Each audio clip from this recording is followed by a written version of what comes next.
A service of KIBMradio.com, the Internet's home for an all old-time radio.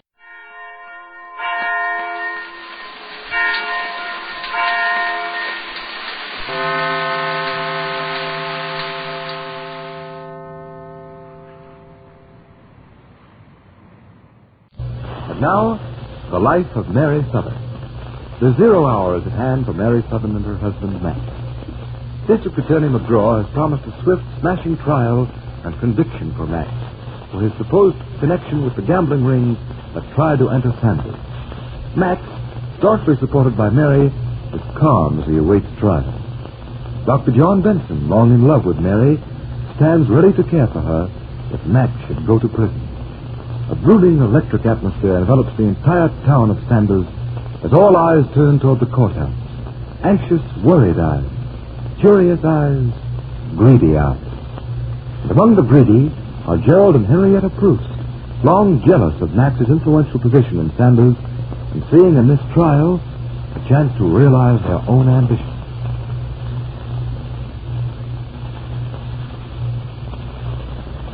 The influential Gerald Proust is pacing his living room floor restlessly as he and his wife discuss the situation in Sanders now.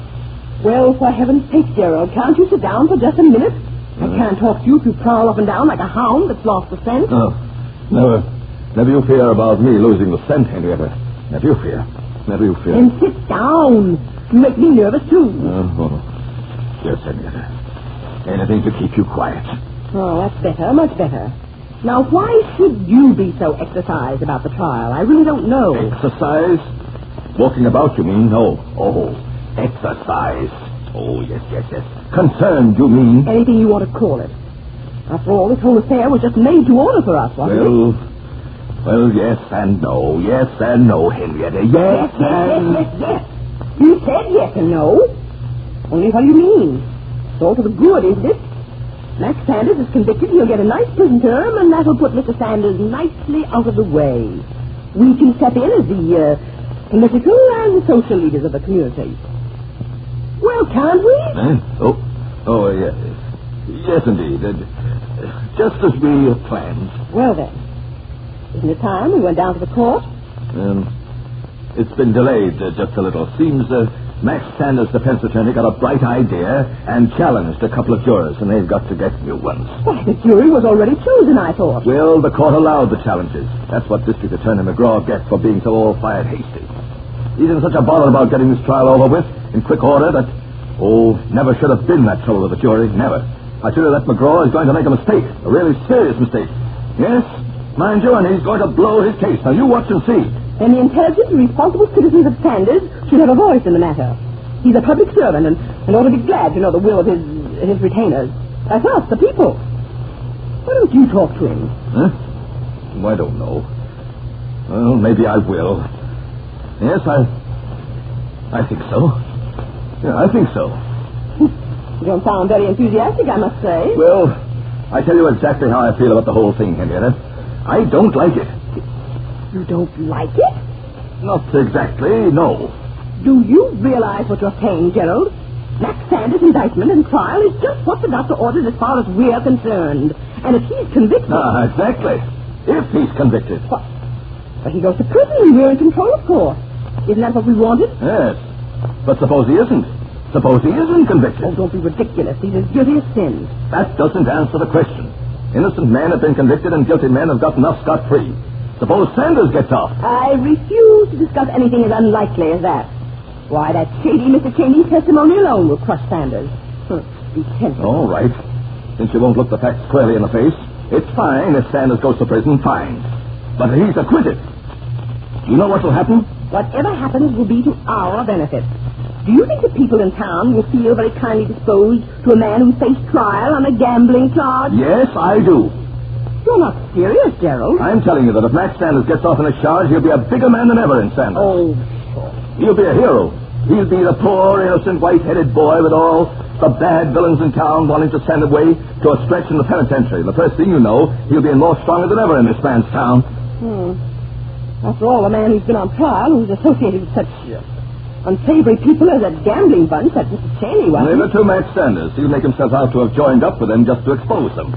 Some such ridiculous nonsense, and the whole town will beat their foreheads in the ground before his feet. Never saw it to fail. Yeah. Well, then he's just got to be convicted, that's all. That's why I say I don't like this trial.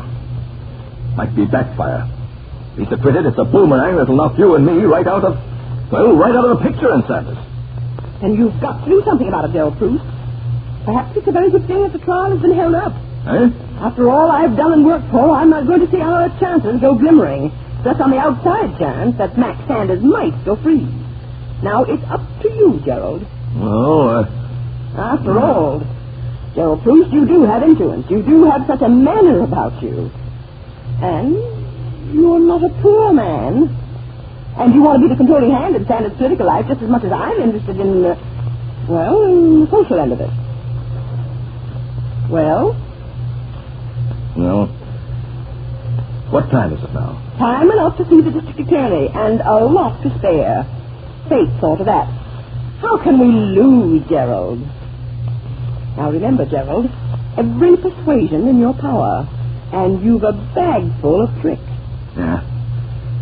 Yes, just leave it to me, Henrietta. Just leave everything to me.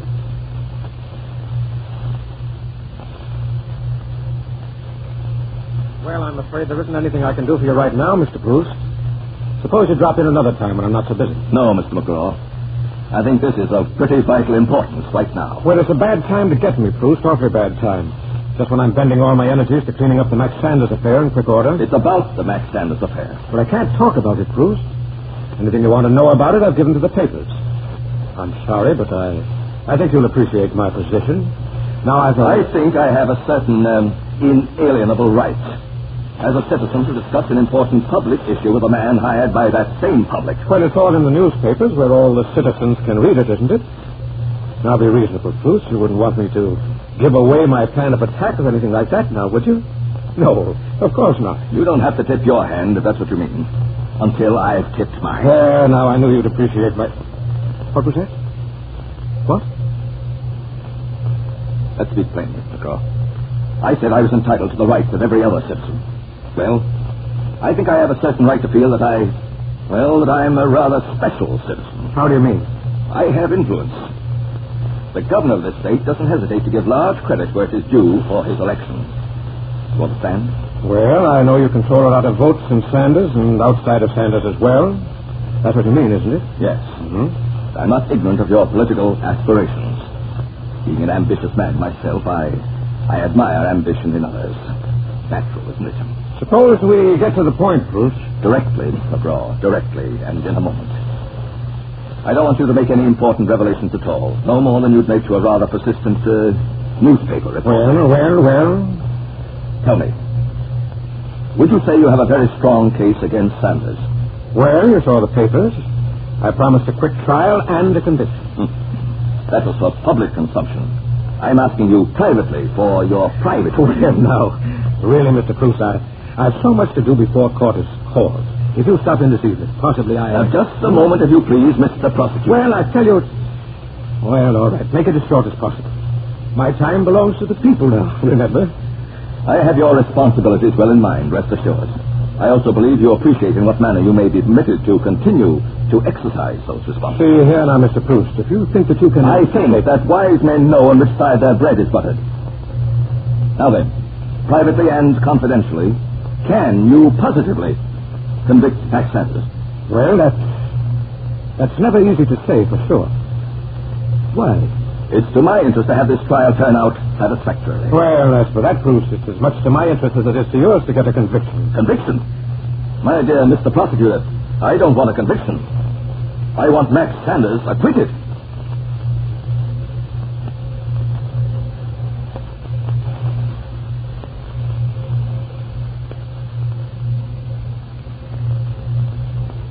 Well, nothing would suit Gerald Proust's purposes better than to have Max safely away in prison. So what does he mean by his remarks to the district attorney?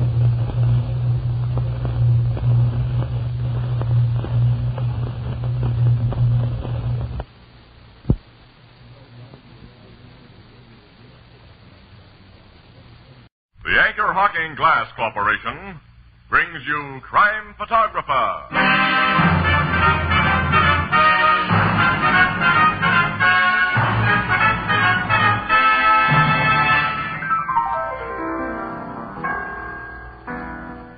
Listen, Casey, I'm a great man. Huh? What have you done now, Ethelbert? I'm the only man on the block who never saw a flying saucer. Well, that won't put you on history's pages. You mean I won't be famous? No, Ethelbert. You gotta do something. You gotta be outstanding to be famous. Sure, like Anchor Hocking, the most famous name in glass.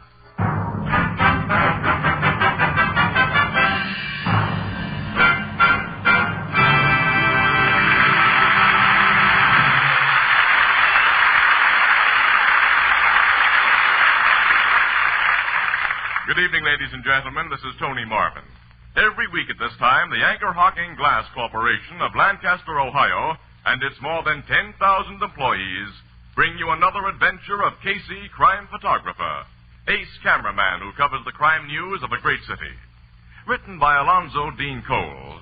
Our adventure for tonight, Lady Killer.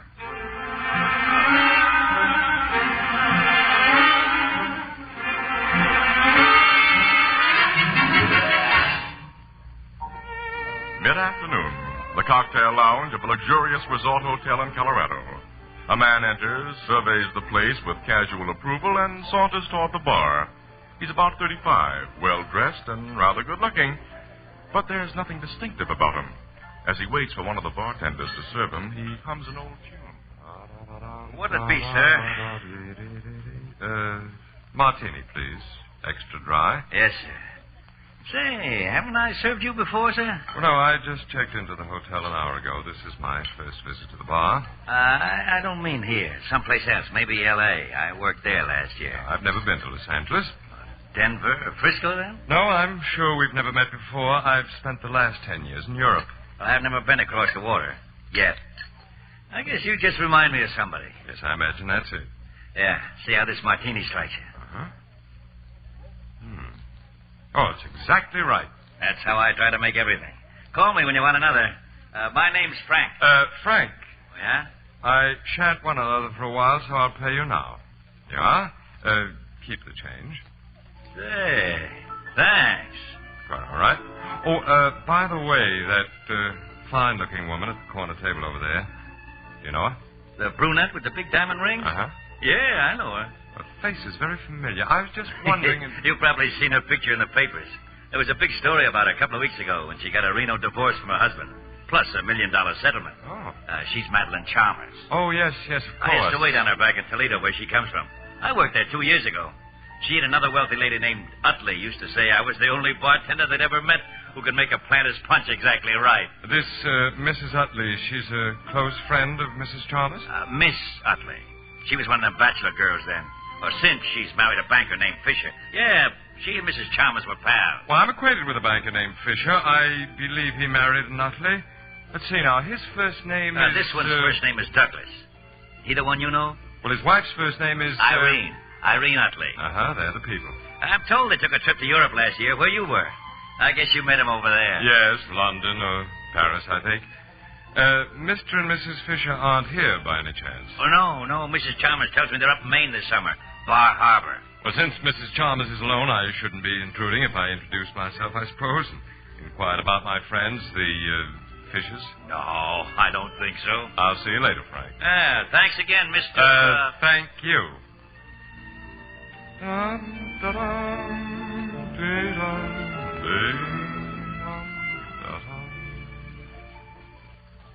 How do you do, Mrs. Chalmers? I beg your pardon? I can see you've forgotten me. Irene Utley introduced us several years ago in Toledo, I think it was, before she married Doug Fisher. Oh, you're a friend of Irene's and Doug's? Well, I spent a day with them only a week ago in Bar Harbor. How are they? Irene hasn't written to me in ages. They were fine, enjoying themselves. May I sit down and order us... I seem to remember you had a preference for Planter's Punch. Do sit down. Thank you very much. I'm terribly embarrassed. You remember even my favorite drink, and I can't recall... Well, unlike you, I have a face that people soon forget. My name is Grammerton, Cecil Grammerton. Cecil Grammerton. You plan to stay here for some time, Mrs. Chalmers? At least several weeks. Well, I'm going to remain about the same period, and if you'll permit our acquaintance to ripen, I'll try hard not to be forgotten again.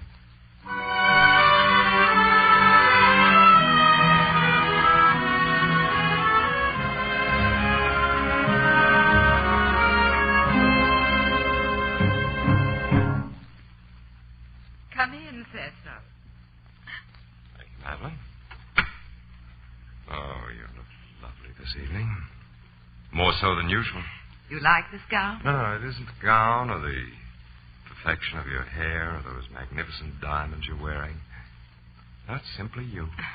Cecil, you always say the right thing. I'm afraid you're what my dad used to call a lady killer. Lady killer? Or a wolf. Oh, well, now do I look like a wolf or a lady killer? No, which makes you doubly dangerous. A week ago, when you came to my table in that cocktail lounge, I thought what a mild, negative, innocuous man you were. And now? Now I'm in my suite alone with you. I sent my maid away tonight, as you requested. Which proves? I like you. Sit down. Mm-hmm. Hand me a cigarette, will you? Yes, of course. Here you are. Thanks. Light? Mm-hmm. You, only like me, Madeline? Last night I told you that I loved you. And I almost believed you. Didn't believe me? A rich divorcee should be careful, especially when she knows the man no better than I know you. You'll get better acquainted with me tonight. You sure we're really alone here? Of course, dear. Now, what do you want to know about me, hmm? I'll hold you close as I tell you. Do you suspect I'm a fortune hunter who wants to marry you for your money? That's a possibility. But I'm comfortable in your arms. It's an impossibility. I wouldn't marry you for any amount of money. You wouldn't marry me? Or anyone like you. Cecil, let go of my throat. Take your hands away. I'll tell you what I am, Madeline. Cecil. I'm really a lady killer. Really a lady killer.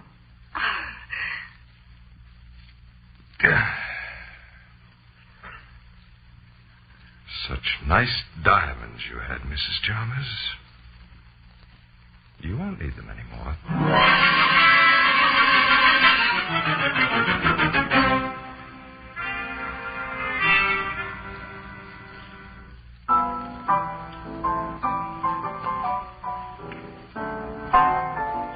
Hey, Walter. Yes, Ethelbert? Don't forget to stack some more paper napkins under the bar. I won't.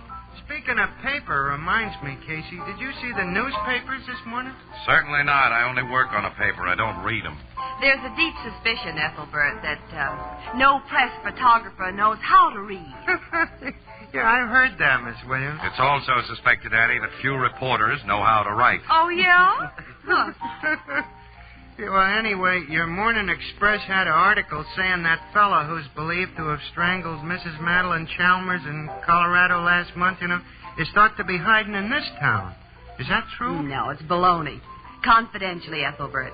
Papers all over the country got such a swell front-page spread out of that Colorado hotel murder, they're trying to keep it alive. Oh, wait a minute, Annie. Don't be skeptical. The police have pretty definitely tied him up with the murder of 7 other wealthy widows. Well, it's not known for sure that Cecil Grammerton has killed and robbed other women. That's just some more newspaper buildup, huh? Not in my book or in the cops. Listen, during the last 5 years, 7 other rich women have been strangled and their valuables stolen under nearly exactly the same circumstances. Casey, people in that Colorado hotel who saw Grammerton every day don't give a description of him that agrees with the men suspected of the other crimes. Well, they don't agree with each other in their descriptions of Grammerton.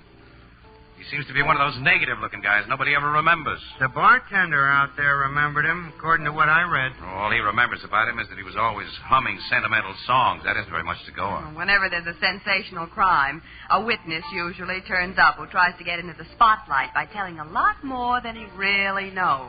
Say, come on, we got to get out of here, Annie. Oh, yeah, we're due at the Fenimore Plaza in 10 minutes. That's right. What are you going to do at that swanky hotel? Oh, one of those lousy assignments. The Express has an exclusive tip that the Clara Simmons has broken her engagement to the Charlie Fawcett. And we're getting a confirmation or denial from her before we pass the news to our palpitating public. Clara Simmons is the oil heiress?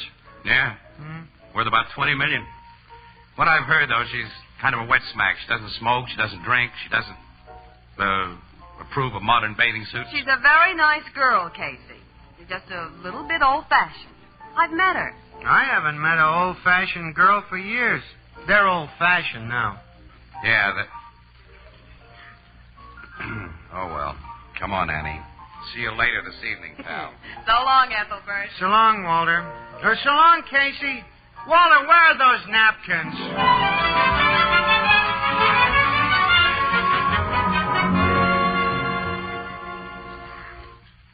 The report you heard is altogether correct, Miss Williams. Mr. Fawcett and I have broken our engagement. Do you care to give me the reason, Miss Simmons? I can only say that he and I agreed upon the termination and that we shall remain the best of friends. Now, if you'll excuse me, I'm expecting guests. May I take a picture of you before we go, Miss Simmons? I'd rather you wouldn't, Mr. Casey. Oh, well, we can run one of your old ones that we have in our files, but you look so nice this evening, I'd rather... You know that no woman can withstand that kind of flattery.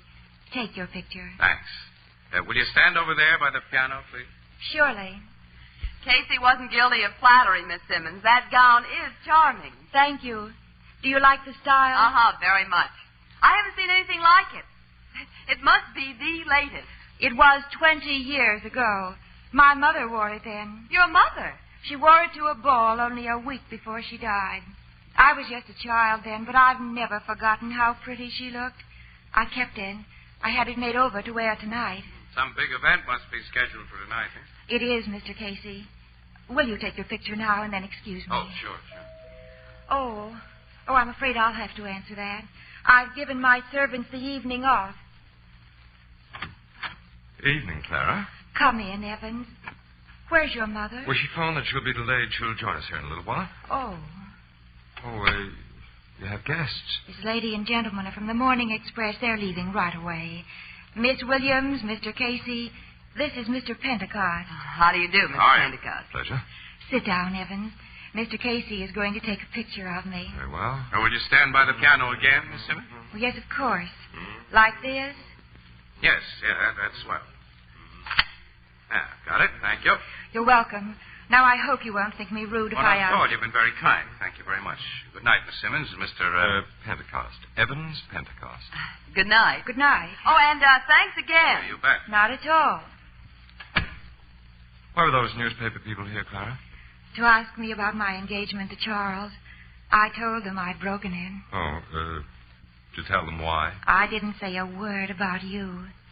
Evans, you said you were bringing your mother here to meet me. I sent the servants away, as you requested, so the three of us could be completely alone.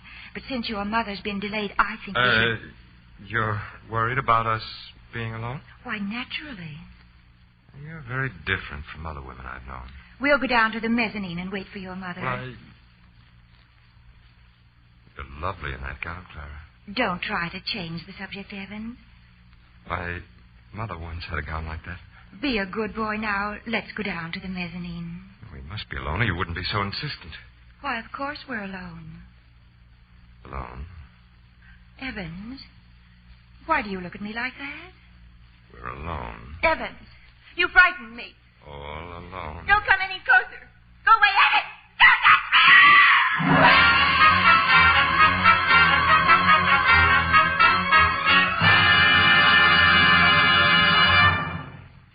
At the end of a long, hot summer day, listen for the tinkle of ice cubes on Frosty Crystal. Cool summer drinks are doubly inviting when served in the amazing new Sunburst Crystal. Now, this truly fine crystal has the radiance of a diamond. Its brilliance is like rare old hand-cut crystal. And now, thanks to a revolutionary new anchor-hocking manufacturing discovery, you can enjoy this magnificent crystal at unbelievably low prices. Imagine a sunburst crystal glass for fruit juice priced at only 5 cents. Imagine 10-ounce table tumblers, 2 for 15. Big, oversized glasses for ice drinks, only 10 cents each. And a beautiful matching 2-quart pitcher for only 50 cents. That's what you'll find tomorrow and Saturday in the windows and on the counters of the retail stores of America. Prices slightly higher in distant cities. Don't put it off. Enjoy Sunburst Crystal this weekend. Sunburst Crystal is a product of Anchor Hocking, the most famous name in glass.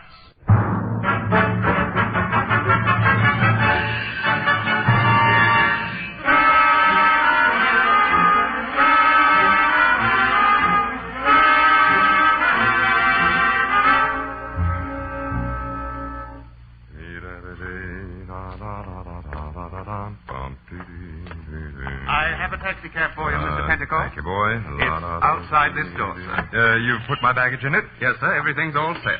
Here, this is for your trouble. Thanks very much. I hope you'll be our guest at the Fenimore Plaza again, and very soon, sir. I don't think I shall be. Union Terminal driver? Goodbye, Mr. Pentacle. Goodbye. Bellboy! Huh? Bellboy! Yes, sir? The guy who just got into that cab. Where was he going from here? It's against Fenimore Plaza rules to give out information concerning our guests, sir. Nuts with rules. That guy's a murderer. Of what? I was bartender in the Colorado Hotel where he killed Mrs. Chalmers. That guy's Cecil Grammerton. Grammerton? The lady killer. Get the cops after him quick. Then find out what dame he strangled here.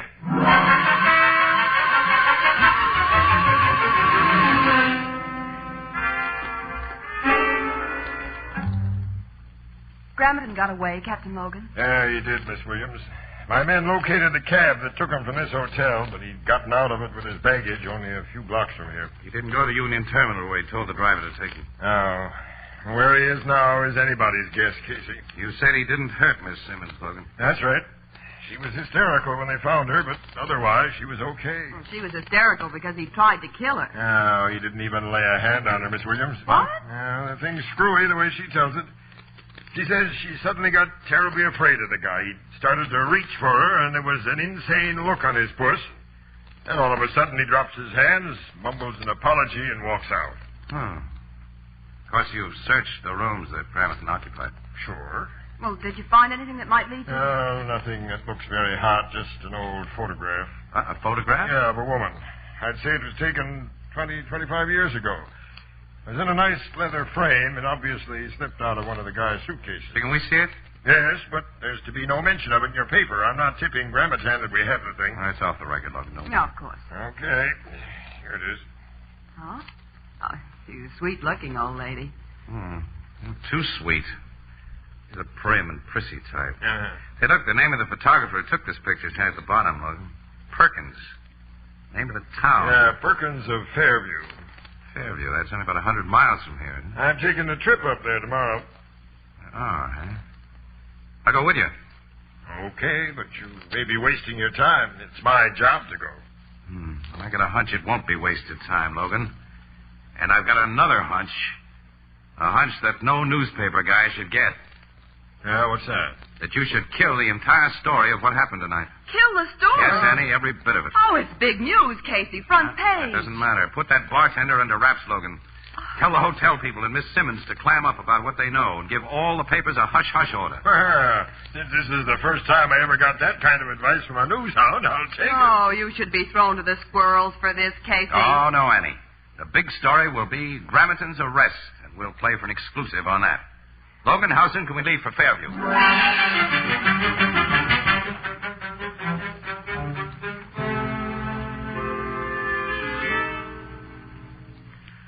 Oh, yes, Captain Logan. I took this picture of the lady, 20 years ago, I'd say. It was shortly before her death. Oh, she's dead, Mr. Perkins. Yes, she died of pneumonia. Well, who was she? Mrs. Asa Bristow.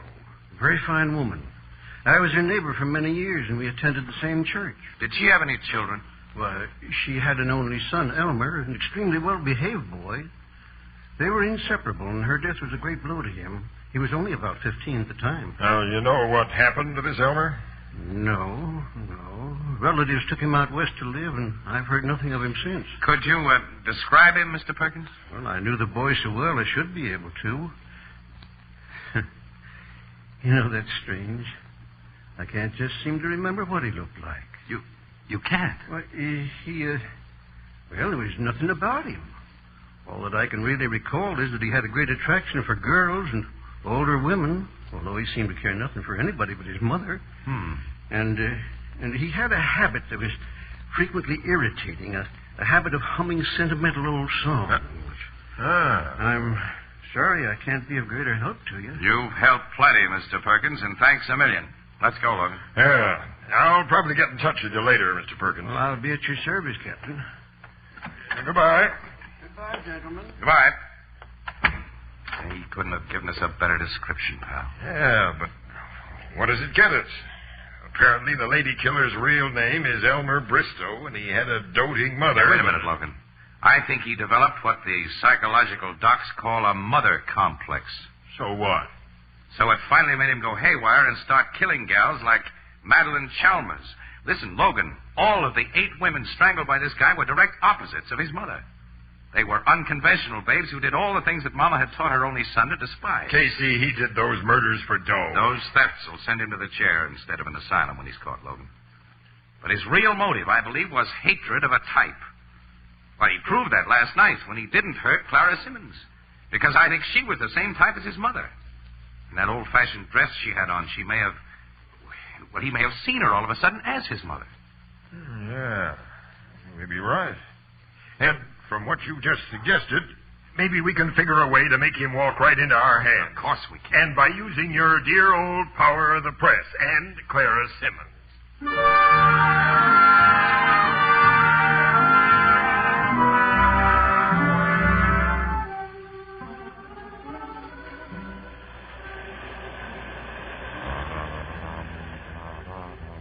Gerard. Yes, Dorothy?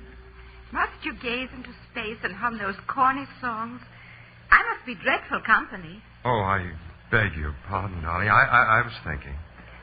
Light me a cigarette. Oh, sure. Shall we get another drink? Oh, not now. Sitting here on the beach has made me lazy.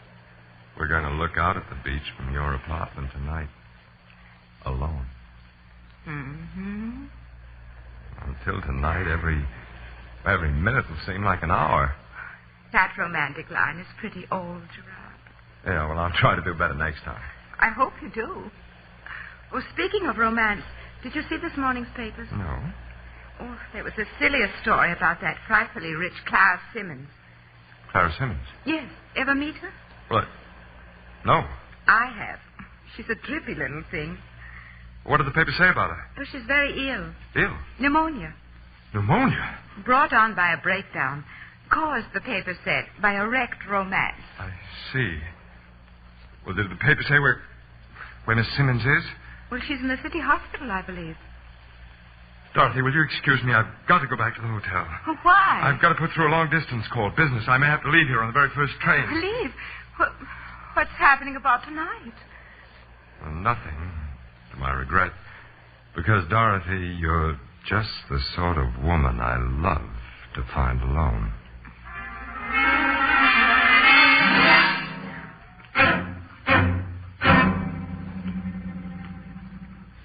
There he is, Captain Logan. The man getting out of that cab. Fine, Miss Simmons.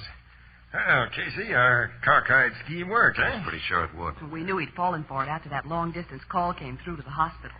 When they told him I was really ill, Miss Williams, he came to me. Now, don't think of what he's doing now, Miss Simmons. Think of what he has done. Yes, I must. Oh, here he comes, Captain. This is it. Hello, Elmer Bristow. What? Will you let go of me? You're a collector of jewelry. Here's a pair of bracelets for you. Oh, what's the meaning of this? What? Clara. Clara. Yes. You're not ill. This was a trick. Yeah. Now a few uninhibited rich gals are going to enjoy longer lives. Take them away, men. Now, come on, Miss Simmons. I'll help you back to Annie. Huh. Miss Simmons is crying. So what has that insignificant-looking guy got? made the women fall for him. Casey, if he wasn't on his way to jail, I think I'd try to find out. Yeah. Huh? We gals crave romance. And if we don't get it from overwhelming personalities like yours, well, there are a lot of Elmers. Annie, I think there's going to be some nice moonlight tonight. Yeah? Uh-huh. So? Well, poor little Miss Simmons needs comforting. Maybe I should invite her to go out with... Ow! Ow! Oh, I'm so sorry, Casey. I didn't mean to kick you in the shin.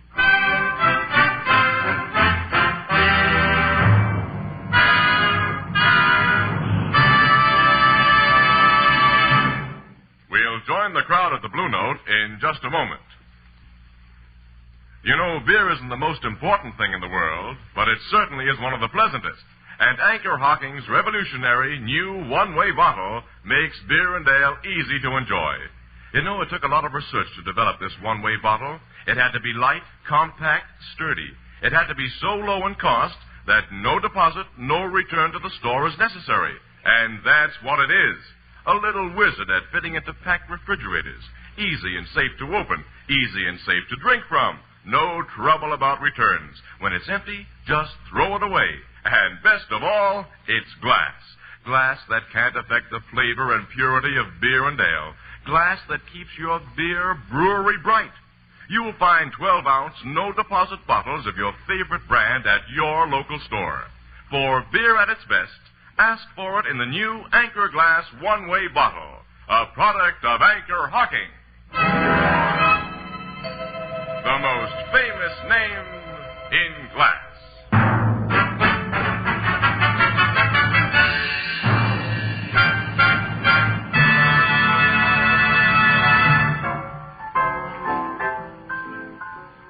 This guy, Elmer, admitted all his murders, huh? Yep, he's a psychopathic case, Ethelbert, and when his kind start talking, they keep it up.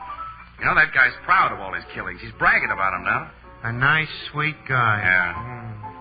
And you got him to come back here by figuring Clara Simmons had the engine sign on him just as his mother had, huh? Yeah, he couldn't let her die of pneumonia as his mother died without trying to save her.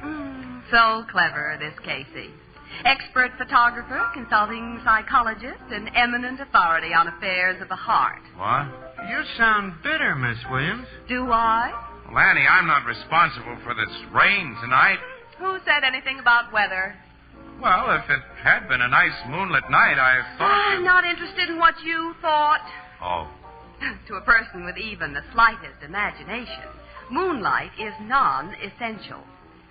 Oh. Well, care to take a drive in the rain, Annie?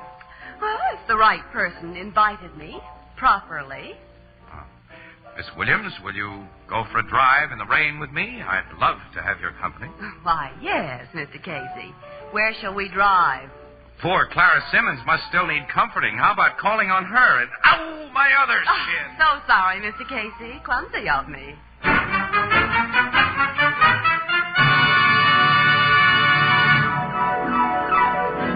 Crime Photographer, starring Stotts Cotsworth as Casey, is brought to you each Thursday by the Anchor Hocking Glass Corporation, makers of Fire King Oven Glass, Anchor Glass Containers, Anchor Caps and Closures.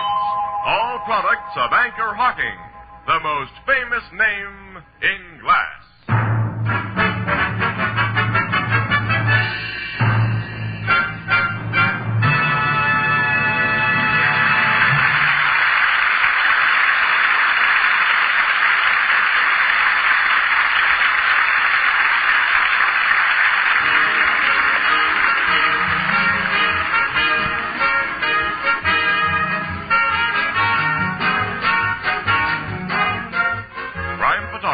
Is directed by John Dietz. The original music is by Archie Blyer, and the program features Miss Jan Miner as Anne and John Gibson as Ethelbert.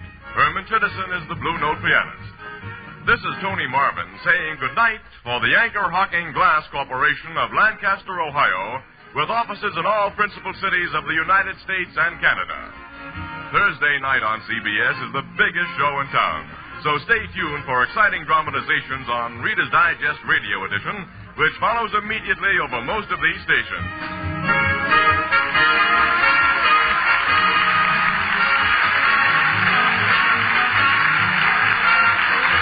This is CBS, the Columbia Broadcasting System.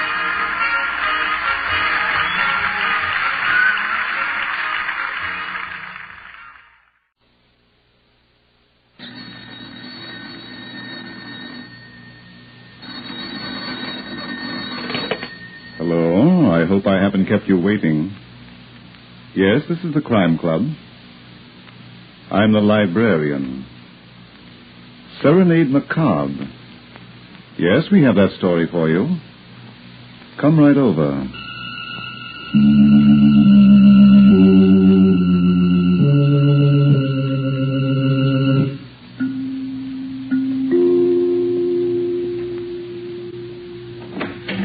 Ah, you're here.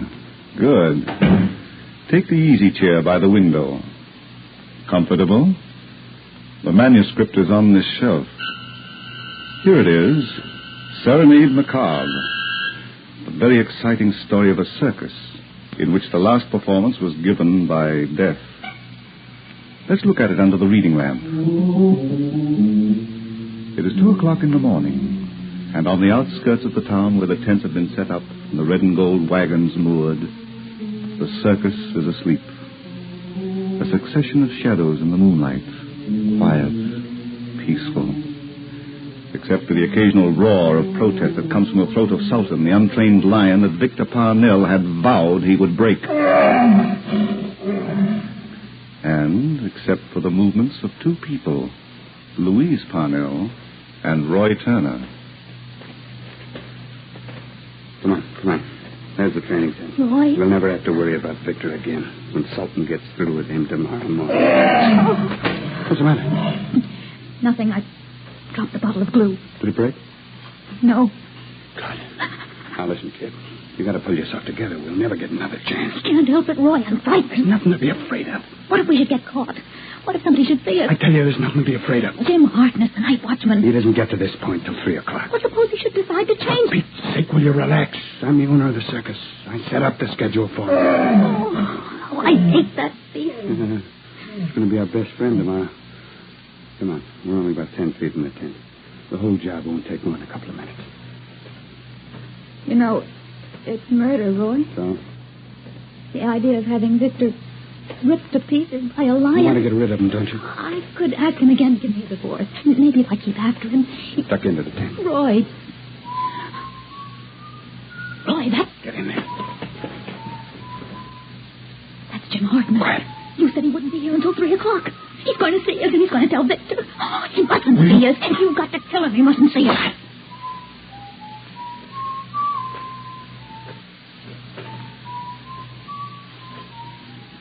It's all right, kid. He didn't look in. Maybe he saw us. No, Maybe he recognized you and decided not to. Roy, let's forget about it. Are you out of your mind? Please. I've got a feeling it's not going to work out. Do you want to marry me? Oh, you know I do. Then let's not forget about it. Give me the key to the train, kid. The key, Louise. There's no other way. Not if we're going to get married, babe. All right. Hold the flashlight. I took this off his key ring while he was asleep. Good thing he was drunk tonight. Swing the light around. Ah, yeah, there's the chair. Now we get to work with the saw. The police are going to know it's murder, Roy. No chair comes apart in a lion trainer's hand, not even when it's pawed. Yeah, one leg off. Now we'll go to work on leg number 2. They've got to be strong. The police will suspect me, Roy. They'll suspect Tom Doyle. He hasn't got a key to this cage. He was mad enough to steal it. Victor gave him the whip this afternoon for not feeding the cats on time. This is simple, kid. 2 legs and a gluing job to go, and by noon tomorrow. You hear that, babe? That's Sultan telling you that by noon tomorrow you'll be a widow.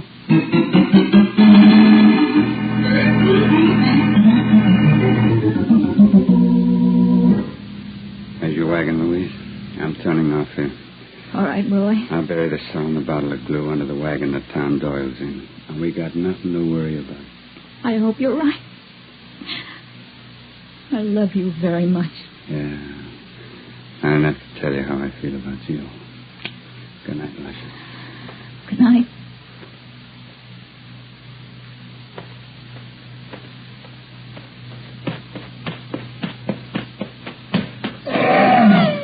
Shut up. You won't make me shut up. Oh, good heavens. You're on the line, Louise. Victor. What'd you expect to find? The Maharaja of the circus? I thought you were asleep. I was. Put the light on. I'm tired. I want to go to bed. And I feel like talking. Well, Louise, will I have to get up and put the light on, or will you do it? I'll do it. That's better. Now, come here. Victor, whatever it is you want to say, can't it wait? You never ask Roy Turner to wait, do you? Of course, he's the boss. The guy who inherited the circus and doesn't know what to do with it. So he keeps busy going after my wife. Please. Did he tell you tonight how beautiful you are? I didn't see him. I heard Sothern kicking up a row, so I went down to see what's the matter. Stop it, will you? I'm telling you the truth. Well, what's the matter, Louise? You're usually a lot calmer than this. Oh, I'm sick and tired of having you suspect every move I make. Since when? You can't turn your back on me without... Shut up! Is Sothern getting on your nerves, still? I can't stand him all day and all night. The cat never sleeps. Victor, I want you to get rid of him. Sure. Send him back to the jungle. Kill him. Do anything, but get rid of him. He cost me a small fortune, Louise. I don't care. You've got other lions. Well, he'll be great for my new act. You'll never break him, Victor. That's one cat that'll never take orders from you. And I say he will. You're wrong. You've been trying for weeks and you... Listen, Victor. Kill him tomorrow morning. The first thing tomorrow morning. I want him for my new act, Louise. Don't do any more work on him. Don't get into that training cage with him again. Uh-huh. This is a new twist from you. I've never asked you to quit breaking a cat before. But this time I know. It can't be done. Are you afraid of what might happen to me? He'll kill you one of these days. That shouldn't bother you. I don't want you to die. Well, that calls for a celebration.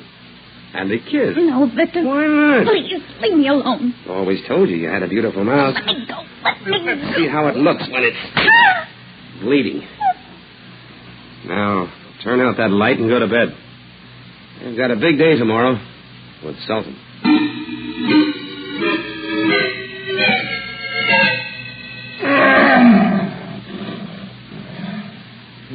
He doesn't seem to bother you this morning, Louise. I'm getting used to him. Doesn't take long when you start hoping, does it? I warned you. If you ever hit me Tell again... that to Sultan. He might decide to help you. Yes, who is it? It's me, Mr. Parnell, Jim Hartman. What do you want? Boss wants to know if you're going to work in that lion today. Just a minute. Mr. Turner sent me to ask you if you were going... Why? Oh, I don't know, Mr. Parnell. He didn't tell me. Morning, Mrs. Parnell. Good morning, Jim. And that cat was howling all night. Sort of gave me the willies. He ain't like the other cats. He will be. Tell Roy Turner I'll go to work when I'm ready. Okay. And tell him I don't want anybody in the training tent when I'm working. You going to tackle that lion all alone, Mr. Parnell? Oh, Roy can be there if he wants to. And Louise, of course. But Mr. Turner don't know nothing about lions, sir. Why, if that big fella should get frisky... You heard what I said, Jim. Now, go ahead and do it. Okay. I'm only the night watchman. But if I was in that training cage with that cat, I'd want a lot of people all around with long sticks. Yes, sir. All around. He's right, Victor. I'm running my own show, Louise. Now, finish the coffee and let's get out of here. In a minute. Now. You can put your face on later. Roy won't mind seeing you without makeup. I want you to stop talking about him. Here's the gun, baby. Yeah. Too bad it's not loaded with real bullets, huh? Instead of blanks. It's too bad. But maybe it won't make any difference to you.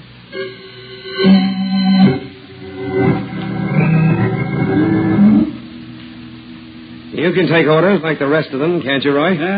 It's your department, Victor. If you don't want anybody around when you're working, it's okay with me. But you're a darn fool. It's an old habit, pal. Listen to him. He thinks he's still the king. Well, we're going to show him he isn't. Aren't we, Louise? We? Sure. You're still my wife, aren't you? She's not going in that cage with you, Victor. Here's the key, baby. Open it up. No. All right, then. I'll open it up. I'm ready, dear. Come on. Get out of here, Louise. I'll take care of this lunatic. Put down that whip, Victor. Sure. Right across. Put it down. You're going into that cage alone. No. Alone, Victor. And that's where you're going to stay. I got your keys. Let me out of here, Roy. That cat'll kill me. Louise, get in the Sultan's tent and open the cage door to the tunnel. Roy. Go on before somebody looks in here. Louise, don't. You and Roy were in here last night. You spoiled something. Roy, no. The key was not where I keep it on the ring. Let me out, will you? I was only kidding about asking you to come in here with me. I wasn't going in myself. Louise, you're wasting time. Louise, I'll give you a divorce. You can marry Roy. I'll do anything you want. Just let me out of here. I don't believe you, Victor. I don't believe you. Good grief, Louise. Victor, just you and me now.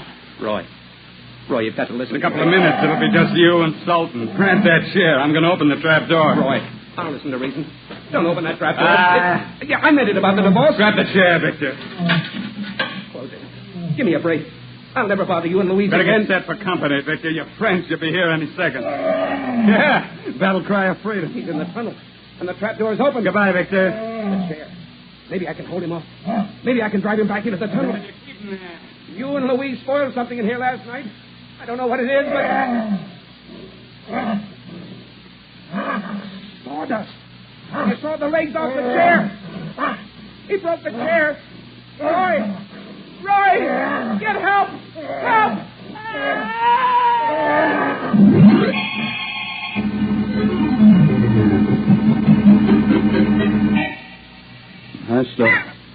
That's the whole story, Captain Williams. The chair broke in Victor's hand, and before Louise and I realized what had happened, Sultan had knocked Victor down. Go ahead, Mr. Turner.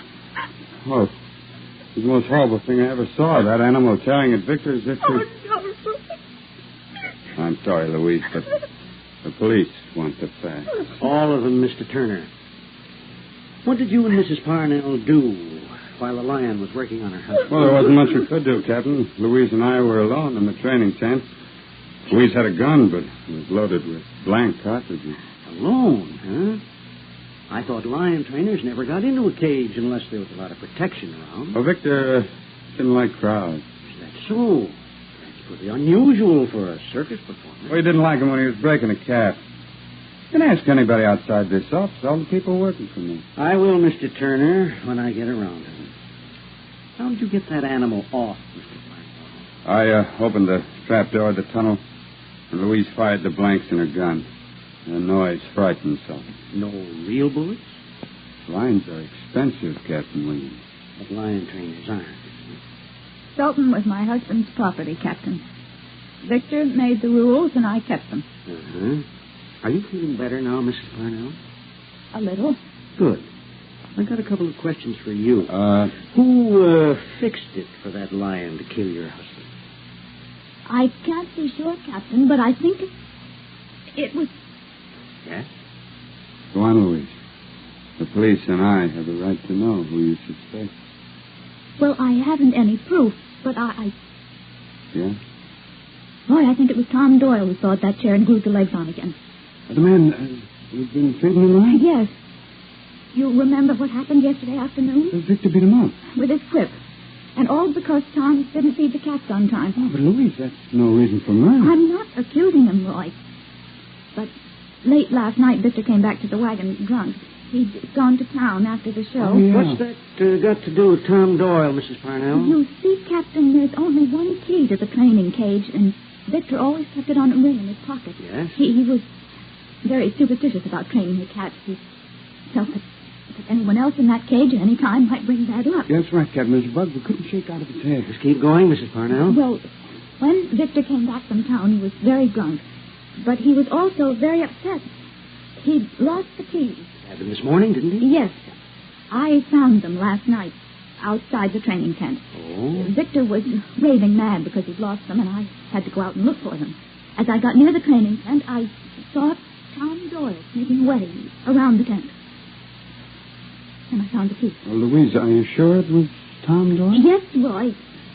He was carrying something under one arm. A saw? I couldn't tell, Captain.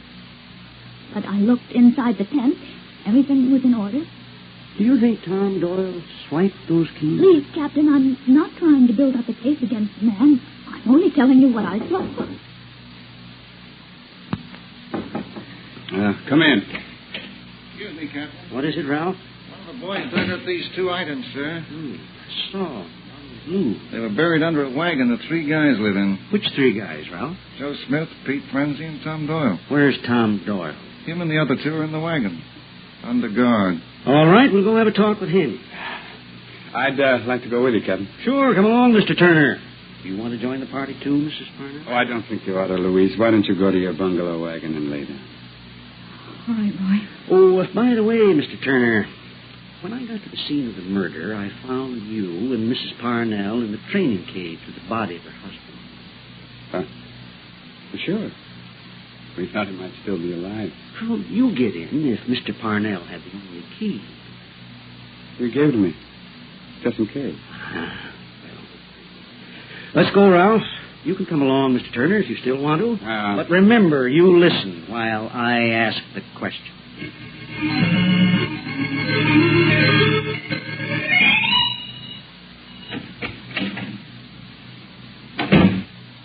I told you there was nothing to worry about, babe. But that Captain Williams, did he believe us? He didn't believe Tom Doyle, kid. The perfect fall guy.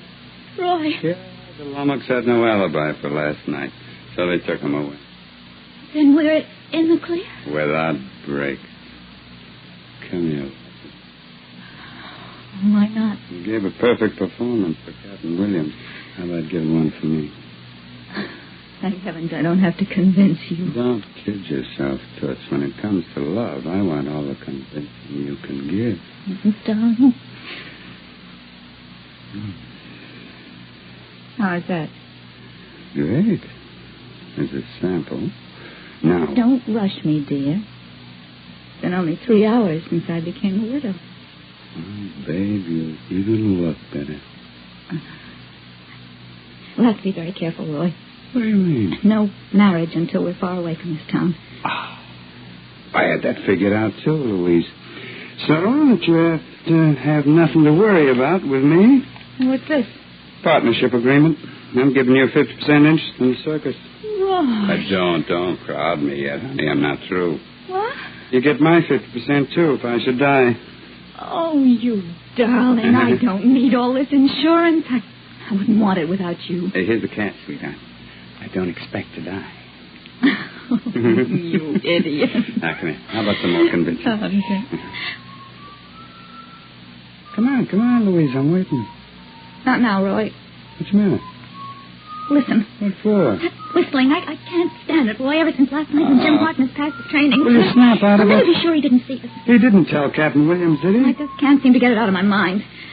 Roy, we'll have to do something about Jim. Wait a minute. He's been with the circus for years. I practically inherited. Well, I don't want him around. Okay. But believe me, kid, you're making a big fuss about... Come in. What do you want, Jim? Answer me when I talk to you. I noticed the Sultan stopped complaining after he chewed up Victor. We ain't heard a peep out of him since. Get out of here, Jim. Well, that ain't a nice way to talk to a business associate, ma'am. Business associate? Shut up, Louise. What do you mean, Jim? She knows what I mean, Roy. I'm Mr. Turner to you. Not anymore, Roy. I'm not working for you anymore. You quitting? I'm tired of being a night watchman.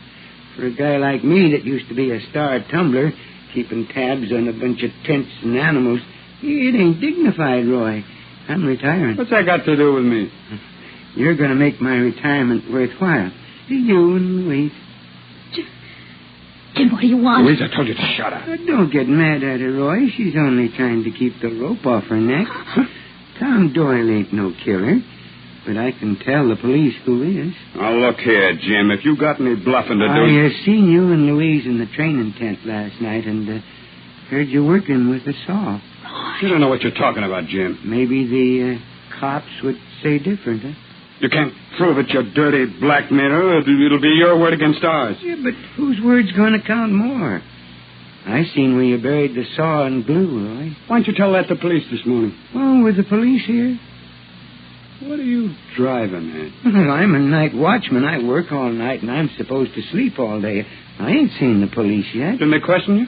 Well, I wasn't in my bunk all day. I just got back from a snooze in the park. You see what I mean? Got us, Roy. Let's find out how much he wants. Well, you don't have to ask me twice.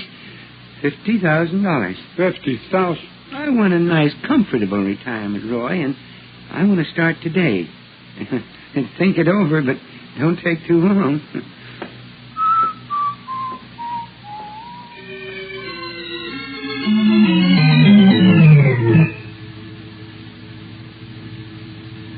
You set up the perfect crime, didn't you?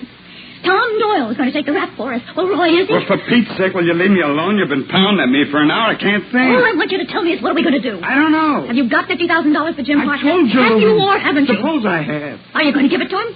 Do you want me to? I don't want him to go to the police. It's about all the cash I have, Louise. If I give it I don't want him to go to the police. He'll be flat broke. We won't be able to pay salary. There'll be plenty of cash coming in. But not enough to pay off, Louise. We'll be stranded. Would you rather swing? Maybe it'll never come to that. Don't kid yourself. Jim goes to the police, we're through. We can't alibi ourselves out of his story, and we'll never get a chance to call him a blackmailer. Why call him anything? Oh, what's the matter with you? Does $50,000 mean so much to you? Keeps us in business, Angel. Well, it won't keep us together. Roy, darling, we want to be together, don't we? Oh, sure. We want to get married like other people in love. We committed a murder to get that, Roy. And we won't lose it, kid. We'll never get there if we take chances now. I wasn't thinking of taking chances, Louise. Then you'll give him the money? No. Roy! I got other ideas that'll save us $50,000 and still take care of Jim Harkness. No. That's right. You want Captain Williams back here? Let him come. Are you crazy? Another murder at this circus, Roy, while Tom Doyle's in prison. What happens to the case against him? Nothing. What I got in mind won't be murder officially. Oh? Oh, baby, you're gorgeous when your eyes sparkle. Tell me what you've got in mind. Come here, real close, huh? Jim's a pretty old guy.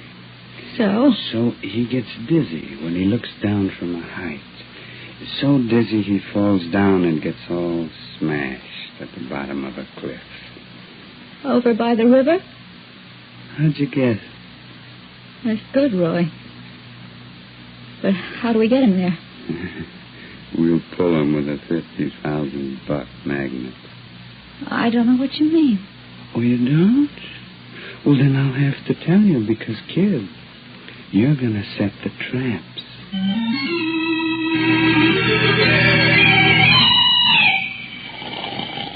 Jim, wake up. Wake up. Hey, Louise. Where are the other men who belong in this wagon? They're out working. I was catching some winks. I don't want them to find me talking to you. How soon are they coming back? I never know. Sometimes they knock off for a swig. That can be any time. How about the money? You'll have to wait until tonight. Yeah?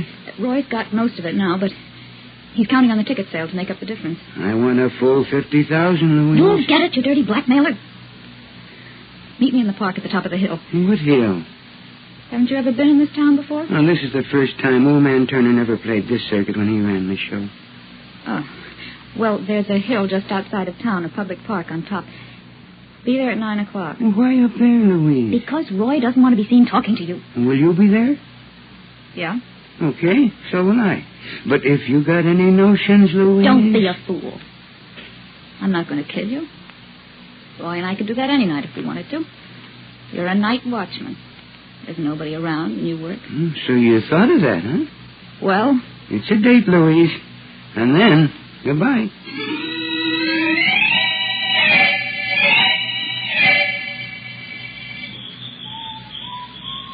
He's on time, all right, Louise. Give me that package. You got everything straight? Yes. I want to open the package, and I'll suggest that bench over there. He doesn't know about the cliff. Now, remember, keep his back to me. I'll remember. When I rush him, get out of the way. I don't want to push you over the cliff, too. He's pretty close, Roy. Better get behind the tree. Now, no more talk. Jim? Yeah. Everything all set, Louise? Yeah. Here's the package. It's got $50,000 in it. Is it all here? You can count it if you don't believe me. You wouldn't lie to me, would you? Open the package on that bench. It won't take you long to count it. Come on, I've got a flashlight.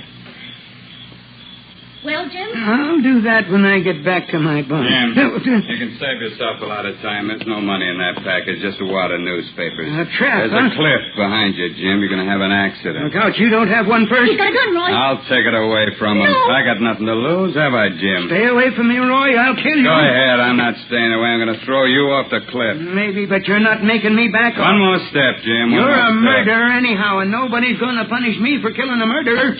Your gun's jammed. Goodbye. No! Wait! Help! Help your hand, Louise! Oh, it's too bad, Louise. You had your hand on his sweater and you couldn't hold him. Roy shouldn't have rushed at me, Louise. He should have remembered I used to be a tumbler. Well, it's a bad break for me. I just lost $50,000.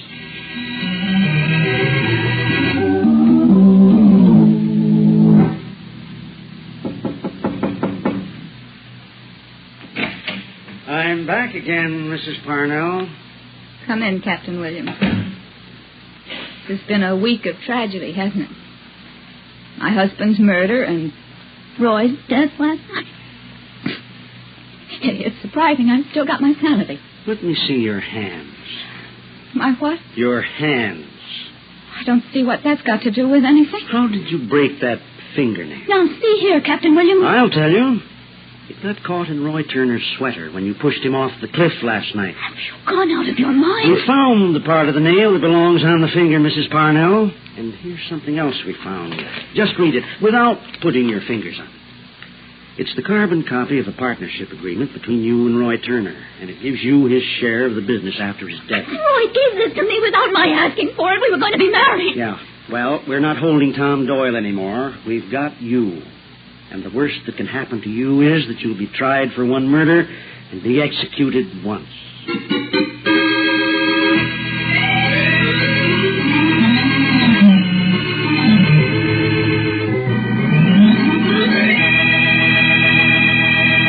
And so closes tonight's story, Serenade Macabre. Stedman Coles wrote the radio script. Roger Bauer produced and directed. Raymond Edward Johnson played Roy Turner. Joan Tompkins was Louise Parnell. Cameron Prudhomme was Jim Harkness. King Calder was heard as Victor Parnell. Joe Latham was Captain Williams. And Brad Barker was the Lion Sultan. Oh, I beg your pardon. Hello, I hope I haven't kept you waiting. Yes, this is the Crime Club. I'm the librarian. Yes, come over a week from tonight. Good. Yes, we have the very exciting story of a man who tried to cheat life and was cheated out of it. It's called The Self-Made Corpse. In the meantime, there's a new Crime Club book available this week and every week at bookstores everywhere. Yes, it's available now. Fine. And we'll look for you next week.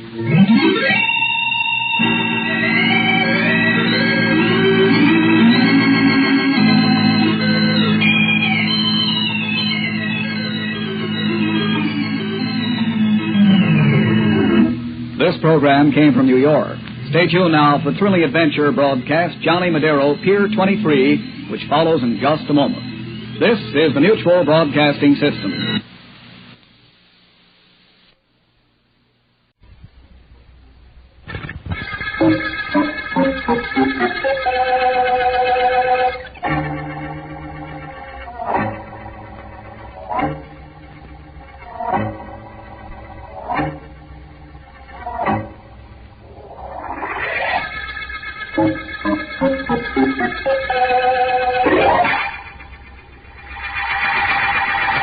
I'm going to do it. No. I'm going to kill him, and there's nothing you can do to stop me. Betty, please. There isn't much you and I can do in this world, Letty, for obvious reasons. Well? But one thing I know I can do, and that's kill Whitey Rand. He's no good. He's hurting the sweetest girl in this carnival. I'm not going to let him get away with it. Don't talk about killing like that. Why not? What am I supposed to do? Let Sally be hurt? Oh, no. She's old enough to know what she's doing. No girl is old enough to know what she's doing when a man like Whitey Rand is around. You've seen him operate. You've seen him swindle the suckers in that penny-pitching concession he has. Did you ever see anything so smooth? It still is no reason for you to get into a murder mess, Betty. No? What could happen to me if I killed him? What? I don't know. Of course you don't know. Don't you realize I'm one of the only persons in the world who can commit murder and not be punished? That's no reason for you. No reason. It's all the more reason. I can kill Whitey Rand. I can be caught killing him. I can confess that I killed him. I can tell the police that I planned the crime in advance. Still, they can do nothing to me. Because of me? That's right. Because of you. You would be innocent. Yes. And they can't very well do anything to me without affecting you. That's right. Sister dear, I think this is the first time that being Siamese twins, having been born joined together, is going to do either of us any good.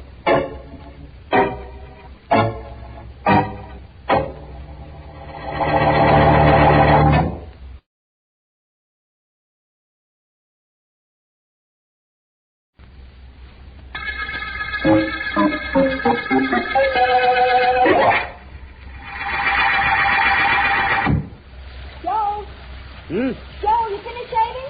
Just about, honey. Breakfast ready? It will be when you are. Hey, did you hear the radio? I can't hear anything with this water running. Wait a minute. Huh? What happened? There was a murder over at the carnival at the end of town. A fellow named Whitey Rand was killed. Oh, is that all? Yeah, except that it's one of those mystery murders. Yeah?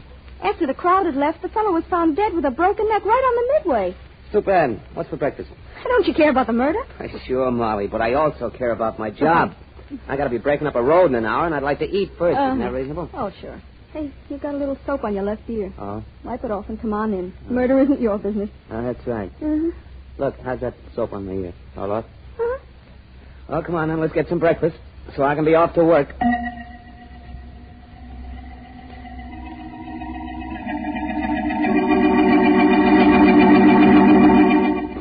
Hey, Joe! Joe! Talk up, Mike. You got a little competition from those pneumatic drills. Right.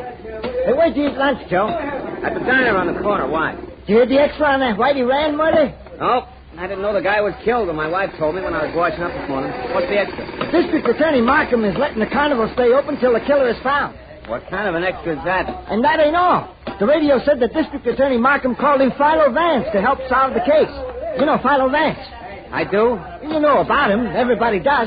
He's a private investigator, and when it comes to solving murder cases, he's a genius. Well, that's fine. Only I got a steak waiting at home for me when I get through working.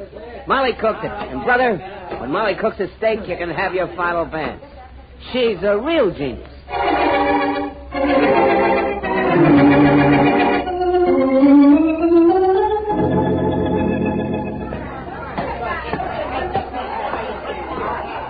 What do you think you're going, Mac? Inside the wagon. I understand the owner of this carnival uses it for an office. Sure he does. For a private office. That's why I'm outside, to see it stays private. I'm certain that's the reason. Now, if you'll excuse me, I'll go in and see Mr. Bryce. That's great, only I ain't excusing you. Look, my name is Vance. Philo Vance. I'm going in to see Mr. Bryce. You know, it's a funny thing. You say you're going in, I say you ain't.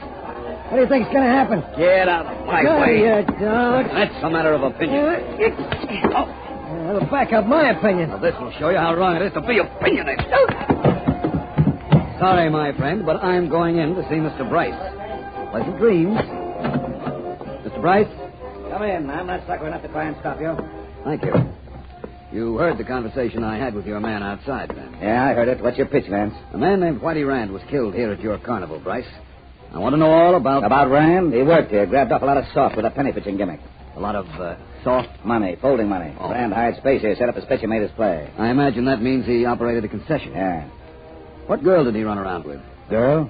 Come on, you must understand that word. You know, girl. Oh, one of them things. Yeah. Whitey was making a play for Sally Miller. And who didn't like it? What are you getting at? Rand was killed. I'm trying to find out whether or not jealousy was a motive. Who didn't like the fact that Whitey was making a play for Sally? Nobody liked it. Least of all, Crandall, our strong man. And Rand's neck was broken, eh? Maybe I am on the right track. Where is Crandall? He blew. You mean he's left? Uh-huh. How about Sally Miller? Where's she? She blew. With Crandall? Maybe. All I know is Crandall wanted to put a hoop in her hand. That's a wedding ring. Oh. And he was doing good till Rand made his pitch. You got a lumpy, Vance? I hope not. Lumpy's a watch. What time is it? Oh, what time is it? Why, it's exactly 4:30. Why? Look, you can come in here at any time you like, but right now I got an appointment. Okay if I blow? Yes. You wanted to know what time it was a moment ago. That's it exactly. I'd say it was time I started to get some action on finding out who killed Whitey Rand. All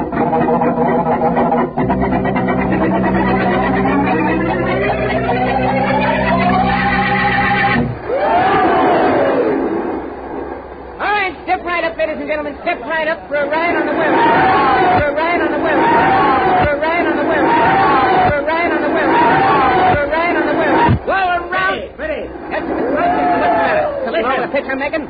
Suckers to buy a ticket. Nothing wrong, Freddie. Only why aren't you operating the mechanism? I'll let Johnny do it. He's been begging for chance. Get back there and let Johnny make this pitch. That mechanism goes bad, we'll have $1 million in lawsuits. Don't you think things are tough enough around here with Whitey Rand being murdered? Well, Johnny's pretty good at running, Mr. Price. Look, Freddie, only 2 guys can really operate the Whirlaround. You and me. I know, but... Now get back there. I got trouble enough already, and I don't want any more. All right. And if I do get any more trouble, I don't want it should come from you.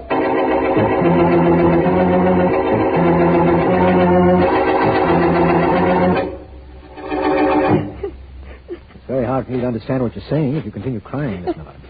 I'm sorry, Mr. Markham. I'll try to stop. That's much better. Now tell me, why did you decide to disappear from the carnival? I had to.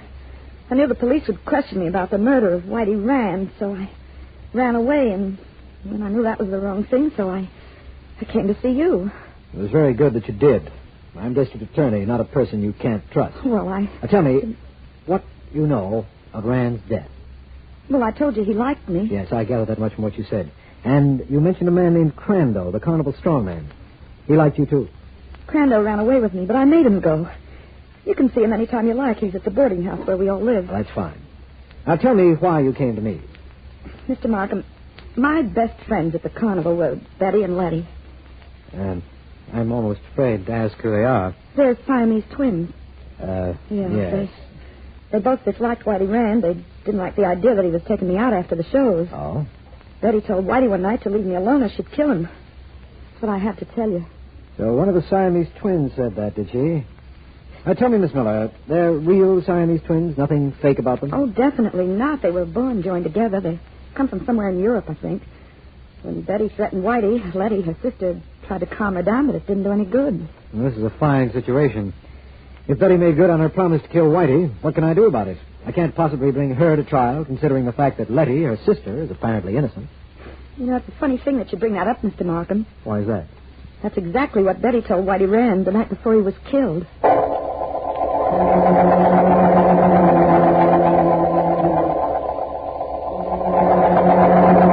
Yes, Markham, I understand about the Siamese twins. Rather confusing, isn't it? Rather. I'd say it was very confusing, Vance.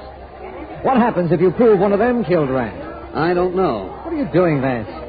Watch the little red circle, Markham. Vance, we're working on a murder case, and you're pitching metal discs. What's the idea? This is the concession the late Whitey Rand operated. The idea is to stand here and toss a metal disc the size of a penny so that it goes in the red circle up there. Like this. It didn't go in the circle. It couldn't go in the circle, Markham. Couldn't?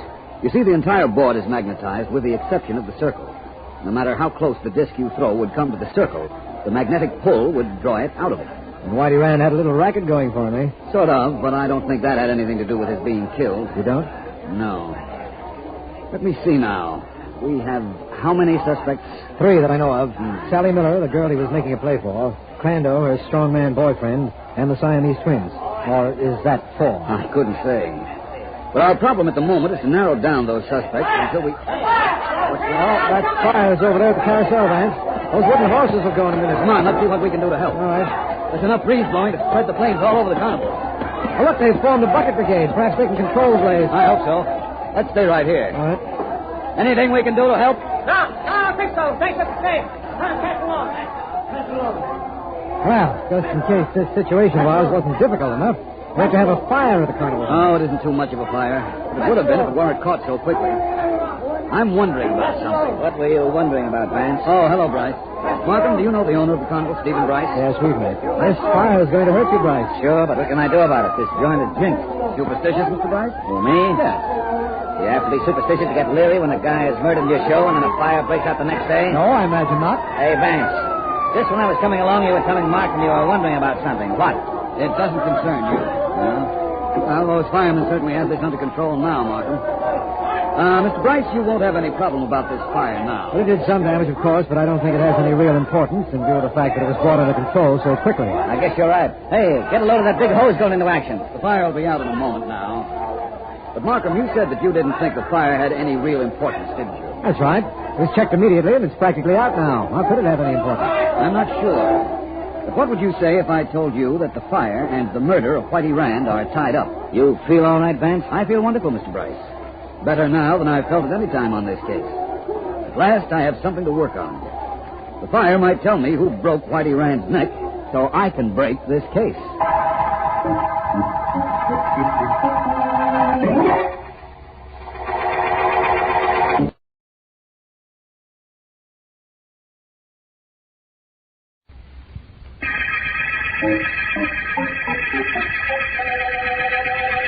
This is District Attorney Markham.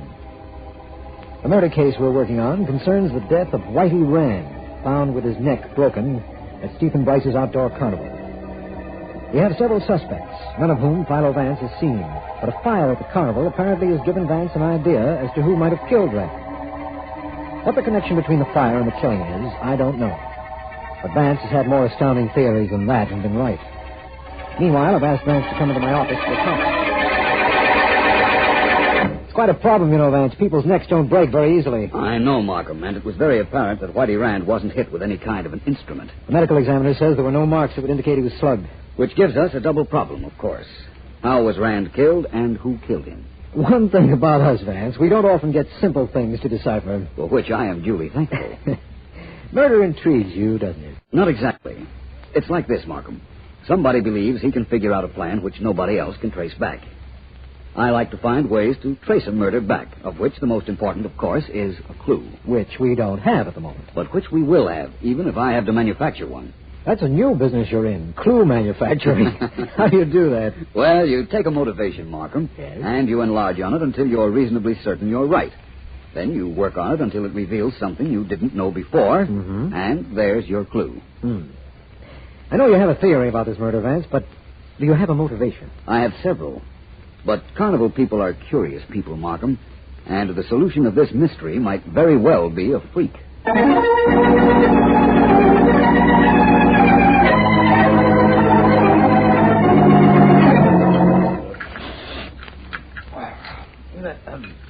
What's happening to all of us? Nobody is talking to anybody else. Look, everybody, this is a dinner table, not a morgue. We're worried, Letty. If they close the carnival permanently, we have no job. So what, Letty? Look at Jolly Irene. Yeah, and she weighs 475 pounds. So if she doesn't eat for a while, it'll do her good. And her husband, Slim, he never eats anyhow. And how about Ajax? Me? Yeah, you're a fire eater. You can always bum a match and have dinner. What is it, Ajax? Soup too hot, burn my tongue. Well, now that's better. Now we are acting more like ourselves. What have we got to worry about anyhow? We can get jobs. Letty and I can get a job. Everybody hires Siamese twins. Every carnival needs fire eater. Sure. And a fat woman, and a thin man, and a magician, and a strong man, and concession operators. Even Bryce can get another job. What would the owner of our little company need a job for? That fire yesterday burned down the carousel, but it was insured for plenty. Your sister mean even if it was not insured, he could get job operating Whirlaround. Yeah. I'm not 3 good Whirlaround operators in country. And Bryce was one of best before he took over Carnival. Well, then it is like Betty said. We all can get jobs, so what are we worried about? That's right. Let's do something to cheer ourselves up real good. And I know what we will do that will give us some real laughs. What is that, Letty? What is it people always do when they come to our carnival and they're looking for relaxation? They come over to our tent, look at us, and laugh. Exactly. Let's all of us get some real laughs. Let's go out and look at people.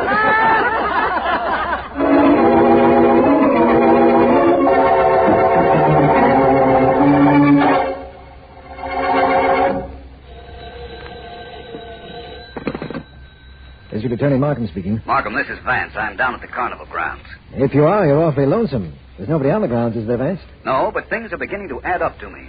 I know the fire started your mental addition, Vance. What's happened since? Well, it is possible that I can tell you how Whitey Rand's neck was broken. We have several theories. Such as? Crandall, the strong man, might have cracked Rand's neck. True. 2 people working in unison might have done it. In fact, it might have been done in any of several ways. But not without there being some kind of a mark on the neck. A bruise, a discoloration. And there wasn't. No, I told you not a trace of one. Then I'm getting close to home. Markham, please dig up a man named Freddie if you can. Freddie? Freddie who? I don't know his second name, but he ran one of the carnival rides. You can check records and find him, I'm sure. I'll try. After that, what? Why, then I'd like you to bring Freddie with you and meet me at the carnival at a ride called the Whirlaround. The ride where people sit in little cars and are spun around and around? Exactly. That's the Whirlaround. And if I'm right, it's going to result in our not going around in circles on this case.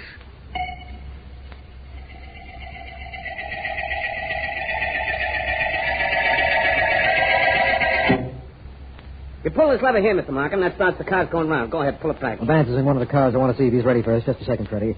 Vance. Start it up, Markham. Here we go.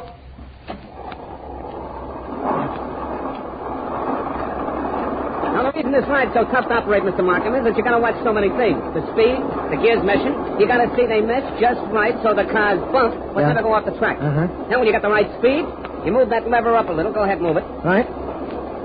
There we are. Now, keep watching them gears every second. You watch it. Oh, Vance. This is really... He'll be around again in a second so I can talk to him. Fine way to hold the conversation. Vance, have you found out anything? Yes, Markham, I'm sure I have. You want me to stop the machine, then? I'll ask him. Here he comes. Vance, shall we stop this thing now? Of course not. I'm having fun. I'm not. Let's stop this thing, Freddie. Right. Just reverse the handle on that lever. That's it. What was the trouble, Markham? You want a ride, too? Not exactly. Come on, Vance. I'll help you out of that car. I'm quite all right, my friend. That certainly was a thrilling experience. I imagine it was, but how did it help our case? Well, Markham, I found out something very important. Oh, Freddie. Hey, Mr. Vance, what's up? Where were you when Whitey Rand was killed? Home and in bed. If the time the paper said he was killed is right, I like my sleep. You can prove that. Why not? He can prove it, Vance. All right, we'll give him a chance to. But, Freddie, this Whirlaround is a difficult ride to operate. Who else could do it? Nobody else. Are you sure? I was teaching a young punk, but he wasn't very good at it. Who taught you? The boss, Mr. Bryce. Best Whirlaround operator in the country before he took over the carnival. And when was that? A couple of years ago. Vance, there was a fire, and you said that proved something. Now you took a ride on this amusement device, and apparently that proves something, too. Would you mind telling me exactly what the fire and the ride indicate? Yes. They indicate Whitey Rand's murderer. But they also indicate that there isn't a way in the world at this moment that I can prove who killed Rand. You can't? But I can try. Markham, would you get Mr. Bryce to my office at 9 tonight?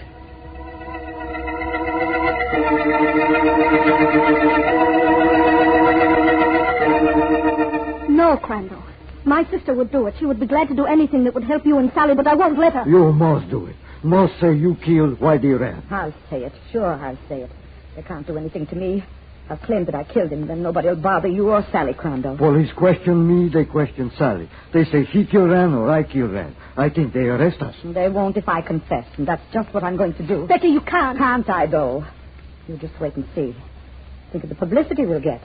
One of the Siamese twins is a murderer, but the other is innocent. That's justice in this case. Please do, Miss Betty. Nobody bother you then. And police leave Sally and me alone. Do this for me, I take care of you. All right, Betty, I'll let you do it. But, Crandall. Yeah. Don't take care of us the way maybe you took care of Whitey Rand.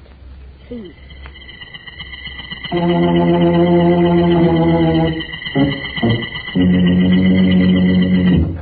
Vance.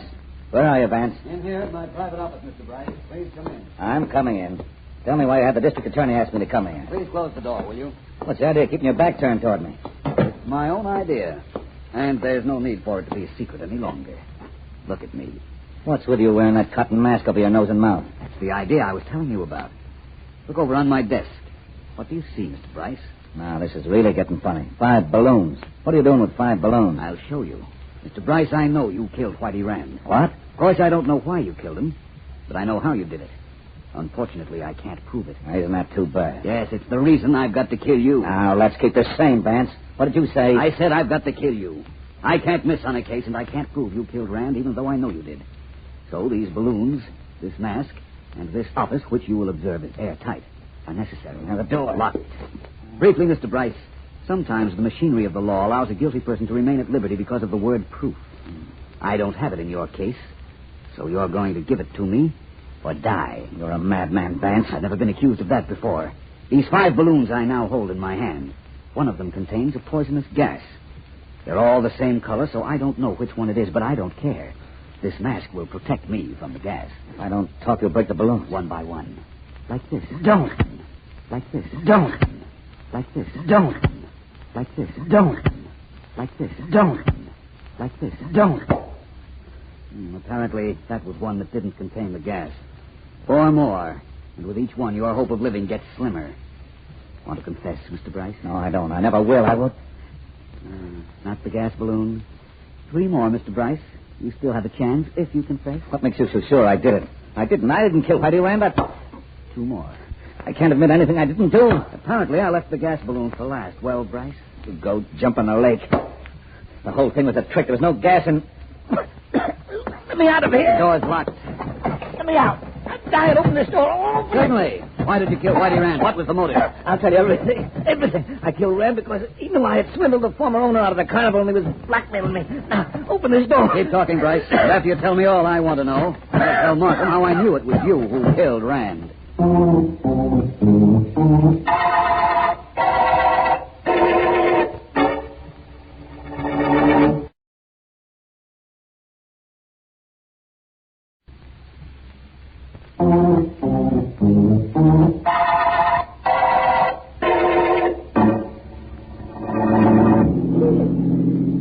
Well, Mike, Vance solved the Whitey Rand killing. Now let's get on home. Right. But did you read how he did it? Sure. He made believe he had gas in one of the balloons, and he sold the idea so good, that guy Bryce started coughing and confessed. That didn't take no brains. But figuring out Bryce was the killer did. You see, Vance knew that Rand's neck was busted. There were no marks on it. So he figured that Rand was tied to that Whirlaround ride one night after the carnival closed, and the thing spun around so fast that Rand's neck was snapped. I know. And he found out that only 2 guys could operate the Whirlaround. Bryce and a kid named Freddie, who had an alibi. Yeah. The paper said something about Vance getting the idea that Bryce was guilty from the fire at the carnival. That's right. Vance figured the fire was supposed to wipe out the carnival. Mm-hmm. Bryce would collect insurance and get out of the country, and nobody's bothering from then on. Yeah. They'd better stop at this light. Oh. You know, that balloon idea of Vance's was pretty smart. Oh, was it? Who'd be scared just because a balloon broke? Hey! Who'd be scared? You'd be scared. That kid just broke a balloon over there, and it almost had you jumping out of your skin. Ah, well, that's the end of the balloon. Yep. The end of the balloon and the end of the Whirlaround murder case.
Detectives.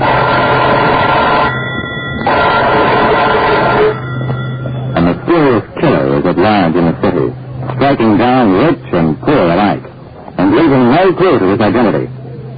Could you catch him? That is the problem on this page from my casebook, the casebook of Jerry Browning, private detective. I, Jerry Browning, private detective, don't care how savage a criminal I'm up against, just so I know who he is.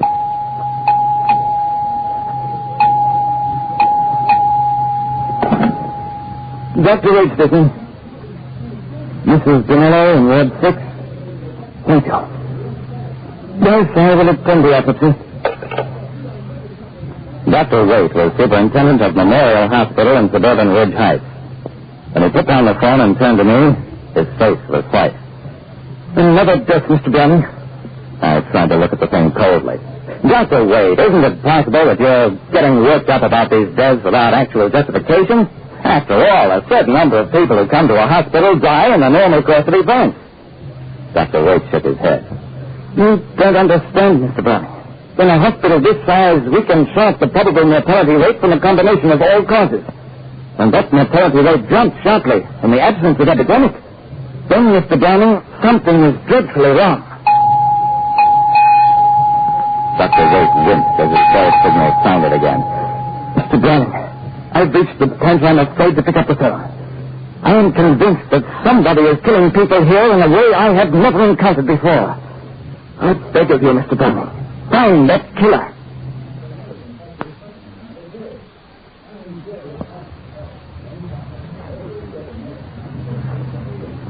When the death rate at a hospital suddenly increased, the hospital superintendent hired me to find the possible killer within the hospital. Mr. Browning, in my 15 years' experience, I have never met anything like this. These people who have died, some are rich, some poor. They're old and they're young. All of them had specific, serious ailments to which we can point. Yet, in a large percentage of the cases, those ailments should not have been fatal. Dr. Waite, you don't have a single employee or staff person who could have had contact with every one of the people whose deaths you suspect.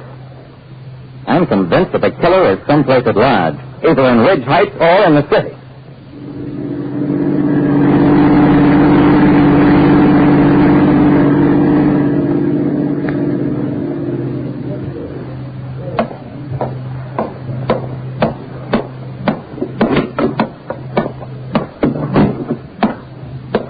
Later, I walked into my office one evening, slumped down at my desk, and was just about ready to admit I was late.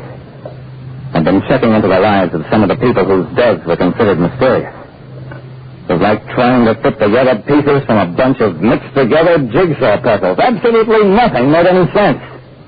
Why should a middle-aged retired banker and a 30-year-old wife of a day laborer die on the same day?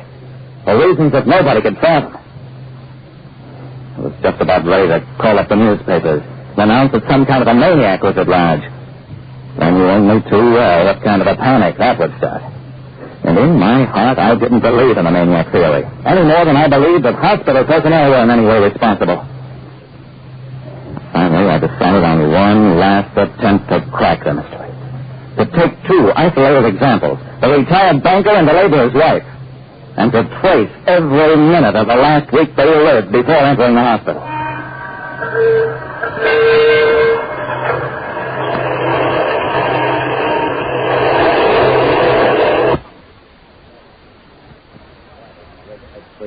Because so far as I could learn, that was the only thing both the banker and the laborer's wife had done in common.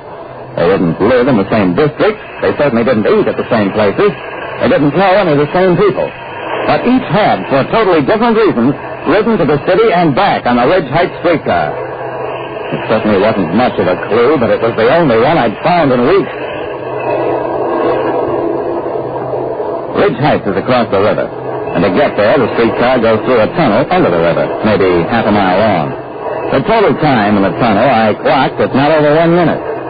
I must have taken 20 rides on that streetcar back and forth without the remotest idea of what I was looking for until at 5:30 that afternoon.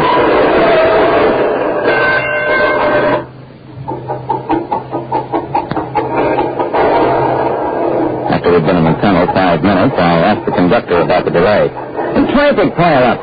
Orders from the bridge overhead cross the tunnel exit make a traffic jam. Once in a while, hold us up as much as 10 minutes with its 3-4 streetcars in the tunnel. This tunnel was opened up only 3 months ago to speed traffic, but they want to fix the approaches, too. I nodded, went back to my feet, swallowed to equalize the pressure on my ears. Pressure? Could that possibly be the answer? I knew that men died at the bends as a result of underwater pressure, but that was men who worked hundreds of feet down under terrific pressures. It just didn't seem to be any other answer.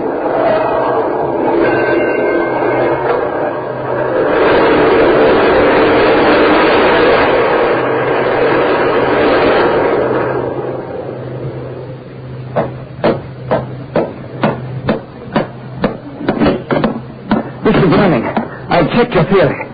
Fantastic. But it's true. Doctor, there were 50 people in that streetcar easily. If the pressure in that tunnel can kill people, why have there been only a handful of deaths instead of wholesale slaughter? Because, Mr. Brandon, it required an extraordinary combination of circumstances. First, normally healthy people are not affected by moderate changes of air pressure. So, it first required a quite sick person, such as were all those who died. Then, such a person had to be present in the streetcar at a time when it was delayed for a prolonged period in the tunnel. And finally, such a person must have indulged in unusual physical exertion, such as a long walk, shortly thereafter. Well, that was a lot of things to put together. But if you're dealing with large enough numbers of people, you can get any freak combination of circumstances, even a sweepstakes winner. New autopsies verified the presence of liquid nitrogen in the bloodstreams of the victims. And that was the mysterious killer. That was many years ago. The approaches to the Ridge Heights Tunnel have long since been straightened out. And these days, underwater tunnels operate on far less pressure than they did at that time. I've never since run into a similar case. But, like I said, there's no killer so savage as the impersonal combination of freak circumstances that can kill you just as thoroughly as though it did it on purpose.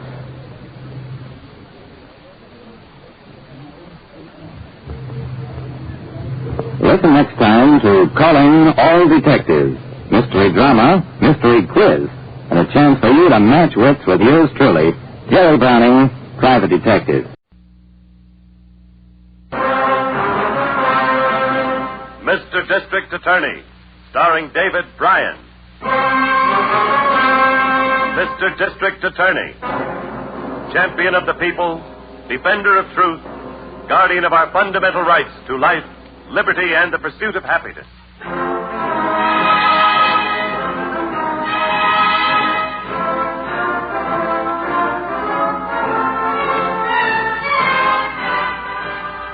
And it shall be my duty as district attorney not only to prosecute to the limit of the law all persons accused of crimes perpetrated within this county, but to defend with equal vigor the rights and privileges of all its citizens. Tonight's story, the case of the murderous junkman.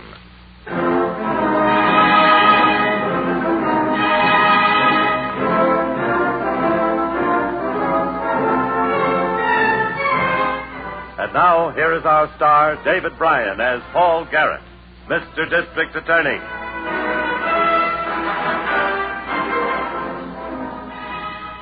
The district attorney knows that crime has its roots in emotion, and of these, the most deadly is greed. This case started in a large, badly kept junkyard on the outskirts of town near the city dump. The junk dealer and his wife are seated at the dinner table in the ramshackle house, but the man isn't eating. He's reading a newspaper. Will you stop reading that thing and eat your supper, Nick? I ain't hungry. You've had your nose buried in them new car ads ever since you got the check from the salvage company. Fat lot of good it's doing you. We can't buy one. Oh, we could. I didn't have to pay that Mexican for helping me. Well, you do have to pay him, so stop daydreaming. New car. You ain't never going to do enough work on your own to get anything new, let alone a new car. If you know what's good for your men, you'll stop picking on me. You could have taken the pipe and stuff out of those condemned buildings by yourself if you wasn't so lazy. Are you going to shut up? Or are you looking for a punch in the mouth? I didn't mean nothing. All right. Shut your trap and keep it shut. $1,800 for that pipe when I got to give half of it away. There ain't nothing you can do about it, Nick. He knows you got the check. He was supposed to be paid as soon as the stuff was weighed out. You can't stall him much longer. If he comes over again tonight to ask for it, I'll leave him now. Come right up to the front porch, so I can open the place. Get busy with your dishes. I'll handle it.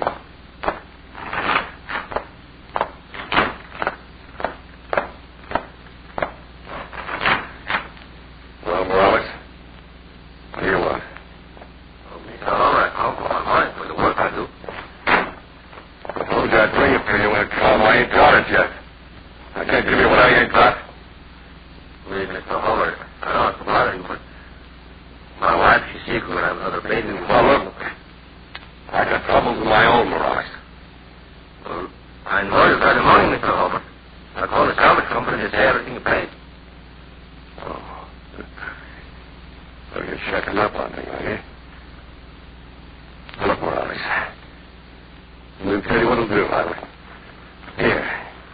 you deserve here. It's $50. Want 3 months' work? Then go and take it, and maybe we'll just call it square. And if you don't like it, you and your family can get out of that shack of mine by morning. Oh, no, Mr. Oliver, you don't cheat me. I want my money. All my money, $900. You better take this 50 while you can, Morales. Because that's all you're going to get. Mr. Oliver, if you don't pay me now, I go tomorrow to the law. The law? What do you know? You'll take that pen. You'll sign that paper right now, or I'm going to beat the life on you. Stay out of this business. Wallace and I just made a deal. The second call on the... Don't sign no paper, Mr. Oliver. No. Come on, come on, come here. You ain't going far.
Oh.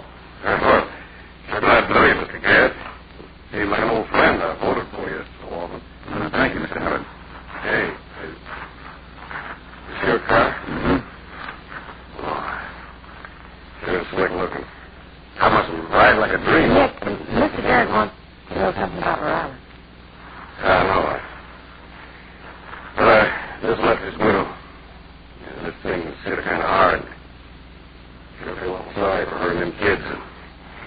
Just a few things I want to know, Howard. When did you see Morales last? Your wife doesn't remember. Well, you sure are upset, me.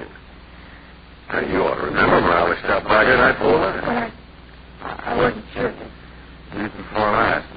What time? Well, it was just after we finished supper, 8 o'clock. You know he was killed. Huh? You mean he's been dead? That all? Well, that's what the coroner thinks. You know have any reason to think differently? Why? I mean, he was only found this morning. He's been missing since the night before last, though. His wife reported that to the police yesterday. You knew that, didn't you? Oh, sure, I knew it, but... Well, I figured he was all celebrating that roll of money he had. What roll of money? Money I paid him for the job we did together. You mean you paid him when he stopped by here the night before last? Sure. I handed him $900. Wait a minute. What, Howard? Something Mrs. Morales told me. Just a little while ago when I was over there. Somebody dropped in on Morales the night he disappeared. One of the shantytown bums, a guy named Shorty. Morales wasn't there when he came. This Shorty waited around for a while, she said, and then he said he'd walk across the dump toward my place, see if he couldn't meet Morales on the way. You know, you asked me this Shorty may be the man you were after. Sounds like a strong possibility, Howard. I'm going to see Mrs. Morales and get more information about Shorty, whoever he is. Want to tell me how to get there? Well, I'll do better than that, Mr. Gadd. I'll drive over with you. Oh, fine. Let's go. Goodbye, Mrs. Howard. Fine, man. I'll be back later. Okay if we take your car, Mr. Gadd? Sure. You guys help around so much in my old truck. It'll be a pleasure for me to ride in a new job like yours. Hop in, kid.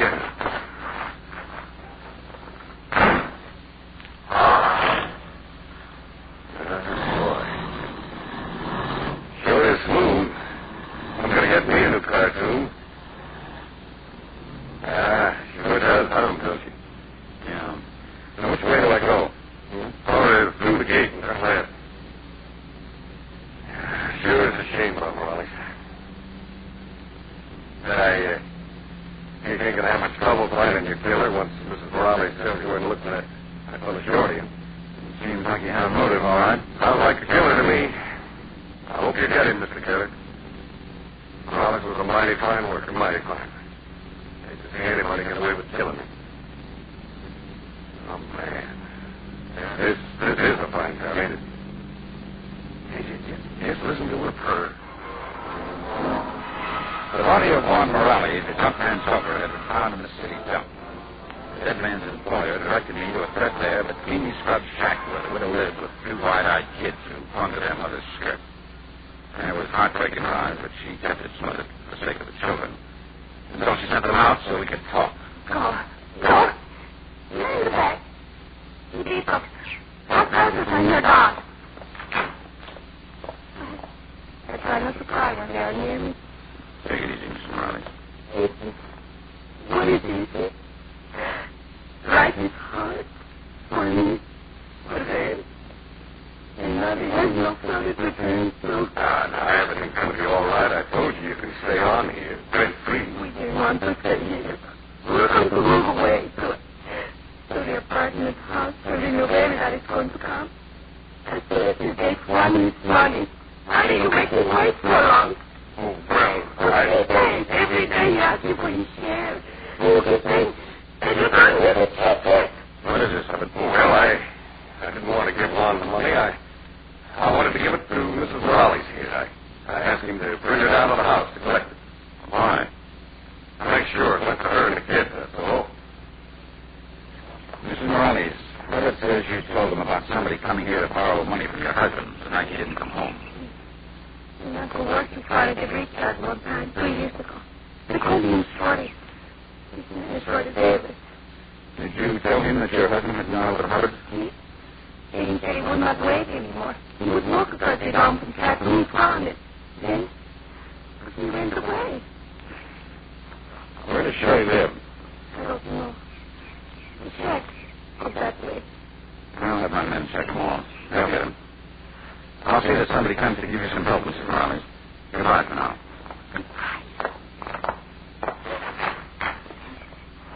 Come on, Robin. I'll drive you home.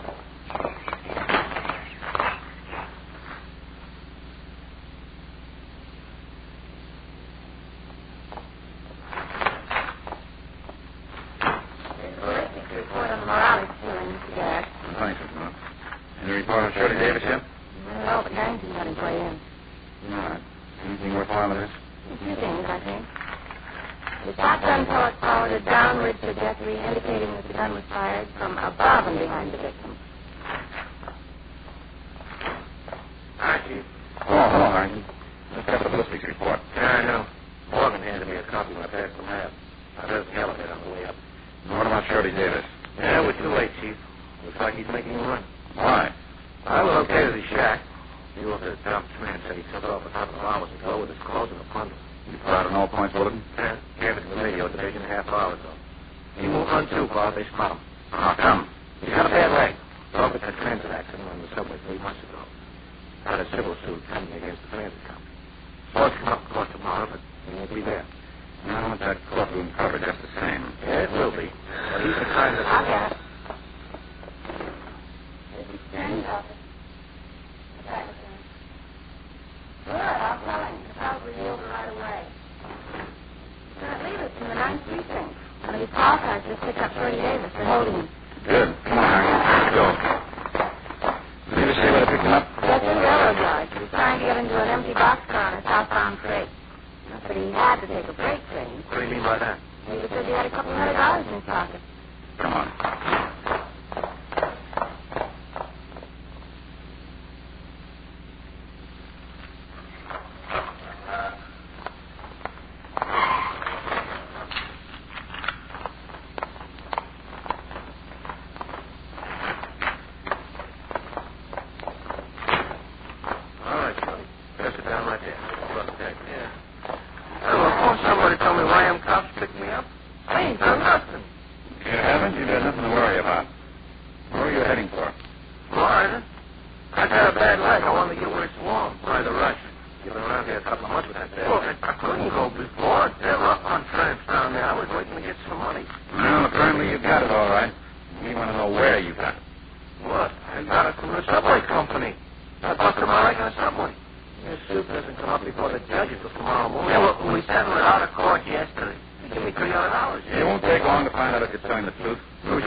A shotgun, if you want to know. A shotgun. He's a mean guy. You ask anybody in Shantytown, he thinks everybody's crooked. He's afraid of cars throwing that junk off and sell it off to another junk. He has a shotgun, huh? Ooh, you bet he does. He didn't blast with one of the guys once. The Hubbard has been walking back from the dump time. You mean they might have packed Morales' body out there? Where would they go? Hubbard's been stalling around. He's on some money he owed it. And his excuse was full of holes. I'm going to call Miss Marsh. Shorty can repeat what he told us and sign it.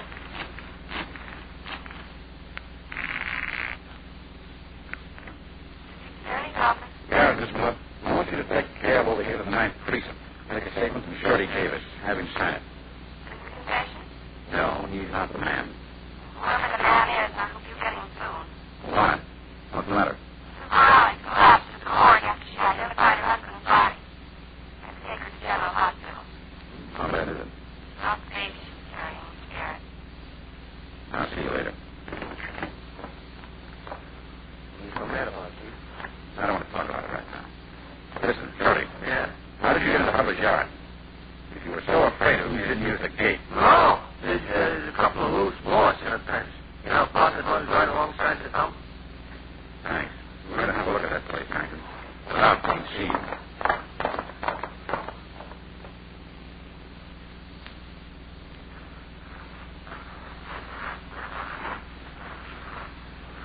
What's she watering with that hose, Chief? No plants or anything wrong there, not even glass. No. He's been at it for some time, too. What's she want a mud puddle in the middle of the yard for? The rest of the place looks like it never got water. Come on. You gonna let her see it? I want to find out why she's doing that. Never isn't around. Struck her down. Good evening, Mrs. Hubbard. Well, you frightened me. You just like to talk. I'll get it. Ground seems kind of dry. It's wet enough now. At least this one spot is. Wet enough to cover any blood stains that might have seeped into the ground. Don't you? Have a good look around here, Hank. What are you looking for? Maybe I can help you. If we find what we want, we won't need your help. If there was anything, Chief, it washed away for good. Mud's an inch thick all the way over to that old car cushion on the ground. It's a car cushion. Look at it, Hank. I don't see. Hey, it's riddled with small holes. The same kind of holes that shotgun pellets might make. The full charge didn't hit Morales. Some went past him. He didn't do it. He didn't. He committed 2 murders if the truth is known, Mrs. Hubbard. Because Mrs. Morales just lost the new baby she was expecting. Where's the shotgun? In the house. He started watering her after he brought him back from the Alice chef. And he told me to do it. He wet it down good till it was all through.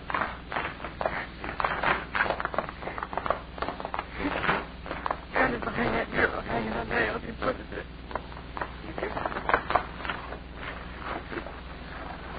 Yeah, 12 gauge, all right. Maybe I ain't a good wife, maybe you shouldn't have told him.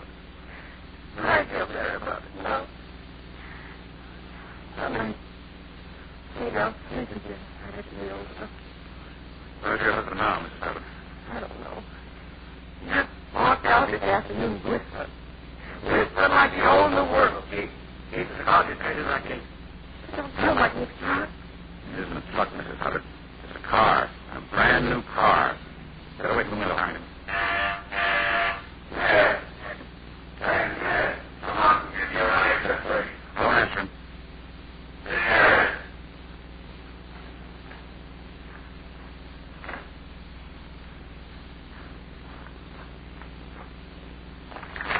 Hey, man, why didn't... Oh, good. I forgot to unload it. You know, this shotgun is loaded. It's yours. I told him everything. I had to keep her out of my Drop her in a sack. You're crazy. No, you don't. Don't try that again. Now get up. You finally got a new car, didn't you, Nick? You know what you're going to try it, don't you? You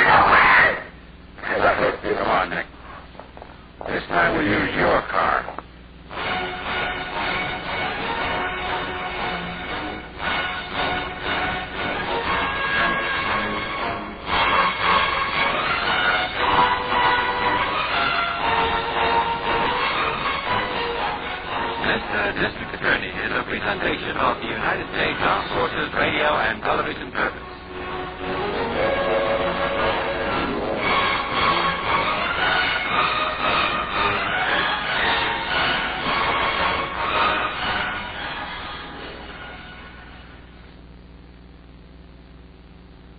And now, Gangbusters! Gangbusters, presented in cooperation with police and federal law enforcement departments throughout the United States. The only national program that brings you authentic police case histories.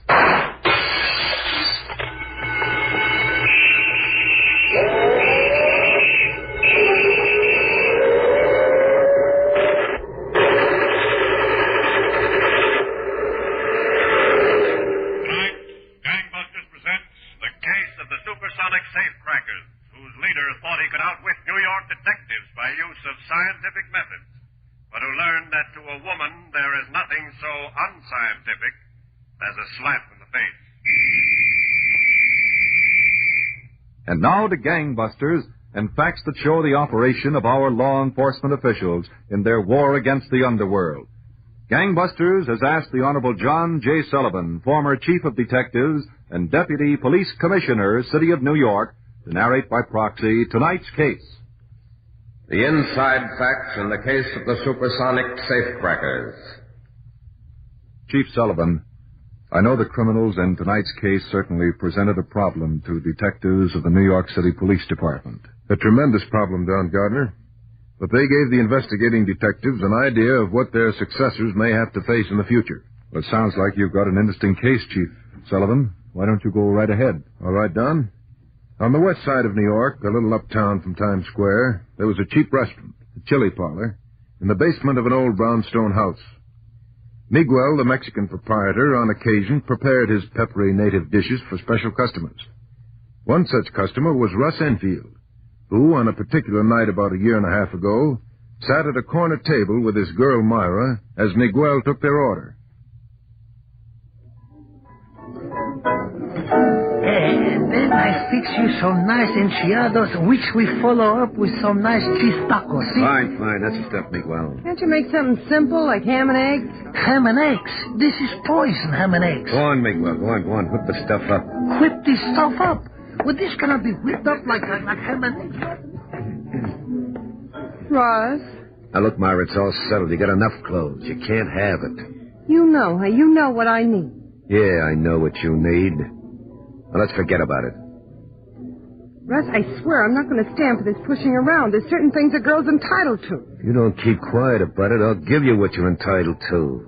Now, don't let's start it. Uh-oh. Comes Jonesy and the guy. Ray. Where's this turtleneck sweater? All right. Now, keep quiet. Well, here we are, Russ. Hello, Jonesy. Do you look sweet tonight? Yeah. I just got a haircut. Okay. You're Preble, huh? That's right. Joe Preble, Russ Enfield. Come on, Jonesy. Hi. Let's go over to the bar and have a drink. Is it okay, Russ? Sure. Go ahead. I want to talk to Preble. Take care of my enchiladas. Yeah, I'll see they don't get cold. Come on, Myra. Those enchiladas couldn't get cold inside. There he is. Have a chair, Preble. Thanks. Your kid. She's just like the rest of them. No problem? Sounds okay to me, Russ. The way Jonesy explained it. Jonesy's not the best explainer in the world. Have any questions? What kind of questions? Safe-cracking and safe-cracking. With a few improvements, yeah. For instance, you don't have to carry that gun anymore. Who told you I'm carrying a gun? Nobody told me. I just found out now. You carry it in a shoulder holster under your left arm. Right? Now, whose mind you been reading? I've been reading any minds. Just a dial on this little gimmick. It's a funny-looking watch. What is it, anyway? Well, that's a little gimmick I picked up. They used them in the war. Metal detector. Oh, cute. Cute as they come. But how does it open a safe? Might come in handy, just like everything we use. Walkie-talkies, the supersonic stuff, everything. You gotta show me that it beats the old way. You've been on ice too long, Preble. You got a Sing Sing complex. Now, remember what I tell you about the gadgets we work with. The scientific stuff can only go so far. Can't even go that far without a little head work. Okay, just lay it out. Now, hold it. Senor Ross, you would like the tortillas plain or toasted? Toasted, I think. Anything, Miguel. Just get it out here. See, toasted. A toasted will be more better tonight because it's yesterday's tortilla. He should drown in a barrel of tequila. Well, Preble, you think you could come along and do what I tell you without giving me any argument? Look, I've been knocking the knobs off safes 15 years now. I can use your experience, but my methods are a little different. What do you come to be such an expert in this science stuff? The Navy, pal. The Navy taught me the works before they gave me the bounce. Oh, another blue ticket, boy. Yeah, after a hitch in Portsmouth Naval Prison. I've got my hands on every electronic device in the book, and I know how to run them. I can open up any tin can of a vault in this town without straining a muscle. I'll show you what I mean. I heard there was fortunes being made out of government surplus. The surplus anybody can get, Preble. It still takes a guy to run it. Here comes Agua Caliente with your grub. Good. Let's see. All right, it's very hot stuff, senor, if you don't put your fingers on.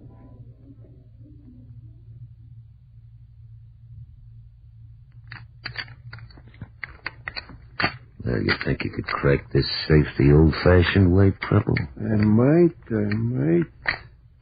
Come on, Russ. How long does it take to get that junk rigged up? Yeah. Plug this in the wall socket. There.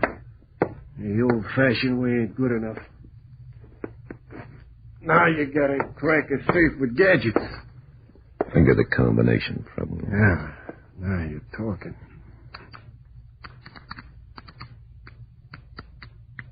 Okay, hold it. 1 tumbler drop. Did not. I didn't hear it drop. I got the best ears in the business. It dropped, I tell you. The gadget told me it did. No kidding. I'll run the dial back the other way. Easy. Hey, what's that? Shut up. What is it, Jonesy? Keep the light lower, Russ. I got a glimmer of her from the window just now. Right. Keep that light lower, Preble. Any radio cars around, Jonesy? Not a sign of one, Russ. How you doing? Okay, but we won't get it open if I talk to you all night. You just stay in the car, keep your eyes out for cops. Okay. Hey, that's all right. The walkie-talkie's okay. I know it. Go on, get to work on that combination. Sure. Want to grab that dough and get out of here. 5 feet 8 1/4, 31 160 pounds. Investigation of homicide. Look, Captain Hanson, I hate to break in on a lineup like this.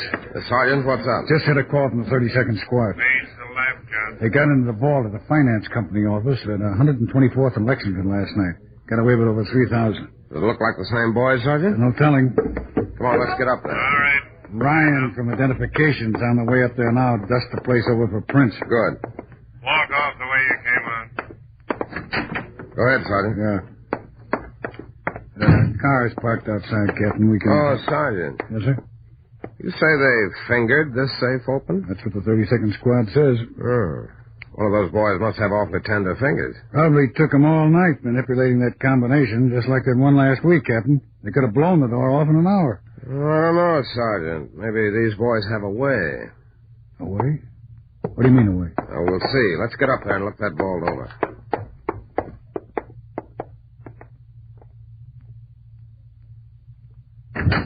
Hey, Russ, Hello, Jonesy. Oh, hi, Myra. Is Russ around? Sure, he's in there sleeping. He's got a night job, remember? I guess I'll come back later. What's your rush, handsome? You can wait, and you don't have to wait standing up. Okay. Thanks, Myra. Not over there. Sit down here. There? Okay, if you don't mind.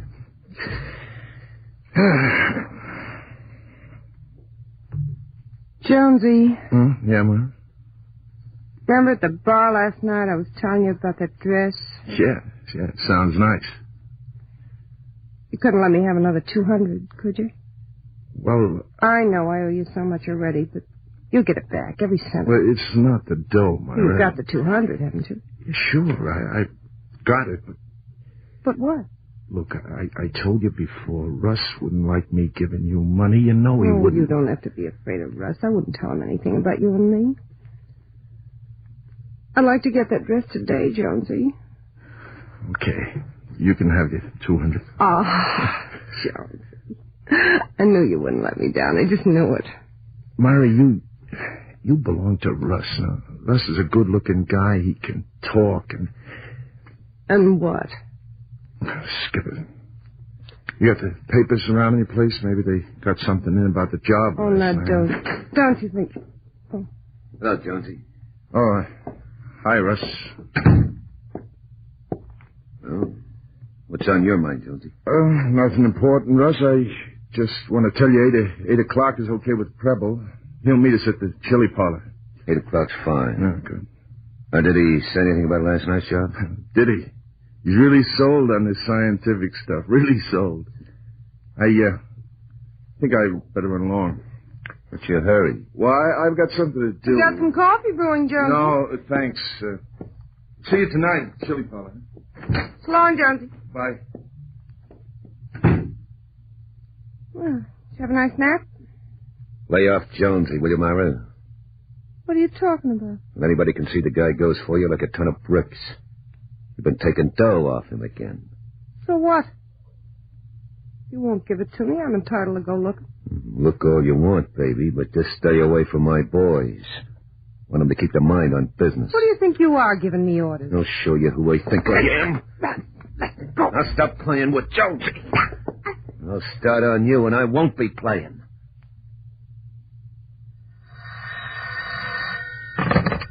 Captain Hanson talking. Oh, Captain. Sergeant Keel. Look, I'm with the chief engineer of the Euclid Safe Manufacturing. Well, what does he have to say?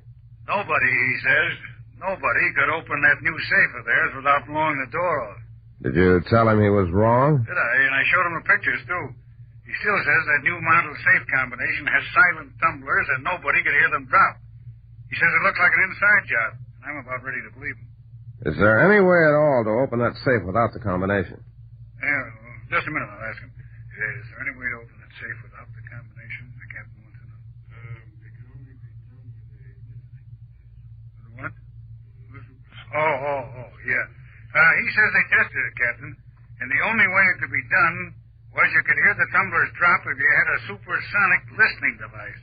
Yeah, that's interesting. Yeah, that's interesting, Captain, but what kind of a burglar carries a supersonic, whatever you call it? I don't know, Sergeant, but come on back to the office. We'll see if we can find out. So done as the gang of criminals led by Russ Enfield prepared to extend their scientific safe-cracking venture still farther, New York City detectives had obtained their first inkling to their method of operation. It was the beginning of a long trail that didn't end until the threat of death lurked on both sides of a skyscraper skylight. Now, back to Gangbusters. You were telling us, Chief Sullivan, that the criminal Russ Enfield had led his gang in a number of successful safe-crackings by using such modern instruments as supersonic listening devices and walkie-talkie apparatus to warn of approaching trouble. That's right, Don. And New York City detectives had an idea of what was going on and were proceeding with their investigation. One night shortly before starting on the safe burglary they had planned, Russ Enfield had just finished dinner with his Confederates and the girl Myra at the chili parlor the gang patronized. Listen, Russ, boss or no boss, is the last time I go for this Mexican food. Can kill you. Yeah, it's like olives. You gotta learn to like this stuff. And you will if you got a stomach left. Well, what's the matter with Mexican food? I like it. Okay, Jonesy, it's getting late. Drive Myra home, will you? Yeah, Russ, sure. Yeah, I thought you were taking me on this one. A dame's place is home. Who asked you? On home, will you? Come on, Myra.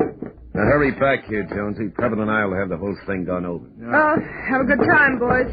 Let's go, Jonesy. You sure? Toodaloo. I'll see you later, Jonesy. Yeah. Hey, got the car parked right outside, Myra. That's sweet of you, Jonesy. Look, Myra, I want to talk to you Now, about... wait. Wait till we get outside. Okay. I'll get the door. Hey, buenas noches. Night, Miguel.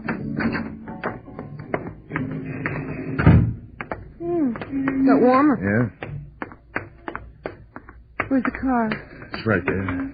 Look, Myra, Yeah. your new dress looks nice, hon. Does it? Glad you like it. Oh, wait a minute, Myra. When is the payoff going to be? Jonesy, I told you you'd get back every cent. $800, isn't it? When a guy gives dough to a dame, she means something to him, Myra.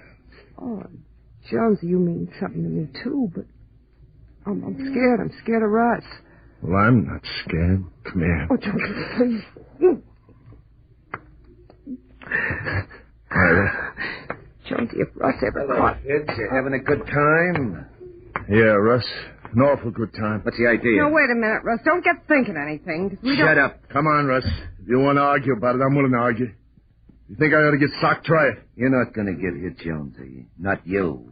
Hey, now, wait a minute. Wait, nothing, Myra. I told you to cut this out. Russ, no, don't stop. You hadn't ought to have done that, Russ. You had it coming. Did I? I said you hadn't ought to have done that, Russ. Go on, Myra. Grab a cab and get home. I'll take her home. You do what I tell you. Go on, Myra. Start walking. Don't you ever lay a hand on me again. You didn't have to hit her, Russ. You listen to me, Jonesy. Myra's no dame for you. If you want a girl, go get somebody else. Ain't that up to Myra? It's up to me. I came out to tell you to pick up an extra 20-foot extension cord for that job tonight.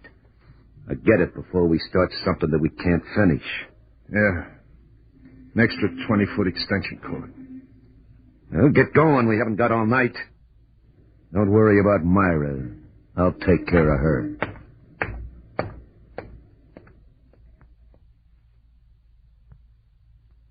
Let me get this straight, Commander. You say these are all the types of supersonic listening devices that are Navy equipment? That's right, Captain Hanson.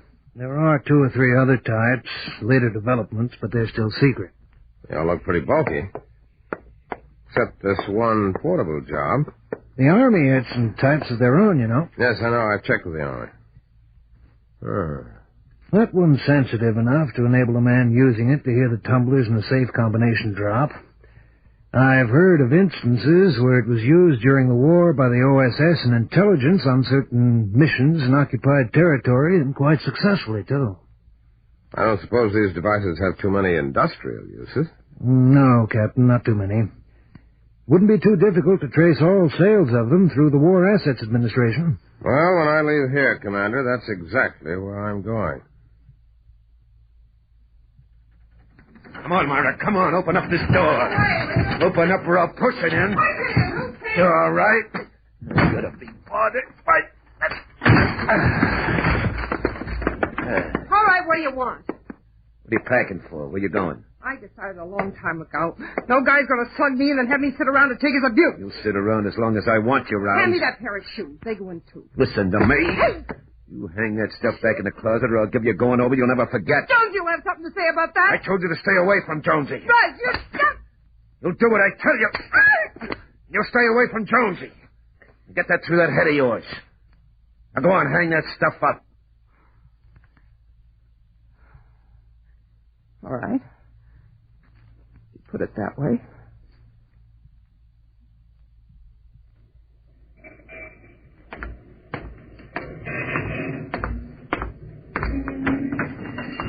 Yes, sir. Step right in. Yes, sir. What can I do for you? I understand you handle a lot of war surplus. He understands I handle a lot of war surplus. Mister, this store handles so much war surplus, I'm thinking of starting my own army. What would you like? We got pup tents, jeep tents, barrack tents, sailor suits, soldier suits, diver suits. Okay. Have you got any portable supersonic listening devices? We got any portable supersonic listening devices? Sure, we got them. Right this way. Thanks. Telling you we got a portable supersonic listening device the likes of which you've never seen. And they've been going like hotcakes, too. Everybody wants one, everyone. Yeah? Sure. We run them in, run them out by the carload. Hey, take a look at this little number. My name is Sergeant Keogh, Safe and Loft Squad.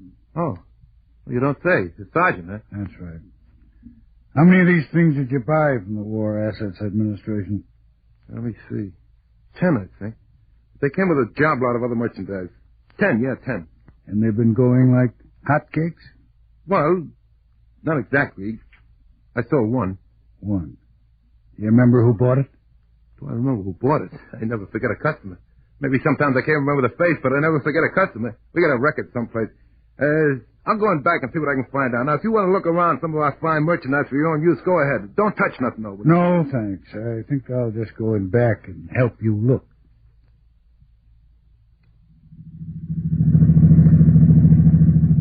And then he hit you again. Huh? Yeah. But that's not the worst part of it, Jonesy. Like now, I can't even go to the beauty parlor without an escort. I'd like to help you, Myra, but what's the use? Nothing in it for me. You just run back to Russ. I hate him, Jonesy. You don't know how much I hate him. And what are you sticking with him for? I'm scared. I'm scared to death he'll kill me. Jonesy. There is a way. Way for what? For you and me. I thought you were scared of Russ. Suppose there was no Russ to be scared of. Now, wait a minute. Listen to me, Jonesy. That's safe tonight. There ought to be 15,000 in it. So? You and I could do a lot with 15,000, Jonesy. An awful lot. Yeah, maybe we could. Russ told me he's taking both you and Preble up into the place with him. I'm going to stay in the car. What about Preble? He don't mean nothing to you, does he? Not much, no. Okay, then. Okay, what? When the safe gets open and you've got the money, that's the time. Both of them? I don't know. Well, you don't have to, you know. If you can do without me. Well, now, look, Myra. But if you don't kill him, Jonesy, we'll never get a chance, you and me. Never. Think of it. 15,000. Yeah, Myra. Yeah, I want that chance.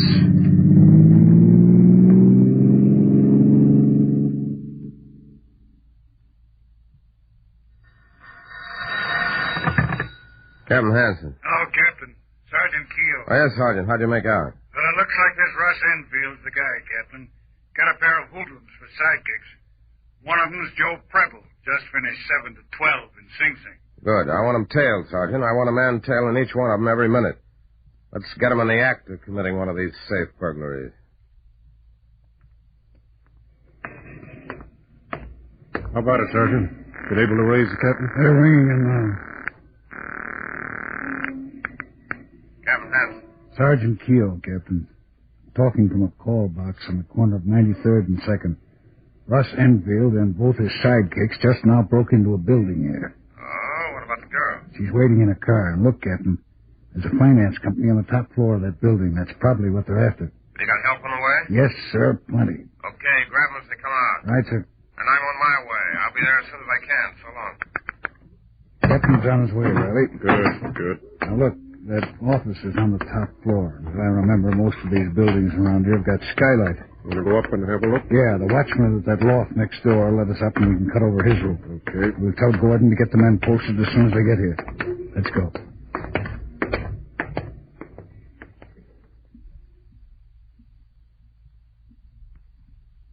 Come on, Jonesy. We've been here long enough. Come on, let's get packed up and going. Preble? I'm set. You know, Russ, I wouldn't be surprised if that adds up to 15 grand. Yeah, we'll see what it adds up to when we count it. Now, come on, get that stuff together. Russ. What? Myra told me you hit her again.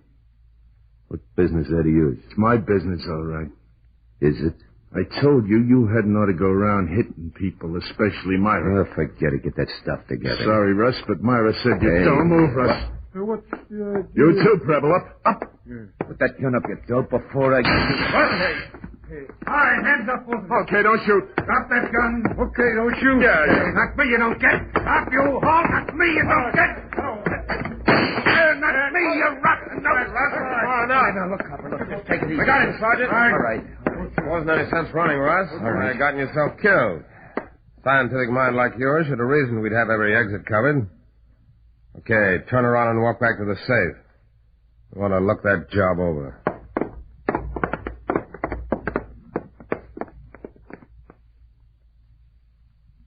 That, Don, was how Russ Enfield and his gang learned that not even the clever application of up-to-date scientific instruments can beat the law. They were all sentenced to long terms, which they are now serving in various New York state penitentiaries. Well, I was amazed, Chief Sullivan, that such equipment as supersonic listening devices could be purchased by burglars. Well, they can't anymore, Don. Because of requests by law enforcement officials and for other reasons, the sale of supersonic equipment was frozen by the War Assets Administration several months ago. Well, thank you, Chief Sullivan, for this extraordinary case history. And congratulations to all the New York City detectives who had a hand in breaking up this dangerous gang of safe burglars.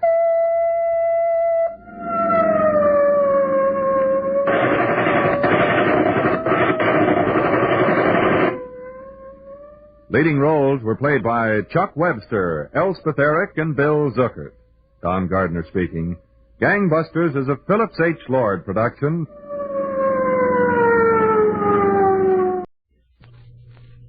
Proudly we hail.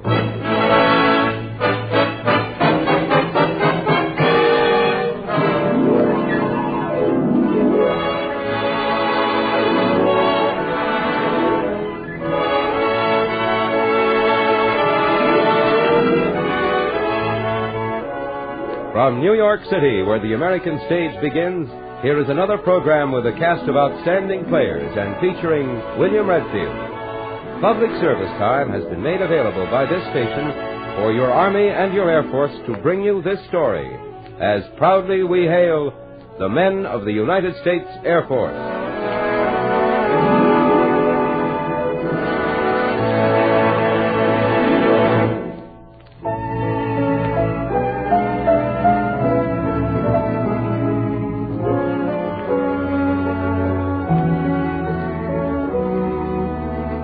Our story is entitled Operation Wingtip. This is a true story of Captain Jack Miller, United States Air Force, who with Captain John Palladino and Lieutenant Wood MacArthur executed an almost unbelievable maneuver in the war-torn sky over Korea, a story that hit the front pages of every newspaper in the country just a few months ago.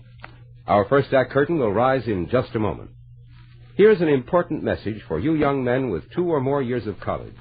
You are urgently needed in your rapidly expanding United States Air Force. The Air Force needs men today to be the leaders of tomorrow, men who will follow in the tradition of the Air Force and its great leaders. If you're between 19 and 26 and a half years of age and can qualify, you are urged to join the ranks of modern air pioneers by becoming an aviation cadet.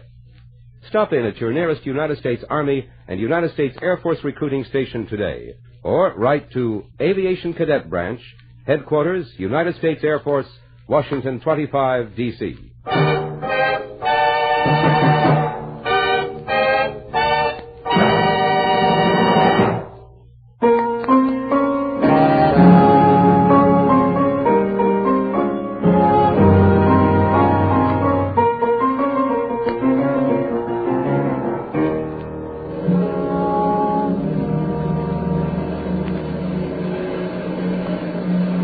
Somewhere over Europe during World War II, a group of Air Force planes are winging through the sky. Captain Jack Miller, second in command and flying as wingman to the group leader, is listening on his earphone.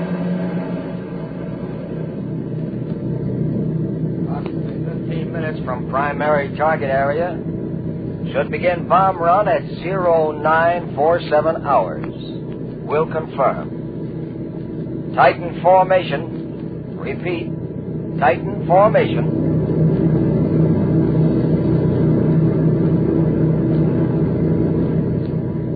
How's this, Chief? Tight enough? Wow, hold it, Miller. Let's leave a little room for turbulence.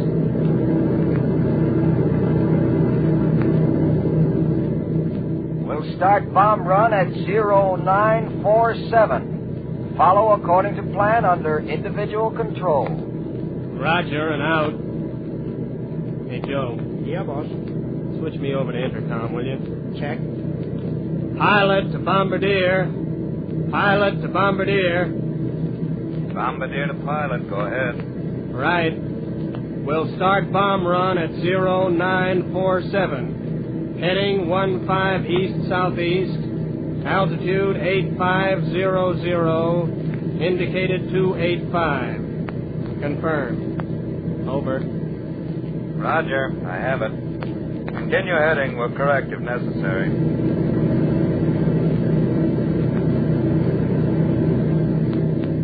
Bombardier to pilot. We'll open bomb bays. Roger.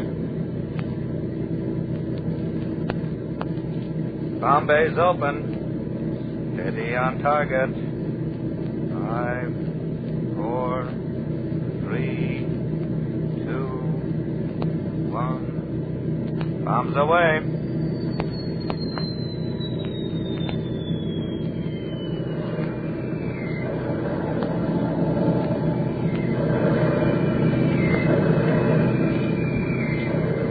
Well, Joe, I guess that does it. Let's head for home. Hey, wait a minute.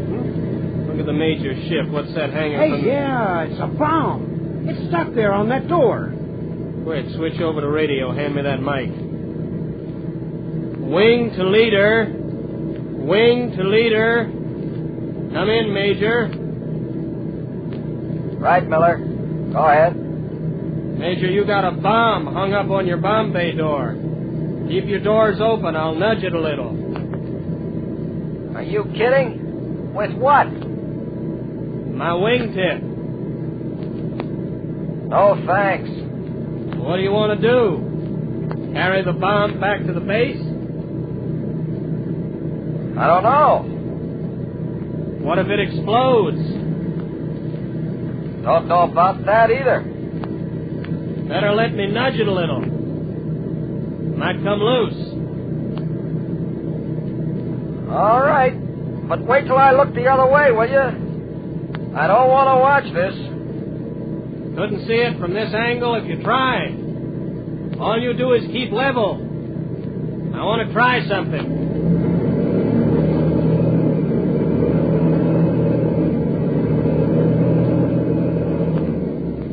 No. Missed.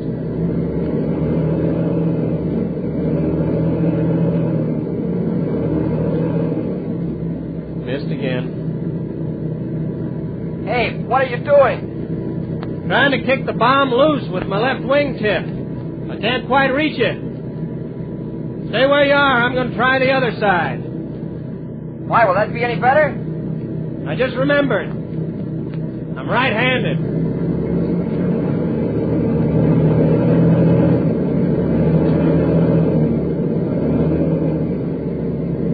Missed again. Hey, I got it. There she goes.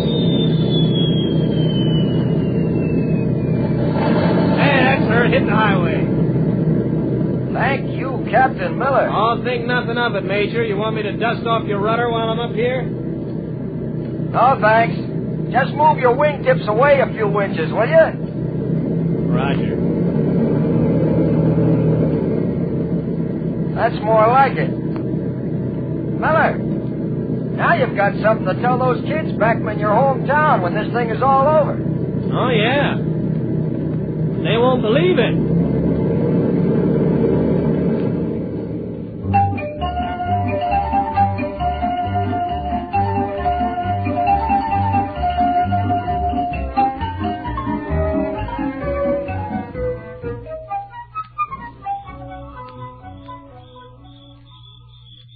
So I dived down under the Major's plane and came up on the other side, see, and I nudged the bomb loose with my right wingtip, and it dropped and just exploded on the highway. Boom!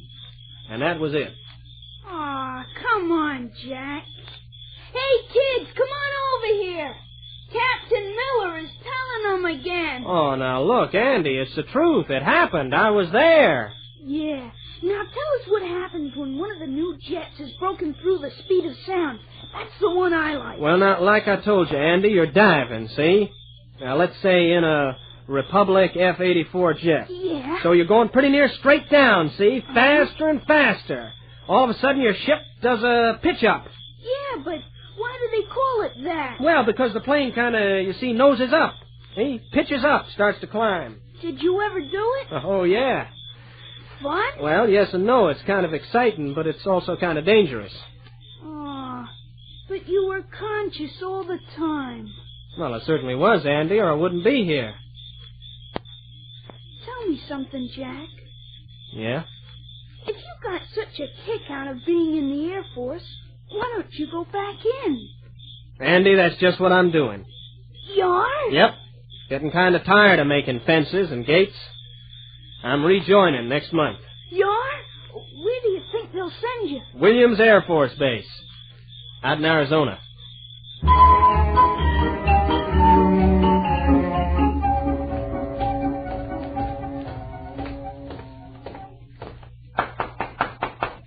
Come in. Hi, fella. Oh, hi. We're just a couple of neighbors extending a welcome to Mesquite Manor, the pride of Williams Air Force Base. Oh. I'm Captain John Palladino, and this here is Lieutenant Wood MacArthur. Well, hello. Hi. Well, glad to meet you. I'm Captain Miller, Jack. Thanks for the welcome. That's okay. Oh, we just got here this morning ourselves. Johnny and I met on the train coming out. Oh, yeah? Well, where are you from? I've been making fences back in Oklahoma. Oh? Well, Johnny and his brother ran a restaurant in North Little Rock, Arkansas. I was in real estate. Oh, I see. Well, sure feels good to get the old uniform back on, doesn't it? Sure does. Especially when it means that we're here to fly those jet jumps. Johnny's sure hepped up about flying these oil cans. Well, hey now, so am I. I can't hardly wait till I get one of those babies rolling down the runway. Yeah. But we've got an awful lot of transition school to get through first. Those jets take an awful lot of learning.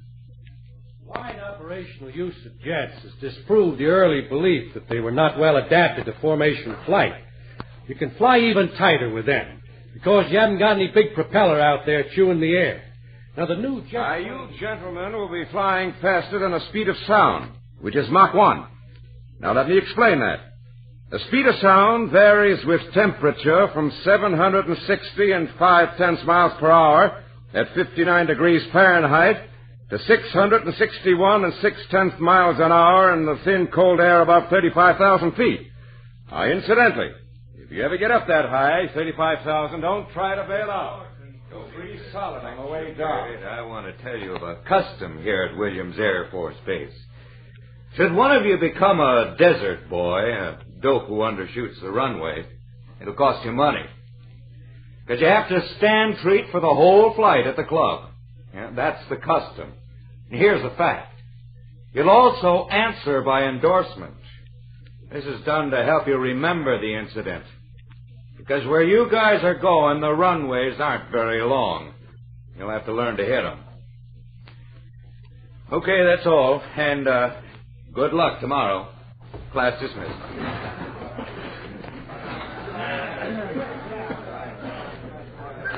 I guess you guys know what he meant when he gave with that phrase, where you guys are going, the runways aren't very long. Sure do. Where else?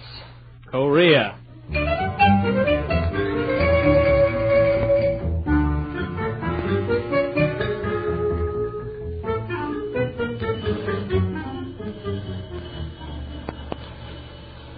Next, Flight F, Fox. Flight leader, Captain John Palladino. Here, sir. Box 2, Lieutenant Wood MacArthur. Present, sir. Box 3, Captain Jack Miller. Right, Colonel. Now the mission. You've drawn your maps? Yes, sir. Right, sir. Primary target, railroad yards at this point. Secondary target, troop concentration located at this point. Everybody got it? Check, Colonel. Okay. Guess it's happy hunting and be seeing you fellas.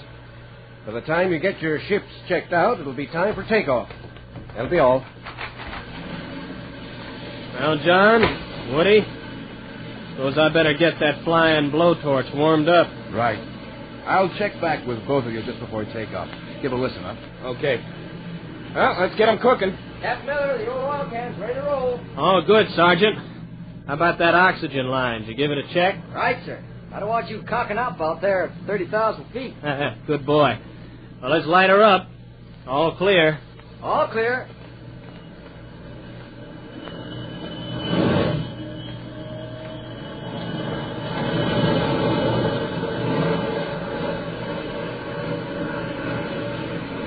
Ready for takeoff, Miller?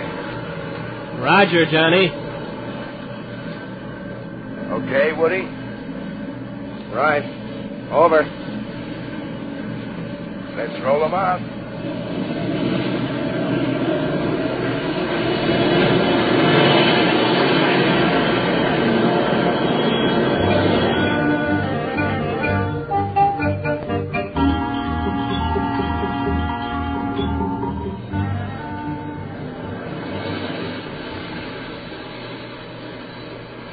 Fox 2, Fox 3. This is Fox Leader. You read me? Roger. Roger. A few bandits upstairs. Think they'll cause us any trouble? I don't think so, Johnny. They don't look anxious. Okay.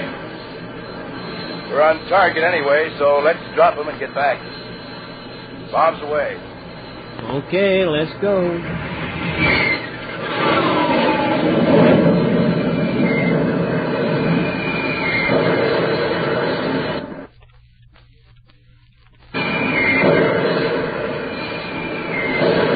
Good hit. Hope the colonel's satisfied. It should be. Okay. Let's climb it to 32,000. See if those bandits still feel playful.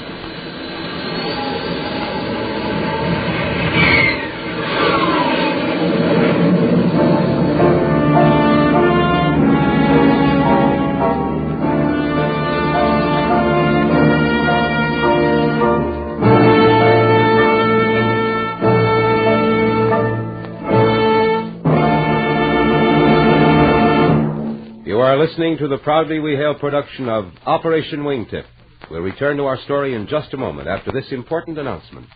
Here's good news for you young men with 2 or more years of college. The age requirement for aviation cadet training has been lowered to 19. Yes, if you're between 19 and 26 and a half years of age and can qualify, you'll receive your silver wings and your commission as a second lieutenant in the expanding Air Force. There's a vitally important job for you as a pilot, navigator, bombardier, radar observer, flight engineer, or electronics officer, and there's golden opportunity in this jet age of air power. For full information, visit your United States Army and your United States Air Force recruiting station, or write direct to Aviation Cadet Branch, Headquarters, United States Air Force, Washington 25, D.C. You are listening to Proudly We Hail. And now we present the second act of Operation Wingtip.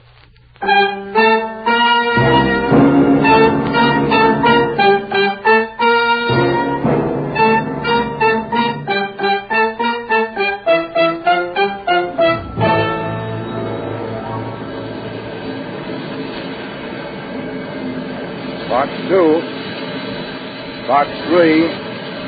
This is Fox Leader.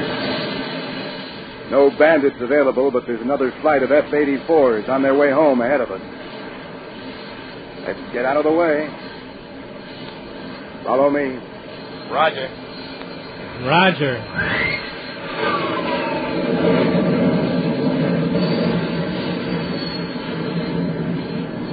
Fox 2, this is Fox 3. Isn't Johnny diving a little fast? What do you mean, diving? Now he's climbing. What's the matter with him? Fox Leader, this is Fox 3. What you doing? Over. He's diving again. What's the matter with him? Think he's all right? Fox Leader, this is Fox 2. Are you all right, Johnny? Yeah. Sure. I'm okay. Well, cut out the acrobatics then, will you?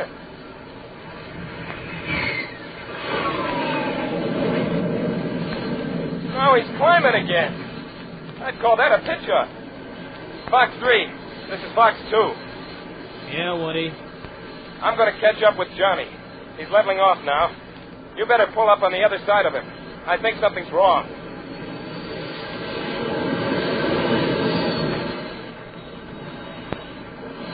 Can you see him from that side? Can you see him from your side? Yeah. Looks like he's grabbing at his oxygen mask. Throttle back, Johnny. Throttle back. Fox Leader, this is Fox 2. Throttle back. See him now? Yeah, he's going too fast, Woody. He's doing better than 500 again. Throttle back, Johnny.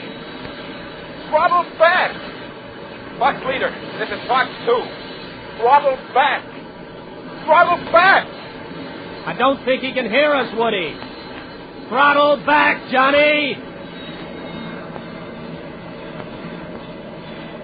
Maybe he heard you that time, Jack. Slow down a little. Can you see him now? I've got a bad angle here. Yeah, I can see him. Looks like his head's resting against the canopy. What? Hey, something happened. Now he slumped forward.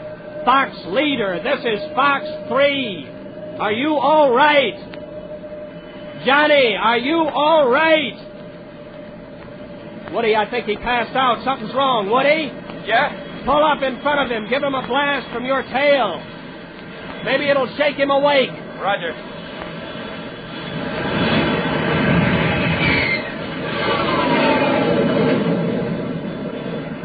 No good.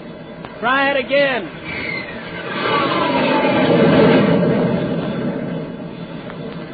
Do any good? No. Okay, I'll try it again. No, cut it, Woody, cut it. No, that's enough. What's the matter? I'm afraid you'll send him into a spin. Okay. Anything else we can try? Well, Oh, yeah. Yeah, look. Hey, put your wingtip under his wing. And I'll put mine under his other wing. And we'll keep him level till he comes to. What? Now, you heard me. Well, sure, I heard you. What's the matter? You crazy? We'll all go down in a heap. No, we won't. I tried it once. I just remembered. Hey, grab him, Woody. He's falling your way. Roger. Got him. Wait a minute. I'll get a little closer. Hey, what goes? I can't touch him. Air cushion between your wing and his. It's the turbulence around the wings, Woody. Now, you see, just play around with it. That's right. You'll get the feel of it. Now, take it easy, Woody. Easy. You're bouncing him too hard. That's too much. Yeah, I guess it is. Starting to roll over. Now it's your turn. Catch him, boy. I got him. What a game this is. Now what do we do? Carry him like this till he comes to? What if he doesn't come to? I don't know. Ask me again in about 15 minutes. If I'm still here, that's a promise. No, I'm sorry. Guess I pushed too hard. Grab him, Woody. Got him. Take it easy, though, will you? Look, Miller. This being 30,000 feet up in the air, it's not good for Johnny to be up here without oxygen, is it? No. Well, then, let's drop him down to about 15,000. Maybe the fresh air will bring him to. Can't do it, Woody. Why not? We haven't crossed the front lines yet. We're still over enemy territory. If we go down now... I get it. Commie aircraft, huh? Yep. So, we just stay up here at 30,000 and play ping pong with a conked-out pilot. Yep. How long? 100 miles. Maybe 15 minutes. Think we can hold out? I guess so. Think Johnny can hold out without oxygen? I don't know. Hey, catch him, Woody. He's starting to roll over.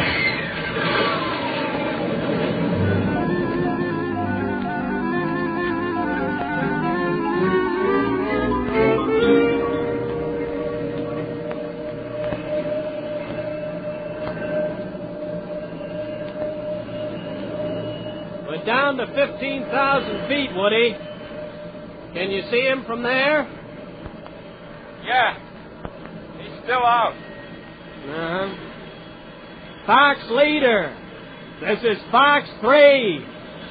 Wake up, Johnny. Come on, Johnny, wake up. No go. Hey, Woody, let's try it together. Soft at first and then build it up. Maybe that'll get through. Roger. Johnny, wake up. Johnny,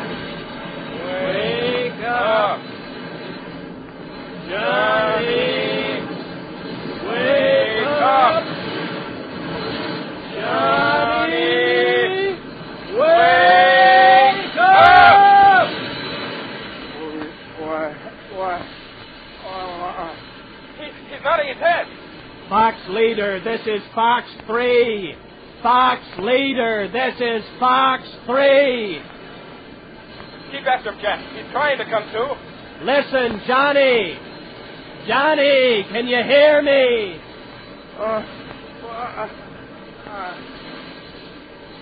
Listen, Johnny. Switch your oxygen output to 100%. Your oxygen output. It's on the right panel, Johnny. On the right panel. Oxygen. Oxygen. Keep doing it, Miller. Oh, man. It's about time. Hey, Johnny. We're at 13,000. We're ready to land any time you are. Yeah, okay. Better land right away. Oh, man, I got a headache. You got a headache?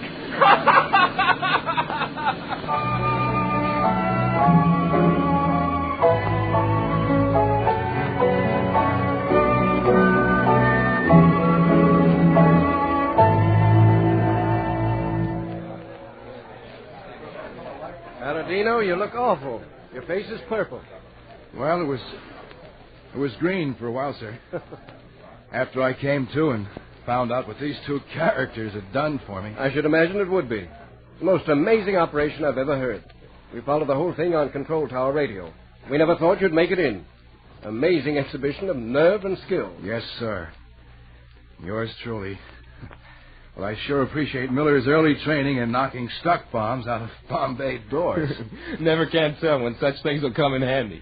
Guess we'll have to have that song rewritten for you three. What? What song? From now on, we'll be singing Coming In on a Wing and a Wing.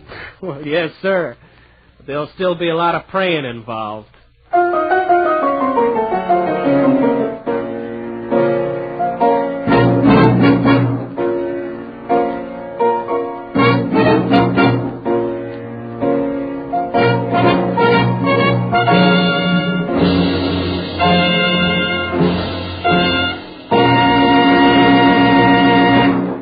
Thank you, William Redfield, for a very fine portrayal. Now here's an important message. Can you qualify to fly in your United States Air Force? There's good news for you young men who have had 2 or more years of college. Yes, because today the age requirement has been lowered to include you fellows who are just 19. If you can qualify and are between the ages of 19 and 26 and a half, you can fly the mighty bombers and speedy jets of today's expanding Air Force. There's an important job to be done, and there's an important future for you in Air Force Blue. For full information, visit your United States Army and United States Air Force recruiting station or nearest Air Force base, or write to Aviation Cadet Branch, Headquarters, United States Air Force, Washington 25, D.C.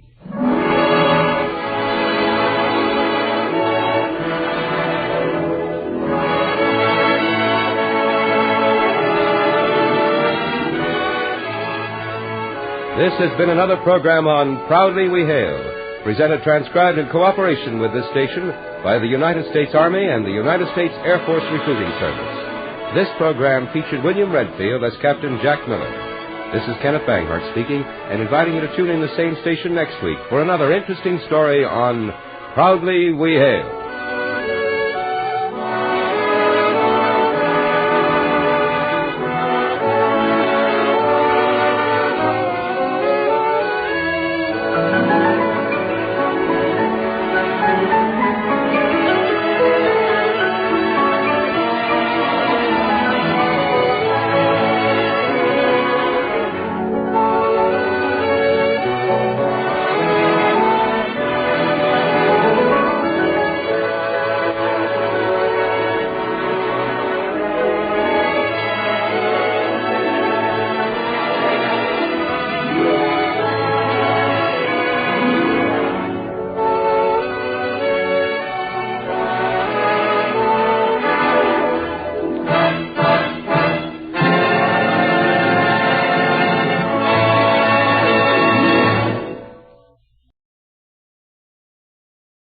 Wine brings you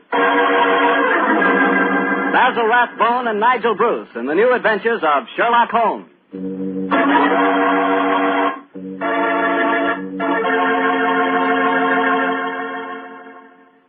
Petri family, the family that took time to bring you good wine, invites you to listen to Dr. Watson as he tells us about another exciting adventure he shared with his old friend, that master detective, Sherlock Holmes. And you know what I wish I could share with you sometime? A bottle of Petri California sherry. Have you ever tasted Petri sherry? It's just perfect before dinner. Why, that Petri sherry can change the usual before-dinner lull into a special event, and that's a fact. Just look at the clear color of Petri sherry. It's a deep, rich amber, clear and cheerful-looking. And wait till you taste it. That's when you find out for sure just how good a wine can be. That's when you find out just what I mean when I say that the flavor of Petri sherry comes right from the heart of the grape. Try Petri sherry by itself, or with hors d'oeuvres or canopies or whatever you call those little cocktail sandwiches, and say, if you like your sherry dry, well then Petri California Pale Dry Sherry is the sherry for you. Just be sure the label says Petri, the proudest name in the history of American wine.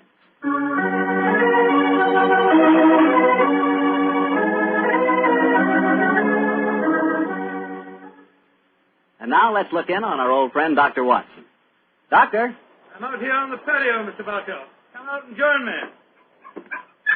Quiet, Winnie. Quiet.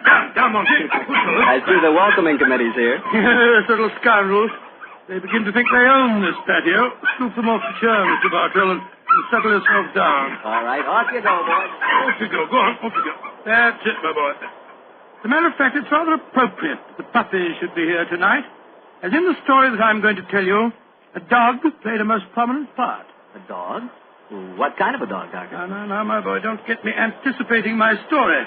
For once, I'm going to start at the beginning. Which was?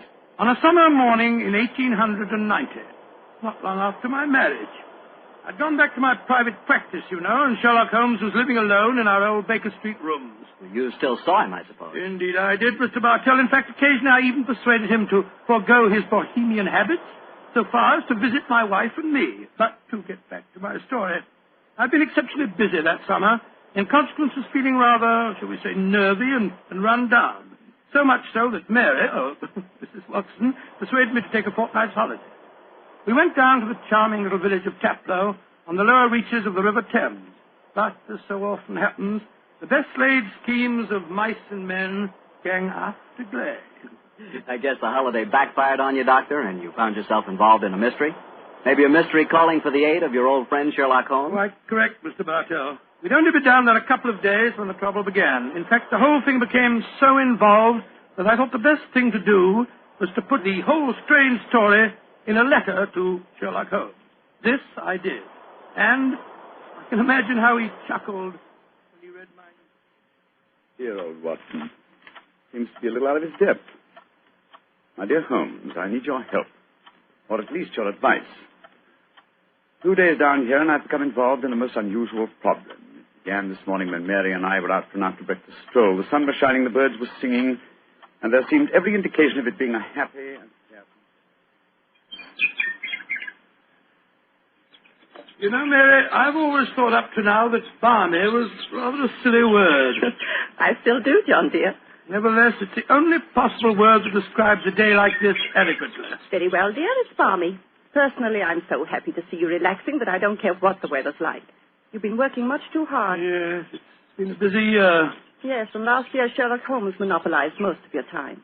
At least I've got you to myself for once. You dear little thing, you've always been rather jealous of my association with Holmes, haven't you? Not jealous, dear, but I must confess his influence on you wasn't entirely for the good.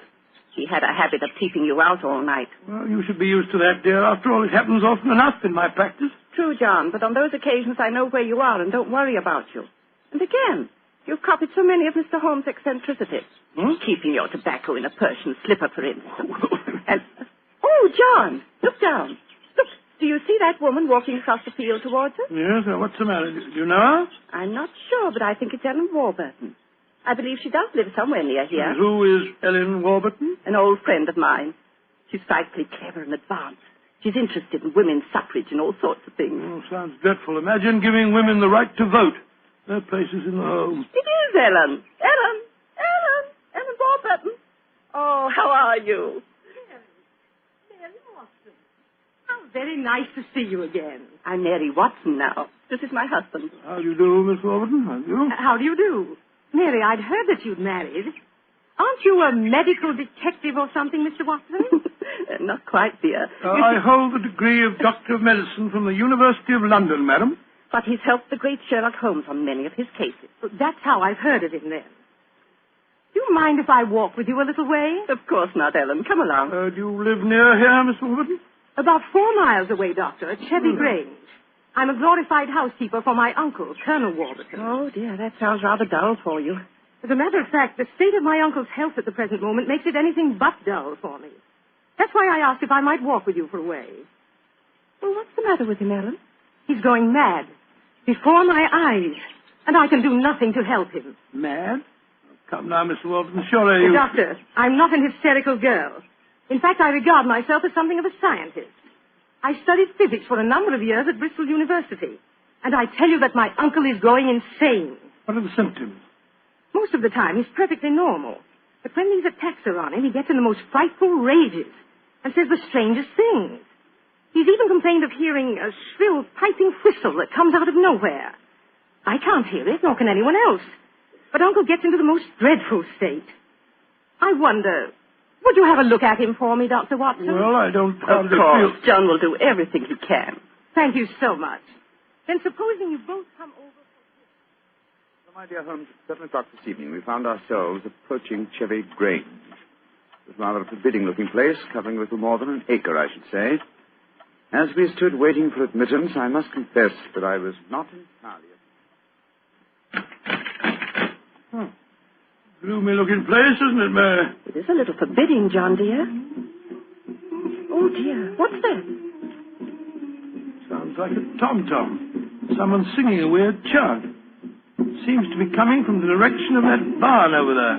It doesn't seem quite appropriate, dear, does it? I mean, not in the heart of Buckinghamshire. Why not knock on the door again, John? Yes, it's all right, I will. Perhaps they didn't hear us. Oh, they did. Who is it? Oh, yes. It's Dr. and Mrs. Watson, my good man. Acker's the name, sir. Come in, please.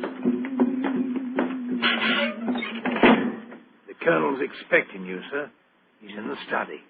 This way, sir. By the way, Hacker, as we were waiting outside the front door, we heard a strange chant, and it sounded as if someone was beating a tom-tom. Oh, that was Miss Narda. You'll be hearing more of her. Promising beginning. Let's see what happened next. This very unpleasant fellow Hacker showed us into the study where we met Colonel Warburton. First, it was hard to believe that he was a sick man. He looked well enough, and his conversation was sprightly. Spent most of his army life in Africa as military governor in a Zulu district. The African spears and other trophies that lined his study walls bore mute evidence to his past life. He encouraged me to tell him some of my own army experiences. Oh, dear, poor fellow. It was really rather sad. There I was, Colonel Warburton, on the howdah of this wretched elephant. The river was a raging torrent, and I couldn't get the confounded animal to budge. Well, I'm a pretty strong swimmer, you know. Won several cups of swimming, as a matter of fact. Of course, I was a much younger man then. John, dear. Yes, ma'am? You interrupted Colonel Warburton's story. Oh, sorry. I thought this little incident would be interesting. Do go on, Colonel. Yes, Your story was so sorry. interesting. You were telling us that you were intercepted by an African drum code message. Oh, yes. Well, I don't want to sound conceited, but I doubt if there was another Englishman in the world who could have told you what those particular drum beats meant. Oh, I don't doubt that, Colonel Warburton. Well, I'd spent a good number of years studying the native customs. I spotted the code right away. It meant that an uprising was planned to start throughout the whole province at noon the next day. Of course, there it is again. The devilish whistle. Can you hear it, Dr. Watson? Mrs. Watson? I can hear nothing, sir. Nor can I. Of course not. No one can hear it but me. Now, Colonel Warburton, don't get so excited, it's sir. Black magic, that's what it is. Oh, really, sir? Black magic. You must realize that the powers of jungle witchcraft are completely unknown in this country, Dr. Watson. But I know of them, and I can think of many people who might wish to employ them against me. Come in. Oh, it's you, Nada. Great Scott, she's very beautiful. Nada, I want you to meet some friends of Ellen's. Dr. and Mrs. Watson. I am very pleased to meet both of you. How do you do? How do you do, Miss Nada? Nada's father was a Chaga jeweler, one of the greatest Zulu chieftains I ever had the privilege of knowing. He did me the rare honor to swear blood brotherhood. So when the missionary sent Nada to England to complete her education, I insisted that she spend her first few months here under my wing. Listen. What is it, Colonel? That whistle again. For heaven's sake, say that you heard it this time. Please say that you did. I didn't hear a thing, sir. Well, I did, and I know where that sound came from. Put down that spear at once, will you, Colonel Warburton? The devils are trying to kill me. I'll kill them first. No. Don't throw it, sir. Don't throw it. Someone's opening the door. Uncle! It's Ellen. Great Scott. The spear missed her by an inch. Uncle, what is it? Whistle. I heard it again, Ellen. And I'm going to find where it came from. Poor Uncle. Of course, you heard no sound. Nothing, Ellen. What can we do to help him, Dr. Watson? Well, it's hard to say, Miss Warburton. I'm not sure that medical help's what she needs. He seems perfectly sane and lucid except for these strange outbursts. But we must do something. I propose to, madam, as soon as I get back to the inn, I think I'll write to my old friend Sherlock Holmes and ask his advice. There's a problem. I can't feel that the man should be committed to an asylum, and yet obviously when these attacks are on him, he says matter to have her. Well, fascinating problem, and one that calls for speedy action. I think a telegram to my friend Watson might help to clarify some aspects of the case. Yes. Let's see, Dr. John H. Watson, Red Lion Inn, Taplow, Bucks. I suggest that you ascertain one important fact. Does the Warburton household have a dog? Telegraph reply, Holmes. Oh, God, my soul, Mary. That's a cryptic answer to my letter. Yes, dear, it is. I'm afraid Ellen will be disappointed. She's coming over to join us for lunch to see if you have any news. What on earth can dogs have to do with the case? I can't possibly... Here's Helen now. Good morning, Ellen. Hello, Mary. Good morning, Doctor. Good morning. I suppose it's too early to have received any reply from Mr. Holmes. Well, as a matter of fact, I just got this telegram from him. You can read it if you like. I can't see it makes much sense, that's all. But that's extraordinary. I did have a little dog. He was killed a week ago. But it didn't occur to me to tell you about it yesterday. Well, that's amazing. How could Mr. Holmes have known about it? Yes, very little that Holmes doesn't know, my dear. How was your dog killed, Miss Warburton? I found him in the grounds with his head smashed in by a stone. Oh, how dreadful. Who do you think did it? It might have been a poacher. And then again, it might have been... Your uncle? It's possible. When he's in those rages, I don't think he knows what he's doing. That's very important. I think I shall go and send Holmes a telegram at once. Don't wait lunch for me.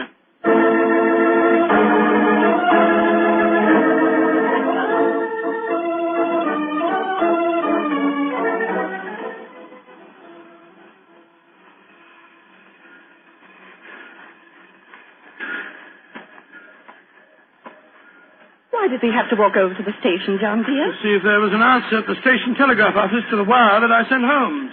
Oh, it's only 4:30, dear. It's hardly possible for him to have answered as quickly as that. In any case, they delivered the telegram to the hotel, you know. Well, it was a nice walk, my dear. Hello, there's a train in the station now. I wonder where it's from. Why don't you ask that porter, dear? It's not a bad idea. Porter, what train is it? Oh, it's the London train, sir. Right on time. Next stop, ready? Not many people getting off, there are there? Great Scott! Look who's here. Oh, dear, it's Mr. Holmes. And he's got a dog on a leash. Oh, what? My dear fellow, how are you? This is Watson. How nice to see you again. Thank you, Mr. I'm Holmes. delighted you're here, old fellow. We walked to the station to see if you'd answered my telegram, and here you are in person. It occurred to me that I could be down here at the same time that it would take a telegram to reach you. And I decided that a day or two in the country would make a pleasant change, apart from the fact that Colonel Warburton's problem interests me enormously. Why on earth did you bring a dog? I thought that this was a case in which a dog would be of invaluable assistance. Oh, be careful, John. Yes, look out, old chap. I think it would be safer not to pat him. I picked him up on the Mile End Road for a couple of florins, and I fear he's a dog that should have remained in London. A singularly unattractive nature seems to have been entirely ruined by an hour's train ride. Unpleasant brute, isn't he? By the way, Holmes, what do you make of the case from my letters? Well, I should prefer to reserve my judgment until I've met the Colonel. However, I will vouchsafe one opinion. Oh, what's that?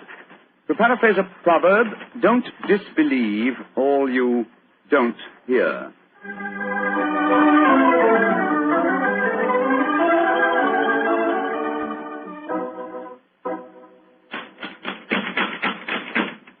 can't think why someone doesn't answer. They can't all be out.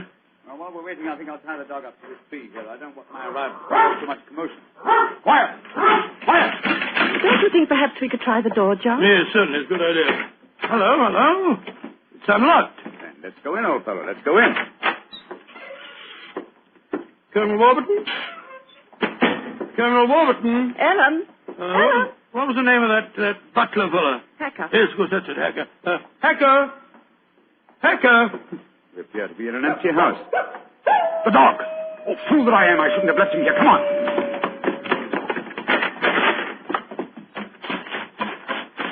Ah. We're too late. Oh, the poor dog. He's been killed. Yes, poor brute. Stabbed to death by one of the Colonel's spears. That proves it, Holmes. The man is mad. I think not, Watson. I think it proves that Colonel Warburton is a great deal more sane than some of the members of his household.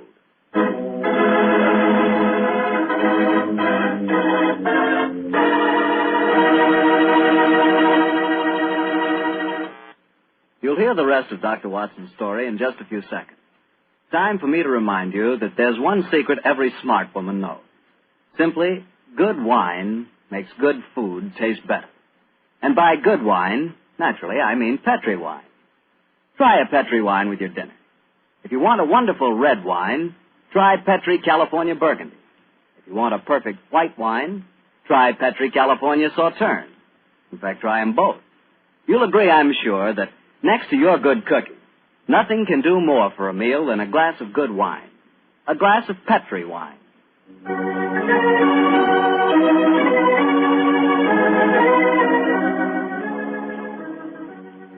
And now back to tonight's new Sherlock Holmes adventure, the story of Colonel Warburton's madness.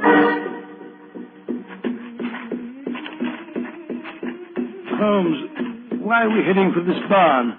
Seems to me we should be back in the house. Why, old chap? Found the house empty. Besides, I thought I heard. What is it? Listen. It's the same sound that Mary and I heard yesterday. Oh, once more, it's coming from the barn. Come on, Watson, but quietly.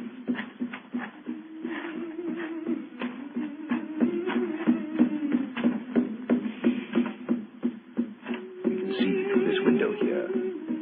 It's that Zulu girl, Nada. She's beating a drum and chanting. Who's the man with her? It's Colonel Warburton. No, it isn't. It's that servant fellow, Hacker. What in thunder is he doing here? Apparently assisting Miss Nada in some of her African mysticism. It's black magic they're dabbling with, just as the Colonel said. Let's go in and catch them red-handed. No. Stay quiet. We'll talk to them soon enough. At the moment, I feel it's much more urgent that we find Colonel Warburton. Come on.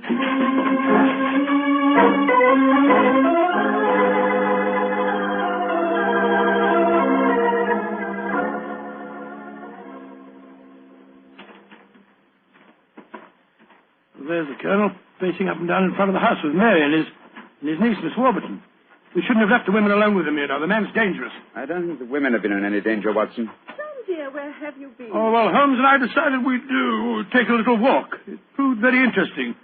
Miss Warburton, this is Mr. Sherlock Holmes. How do you do, Mr. Holmes? I'm so glad you're here. How do you do, Miss Warburton? And this is Colonel Warburton, Mr. Sherlock Holmes. Eh? I suppose you think I killed your wretched dog. Well, I might have done it. When I hear that whistle, something seems to snap in my brain.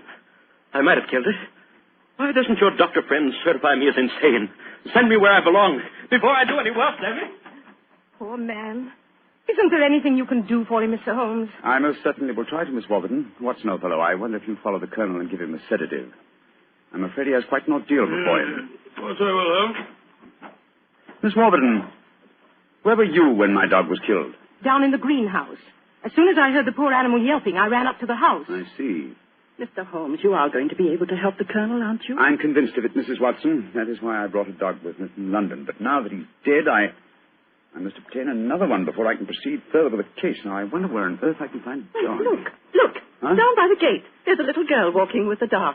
That's Sarah Entwistle, the daughter of our neighbors. Sarah, eh? Oh, excuse me, will you just a moment? Sarah! Sarah! Oh, Sarah.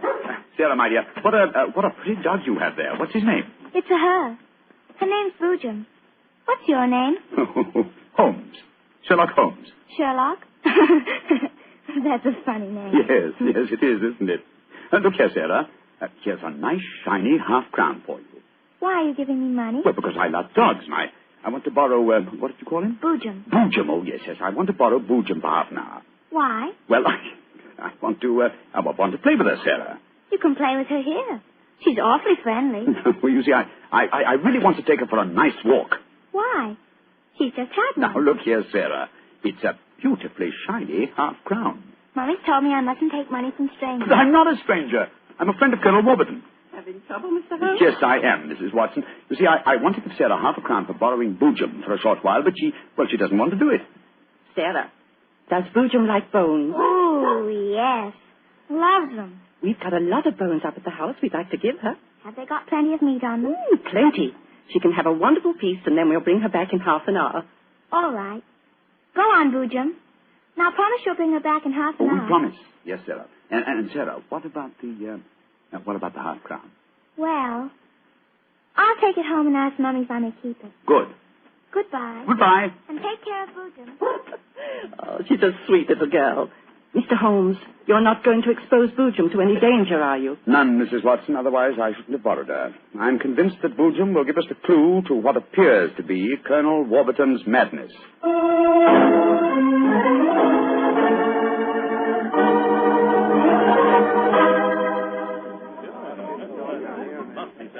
Now, let me see. We're all here. Miss Warburton, the Colonel, Miss Nada, Hacker, and the dog Boojum. Yes. Now, ladies and gentlemen, I propose to conduct an experiment. Before I conduct it, I should like to point out the chronology of the events in this case. First, Miss Nada arrived here. Mr. Holmes, you're not suggesting Please let me finish, Miss Nada. First, Miss Nada arrived here. Second, the Colonel first heard the mysterious whistle. Third, your dog was killed, Miss Warburton. Fourth, the whistling set in dead earnest.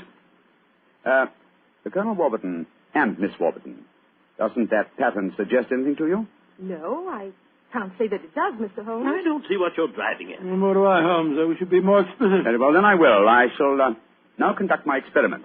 I want you all to watch Colonel Warburton and the dog Boojum. Excuse me while I turn my back. Now. There it is again. That whistle. The dog heard it, too. Great Scott, Holmes. What does it mean? It means that this wooden whistle in my hand is the answer to the mystery. The sound made by this cunningly designed instrument is above the normal range of pitch. You see, the Colonel has hypersensitive ears. So the dog heard it. Perhaps I should have said the normal human range of pitch. Then do you suppose someone has deliberately been trying to drive the Colonel mad? Of course, Mary. That's why the dogs were murdered. Whoever it was knew that a dog would give the game away. And it's not hard to guess who that someone is. Nada, this started when you came here. Is this your gratitude for the Colonel's kindness to you? Endangering his sanity with your evil black magic? That is not true. One moment, please, Miss Warburton. Miss Nada. Yes, Mr. Holmes. Dr. Watson and I watched you in the barn some 3/4 of an hour ago with Hacker. Were you engaged in practicing any form of black magic? No. I was praying to my old gods to save the Colonel's sanity. What were you doing there, Hacker? Don't tell me you were praying to old gods, too. I used to be a chapel-going man, sir, but I don't know. No harm in trying something new, I always say. In any case, why should Miss Nada wish to persecute the Colonel? It might be for some tribal revenge. Oh, but that's ridiculous, Ellen. Her father and I were sworn blood brothers. Exactly, sir. No, it should be obvious. Who had a motive for making the Colonel appear mad is niece and heiress. What do you mean? She has studied physics, you will remember, and so could know about supersonic research. Possibly she was afraid the Colonel might leave his estate to Miss Nada, and so wished him to appear insane and thereby invalidate a new will. In any case, I found this whistle in a drawer in your room, Miss Warburton. Ellen, how could you? I did it for your sake, to save you from Nada. She's just an adventuress, only you won't see it. Colonel Warburton, what action do you wish me to take regarding your niece, Miss Warburton? My niece? I have no niece, Mr. Holmes. Come, Nada, my dear.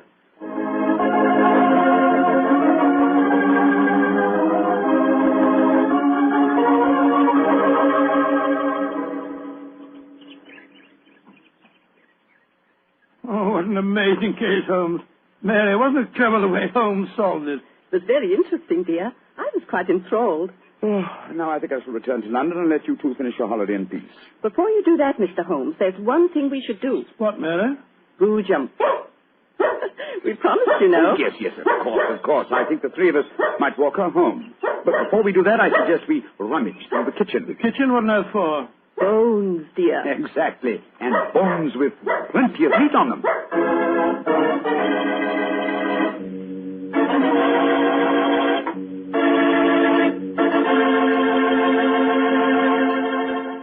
Say, Doctor, that was a swell story. And look, you mean there really is a whistle that only dogs can hear? I thought you'd ask me that question, so I've got one of those whistles to show you. There. Well, there's nothing unusual about it. Blow it, Doctor. Well, listen, Mr. Bartell, if I want you to come quickly, I don't just have to whistle. All I have to say is, would anybody like a glass of Petri wine? And, hey, presto, there you are. Well, can you blame me? I know a good wine when I hear it. And Petri wine sure is good wine. It ought to be. The Petri family's been making wine for generations. As you know, ever since they started the Petri business, way back in the 1800s, that business has always been family-owned and operated. So just think of all the experience the Petri family's gained. They've been able to hand on down from father to son, all they've ever learned about the art of turning luscious California grapes into fragrant, delicious wine. So whenever you're choosing a wine to serve before dinner, with dinner, or at any time, you can't go wrong with a Petri wine. Because Petri took time to bring you good wine.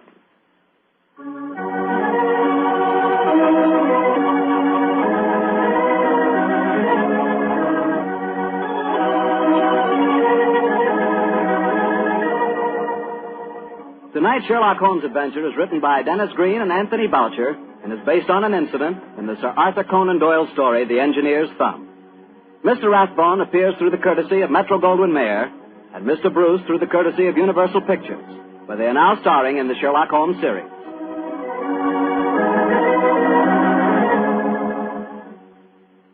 The Petri Wine Company of San Francisco, California, invites you to tune in again next week, same time, same station. Oh, the Petri family took the time to bring you such good wine. So when you eat and when you cook, remember Petri wine. To make good food taste better, remember... Petri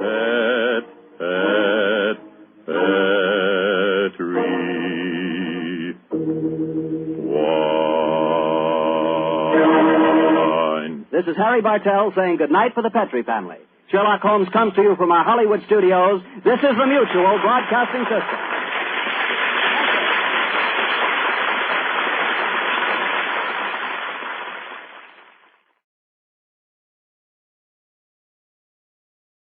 Portions of the following program are transcribed.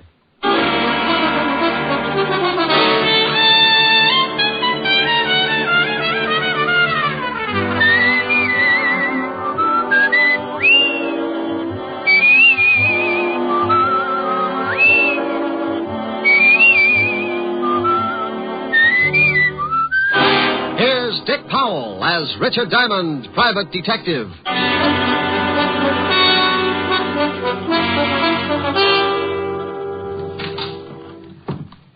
Is this the Diamond Detective Agency? Well, what does the sign on the door say?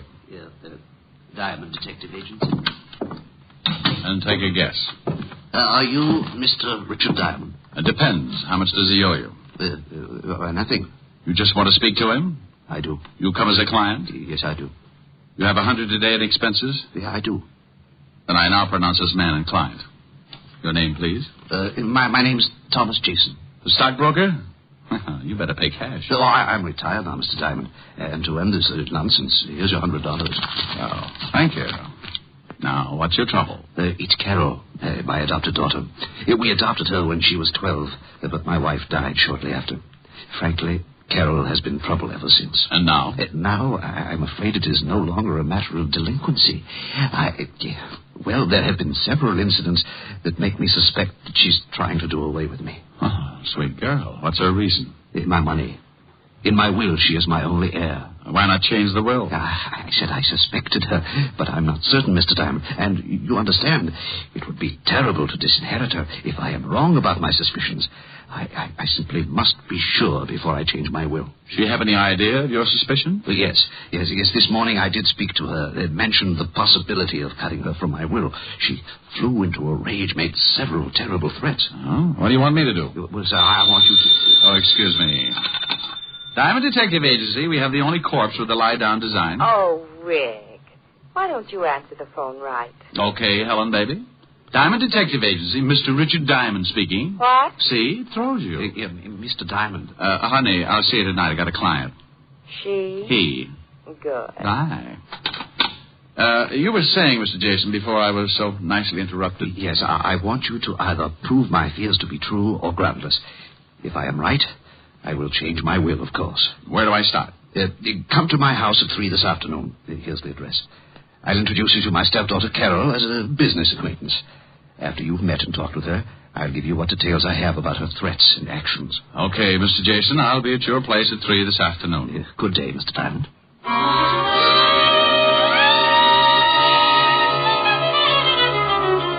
I checked the time and found it to be nearly 12, so I beat it out to grab a bite of food before the noon rush began.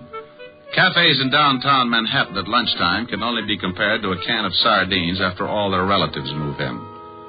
When I had downed my daily bread, I went back to the office, did a little washing, and found myself with still time to kill.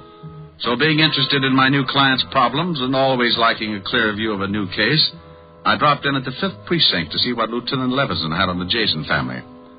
When I walked into the squad room, I found Sergeant Otis tilted back in his chair with his number 14s crossed on the desk in front of him. From the sounds he was making, he was either sleeping or gargling with molasses.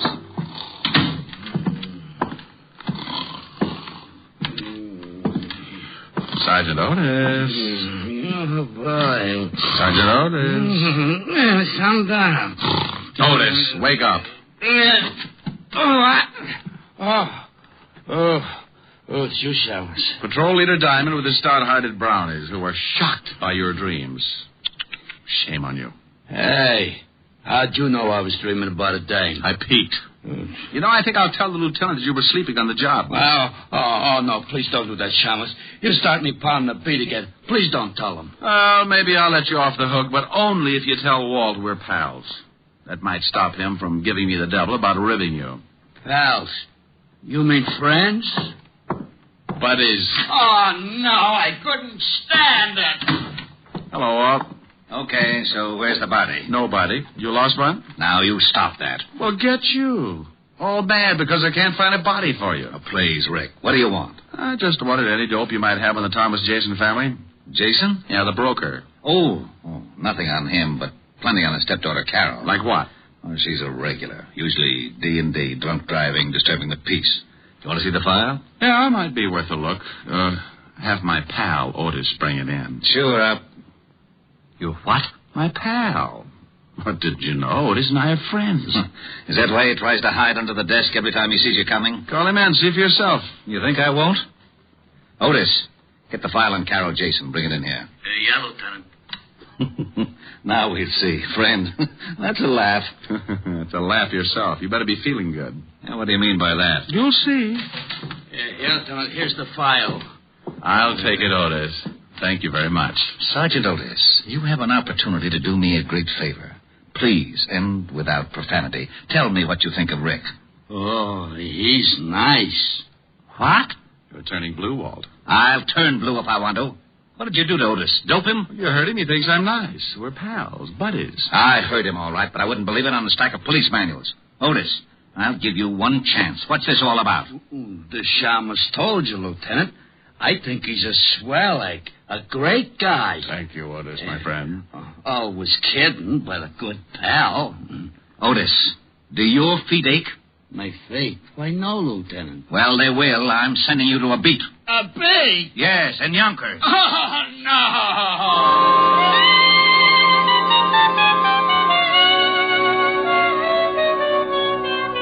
I went through the file on Carol Jason and found out Walt hadn't been kidding. She'd been picked up for everything from kicking dogs to slugging her boyfriend with a champagne bottle. Real nice girl. I left Walt trying to third-degree the truth out of Otis and headed for what I hoped would be a nice, easy case. In a few minutes, I was in front of my client, Jason's house on East 66th Street. It turned out to be a modest little shack of some 30 rooms with a brownstone cover. I was ushered in to wait in the library for Thomas Jason, but I got a surprise. Mr. Diamond? Well, now I bet you're Carol. Your stepfather's told me so much about you. You're a friend of my stepfather's? Well, you might say we have things in common. Where is he? I'm afraid you can't see him, Mr. Diamond. You see, he's become quite ill. Oh, ill so quickly? I talked to him a few hours ago. He's about as sickly as Paul Bunyan. Mr. Diamond, will you please leave? Not until you tell me what happened to Jason, where he is, and why I can't see him. Get out. Do you hear me? Get out. Oh, put a cork in it, honey. Your father suspected trouble. Apparently it came quicker than he thought. Me, I want to know all your little secrets. Just who are you? Policeman? Private policeman, dear. Your father hired me this morning. Well, I'm firing you this afternoon. Father's ill, and I will not allow him to be disturbed. He paid me for a day's work. Tomorrow you can fire me. Is he here? No. Now, will you get out, or do I call the real police? Oh, maybe you'd better, dear. There's a smell around here that isn't a room full of roses. All right. If it's going to save trouble, I will tell you this much. Father had a serious mental condition. This afternoon, a couple of hours ago, he had an attack. And I was forced to have him taken to a place where he could be treated properly. With what? Embalming fluid? Why, you insulting. Where was he taken? Who's the doctor? I think I've answered all the questions I need to, Mr. Diamond. My actions are entirely legal. If you persist in your insinuations, I shall see that your license is revoked and that you are charged with defamation of character. Oh, get you. You've been reading up on the law, and I bet I know why. All right, dear. I'll leave now. Go on, and don't come back. Temper, temper, temper. I'm going, but we'll see each other again.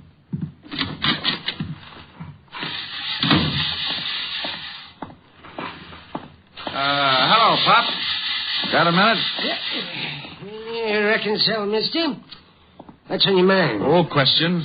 Like how long you been out here mowing the lawn? Most of the day. Why? Did you, see Mr. Jason leave? Well, sure. Left in an ambulance, he did. He was wearing a funny white coat with the arms tied in back. My fashion certainly changed. You didn't notice any name on the ambulance, did you? Well, as a matter of fact, I did, mister. Oh, my, it was a silly name. About the silliest I've ever heard of. Oh, the name, Pop. What was it? Oh, don't be in such a dang rush. It was, Home Sweet Home, Rest Home. Oh, no. Ain't that silly? I don't think my client agrees with you. If he was taken there for a rest, it may be a permanent one.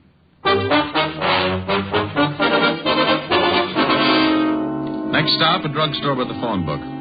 Said book gave me the address, and I was soon in Baychester, looking at something pretty swank in the way of nut houses. Home Sweet Home was 2 acres of lawn, trees, and a square white blockhouse, and all surrounded by 15 feet of spiked steel fencing. By this time, the setup was really beginning to smell, and I decided that maybe a shamus might not be welcome. So, for a moment, I stood by the big gate debating how I could get in. The answer was fairly simple. I rang the bell. It caused a huge character wearing a white jacket and with arms like hairy telephone poles to appear. Yeah? What can I do for you, mister? Let me in. Why? This is a rest home, isn't it? Yeah. Well, I want to rest. Oh, funny. Beat it. I want to speak to the doctor, King Kong. Is he in? Maybe, maybe not. Who wants him? I do. Who are you? Let's just say I'm a patient. You going to keep me out here dying of schizophrenia? Dr. Thorne is busy now. Come back later. Look, in 1 minute I start throwing fits. Think how that'll ruin your trade. Yeah, the doc wouldn't like that. Maybe you had better come in. Now, that's right neighborly of you, friend.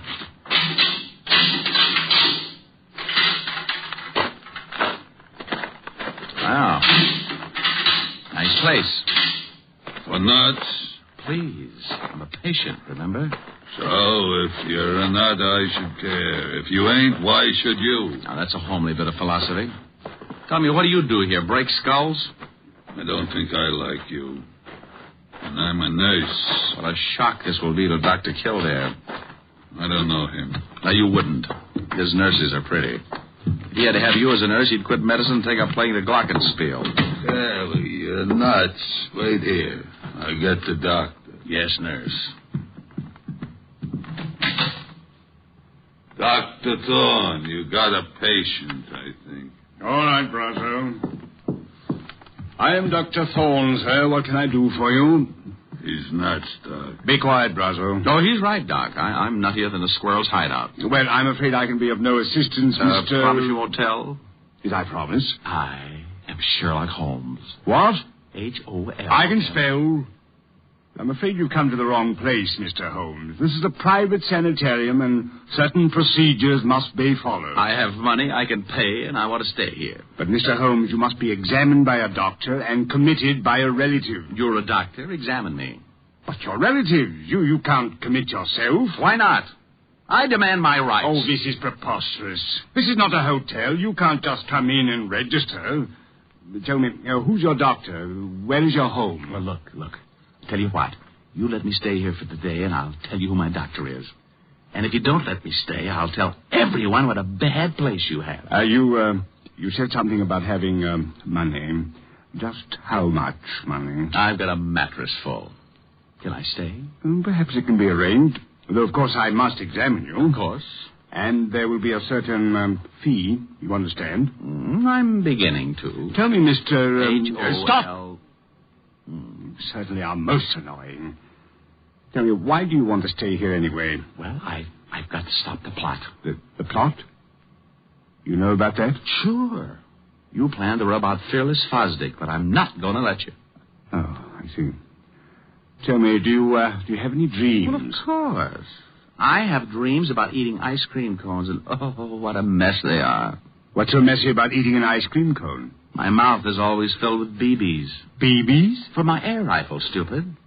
How else could I stand off the Indians? Well, what Indians? Well, the Indians who want to steal my ice cream cones. Now, why would Indians want your ice cream cones? Oh, they're mad about pistachio. You are crazy, aren't you? Brazo, take Mr. H-O-L. Oh, never mind. Take him to observation room B, Brazo. I don't have time for the examination now. Wait, can't I be with the other patients? I get lonely. Later. Come on, Sherlock. This way.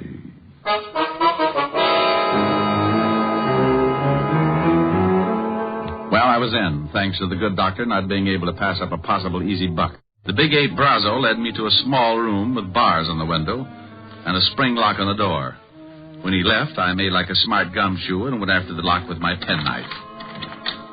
Due to my early training in picking locks at the automat, I was out like Alabama. I found myself in a long hall with 7 rooms, 3 on each side and 1 at the end. I knocked on every door. Nothing. Not even Bogart. The last one had to be Jason. Are you in there, Mr. Jason? Diamond. Oh, I am glad to hear your voice. Please, get me out of here. Just take it easy. I don't have a key, and this door has a padlock on it. But you must get me out. Sure, but give me time. First, tell me what's the score. Why did they lock you up? Carol had it planned. She has paid Dr. Thorne to keep me here until I go crazy. She wants to have me judged legally insane so she can take the estate. Yeah, well, maybe I can put a few kinks in her plan. Wait, Diamond. Where are you going? There's a phone in the doctor's office. If no one's there, I'll use it to get help. Yes, but what if you can't get to the phone? And I go out and get the Marines. If I can get by that ape man, that locked gate. Don't go away. Oh, there you are, Sherlock. Oh, don't pick on me. I was only 3.5 years old. I'm upset with you, Sherlock. You oughtn't to be running around the halls like this. A guy's got to have his constitutional, Brazo. Yeah, well, you're through with yours. The doc wants to examine you now. I've changed my mind. I don't think I like it. I said the doc wants you. What the doc wants, he gets. Well, bully for him, but this is one time he won't. I'm bleeding. I don't want to break your arm, Sherlock. No? So you don't leave until the doc says so. Well, I'm sorry to disappoint him, but certain things are necessary, like this. Oh. Now, you shouldn't act like that. I might get mad. Oh, my knuckles. What is your jaw made of, concrete? Come on, Sherlock. Or do you want to try again? No, thanks. One busted hand is enough. And don't try to run. The gate's locked. And if I have to catch you, I'll fix your legs so you can't run again. Oh, friendly little butcher, aren't you? Right in here, Sherlock. The doc is waiting. Here he is, Doc. Good. You can go back to the office, Brazo. I won't need you. Well, you seem to be well trained as a detective, Mr. Holmes. Do you always pick locks so easily? I do better with my erector set. But you needn't examine me further. I've changed my mind. You've changed your... This is odd. First you demand in, now you want out. I just remembered I forgot to pick up my station wagon. But the Indians, you want me to help you keep them from stealing your ice cream cones, don't you? They already got them, and all my money, too. They're both gone. Your money? And you don't have any money? Not a bolivar.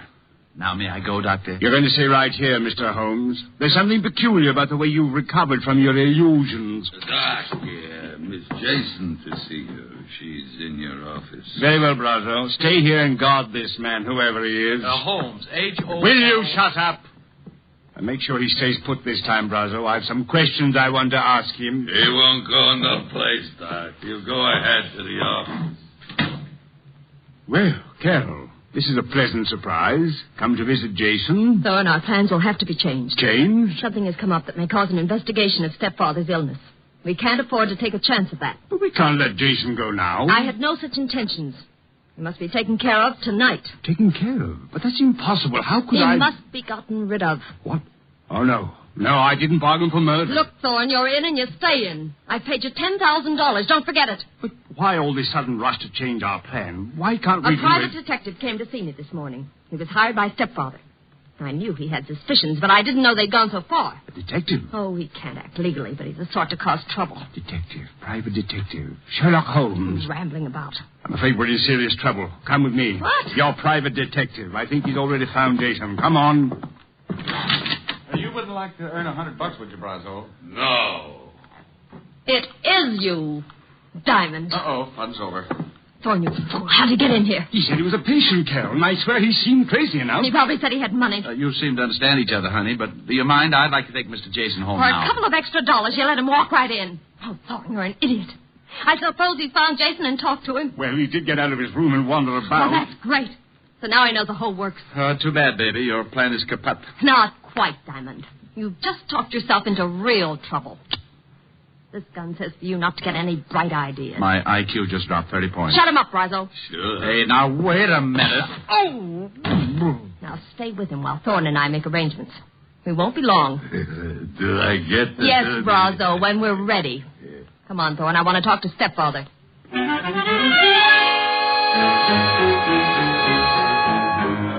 Brazo's fist was made of the same stuff as his jaw. By the time I came around, darkness had painted the window, and the room was full of shadow and Brazo. The big hulk was squatting a few feet away, paying no attention to me. So I waited till my mind was clear while I eased off my right shoe. The heel was leather with a steel plate in it. I could only hope it was harder than Brazo's skull. With the shoe in my hand behind me, I was ready. Only to have him catch me stirring.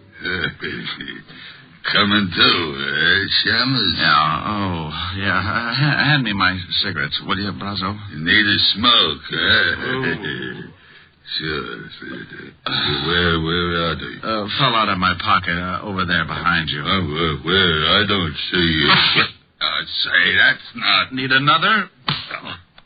Stop that. Oh, come on, Buster, fall.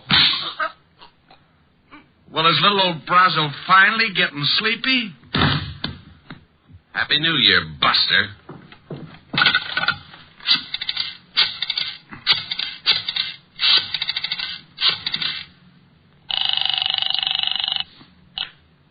Levinson, homicide. Walt, Rick, if you don't want me to be a customer of yours, get out to the Home Sweet Home Rest Home fast. What? Hey, what kind of a gag is this now? It's no gag, believe me. My client and I are the blue plate specials, and dinner is about to be served. The Home Sweet... Oh, it still sounds like a gag. Who'd call anything that? Now, don't argue, Walt. It's no joke. Okay, Rick, what's the address? 1820 Allerton Avenue, Baychester. And bring a blowtorch to cut an iron gate. You may have to. All right, I'll be there in 30 minutes. The quicker if you can. Stand right there, Diamond, or I'll use this gun. Good afternoon. I represent the Looks sleep-tight... like I came just in time. Only now that you've fixed Brazo, you'll have to dig your own grave. Dig my own grave? Oh, honey, is this trip really necessary? Keep moving or I'll kill you right here. I move.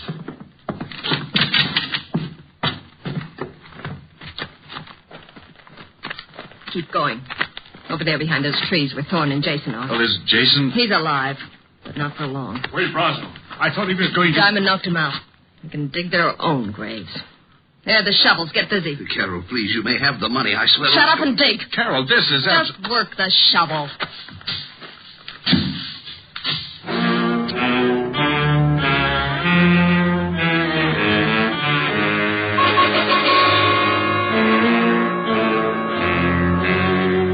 Can you imagine Richard Diamond, private detective, letting a sawed-off female make him dig his own grave? You can't? Well, she did. And for a good half hour. I stalled as long as I could to give Walt Levinson a chance to get there.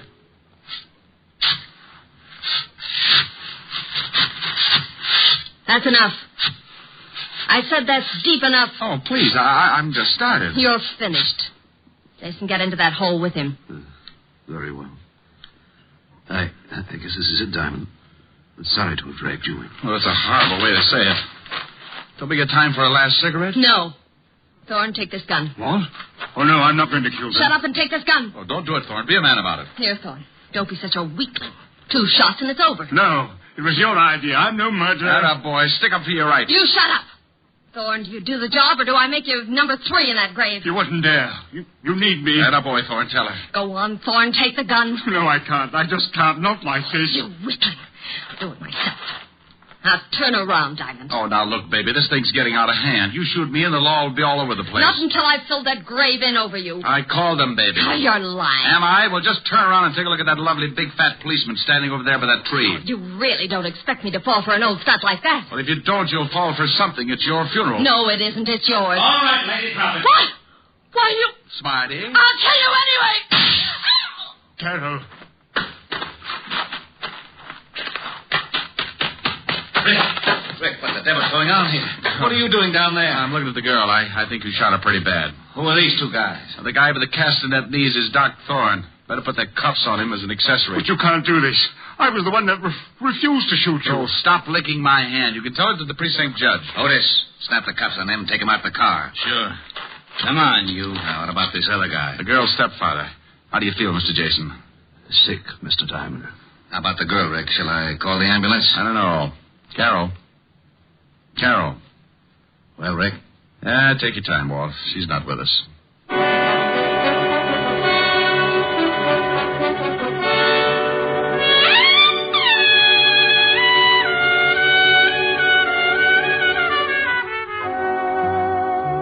I gave Walt the story, then took Jason to his house. Stayed there long enough to brush the dirt off my clothes, wash my hands, and then I headed for a delayed date. At 975 Park Avenue, I found a big fireplace and a lovely redhead waiting for me. A redhead wearing a dress that was part green silk and part... Well...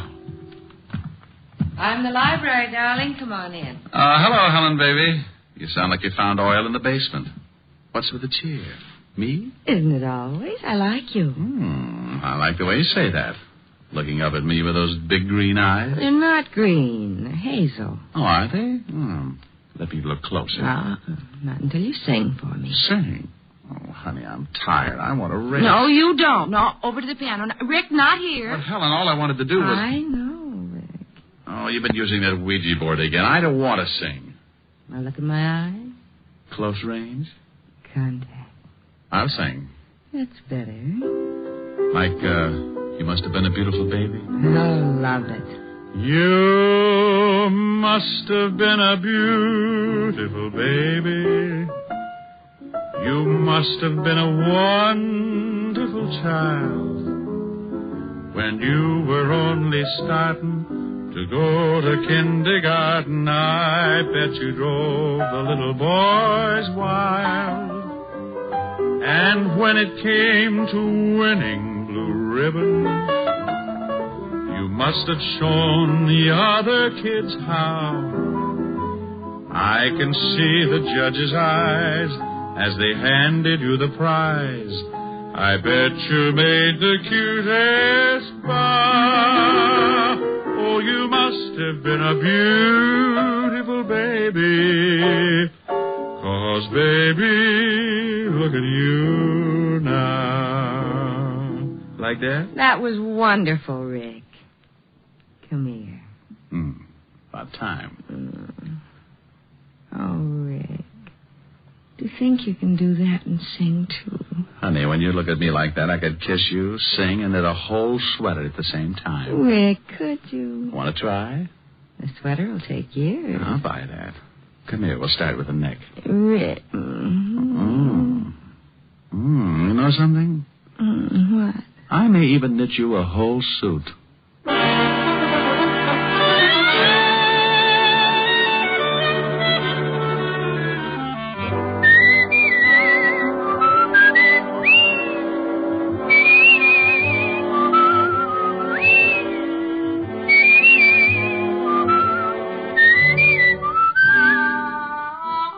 just heard Richard Diamond, Private Detective, starring Dick Powell. Helen was played by Virginia Gregg, Lieutenant Levinson by Ed Begley. Also in our cast were Wilms Herbert, Hy Averback, Betty Moran, Howard McNear, Edwin Max, and Jay Novello. Music was under the direction of Frank Worth. Tonight's story was written by Herb Purdom and edited and directed by Blake Edwards. Portions were transcribed. Dick Powell soon will be seen in the screen version of the best-selling novel, Mrs. Mike. Now, this is Eddie King inviting you to be with us again at the same time next week, when we will again bring you Dick Powell as Richard Diamond, Private Detective.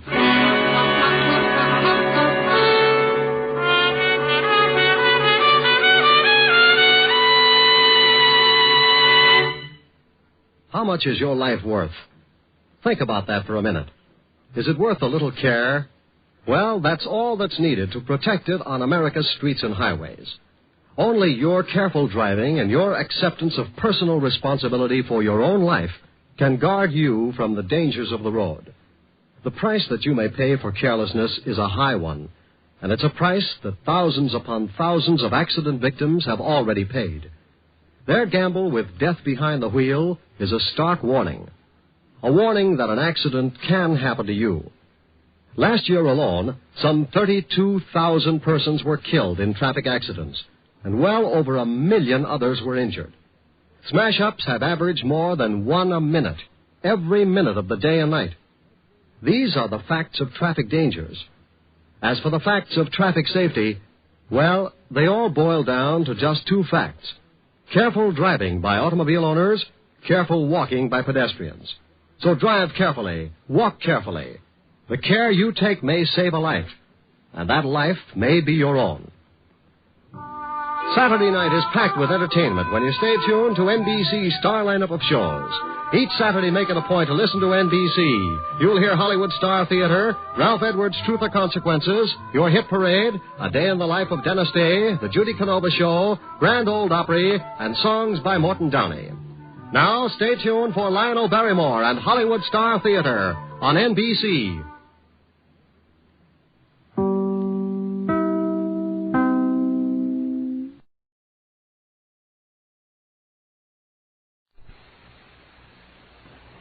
The National Broadcasting Company presents The Adventures of Sam Spade, Detective.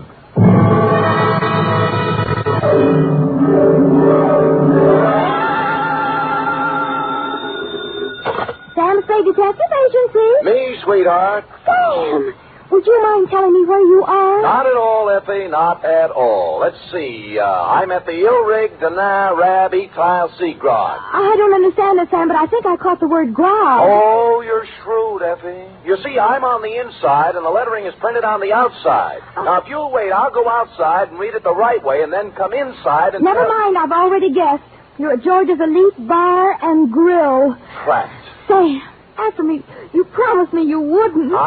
Me? I promised? Me? You did, Sam. You promised faithfully to stay away from bars. You know how hard television is on your eyes. Have you got your glasses? One in each hand. Fill them up, George. Oh, Sam, I heard that. What will people think? They'll never know, Effie. I always drink here under another name. Oh. Just a little of the hair of the dog that bit me, Effie. But don't worry about me. Although it's true I have been dogging it and have been hounded from tree to tree, I am frisky as ever and will be in to unleash my canine chronicle, namely, the dog bed caper, or he who lies down with dogs gets up with murder, or, condensed for easy reading,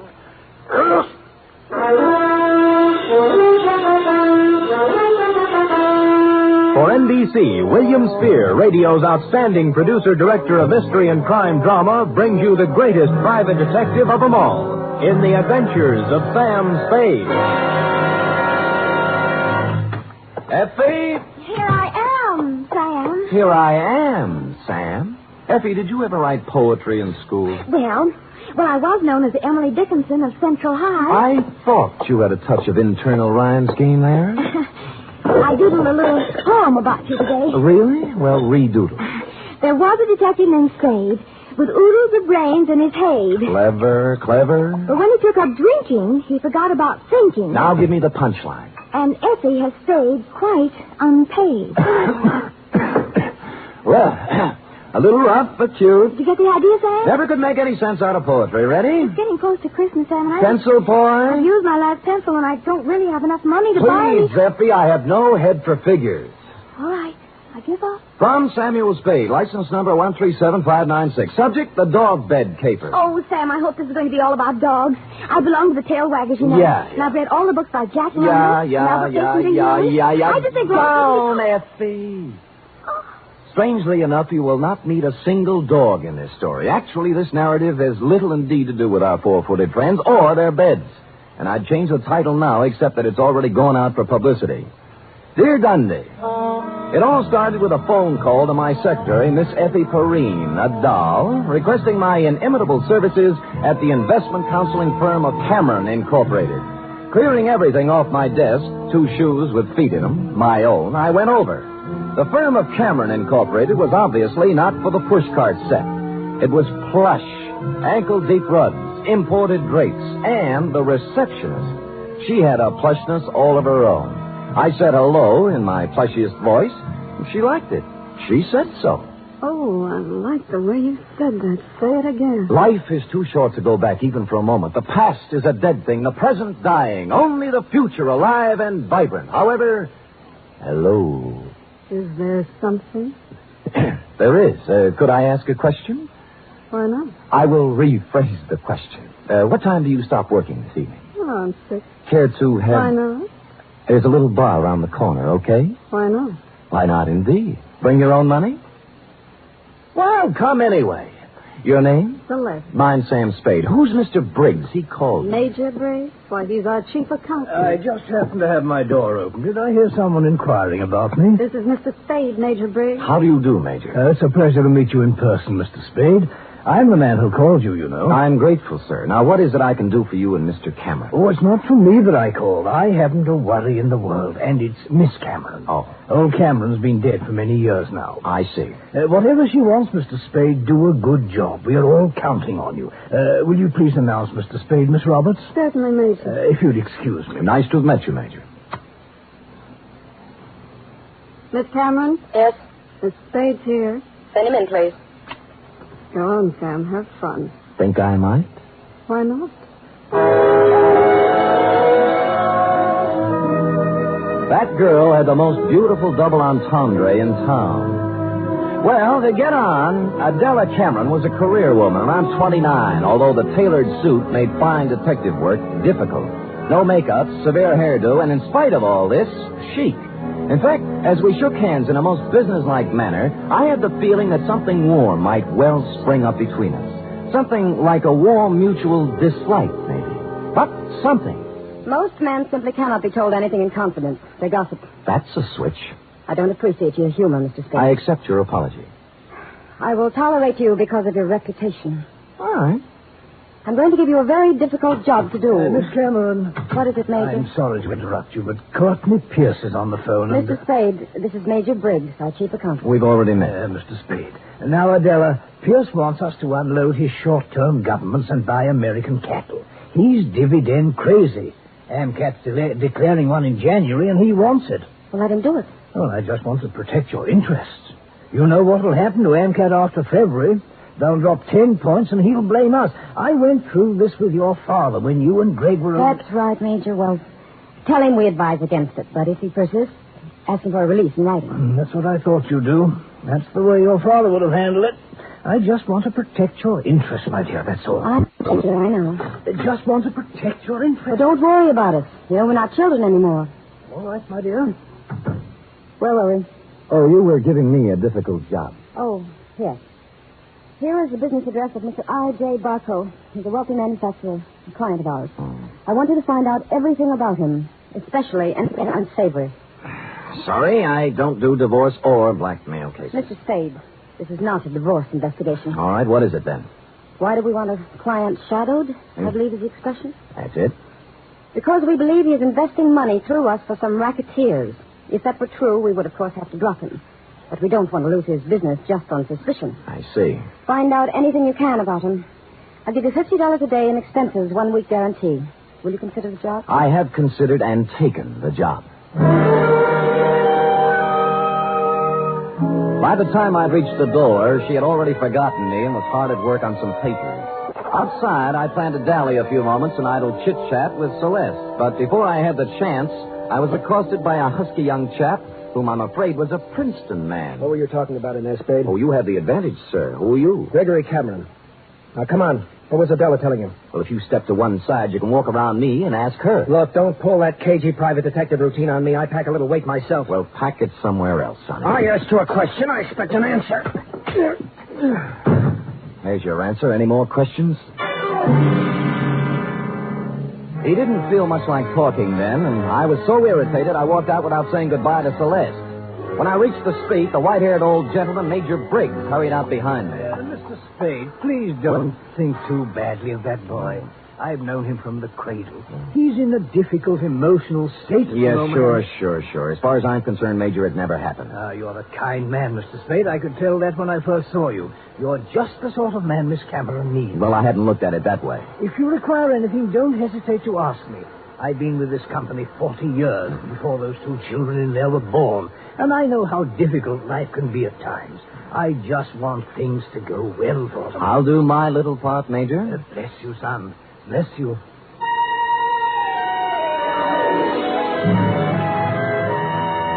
I started to work.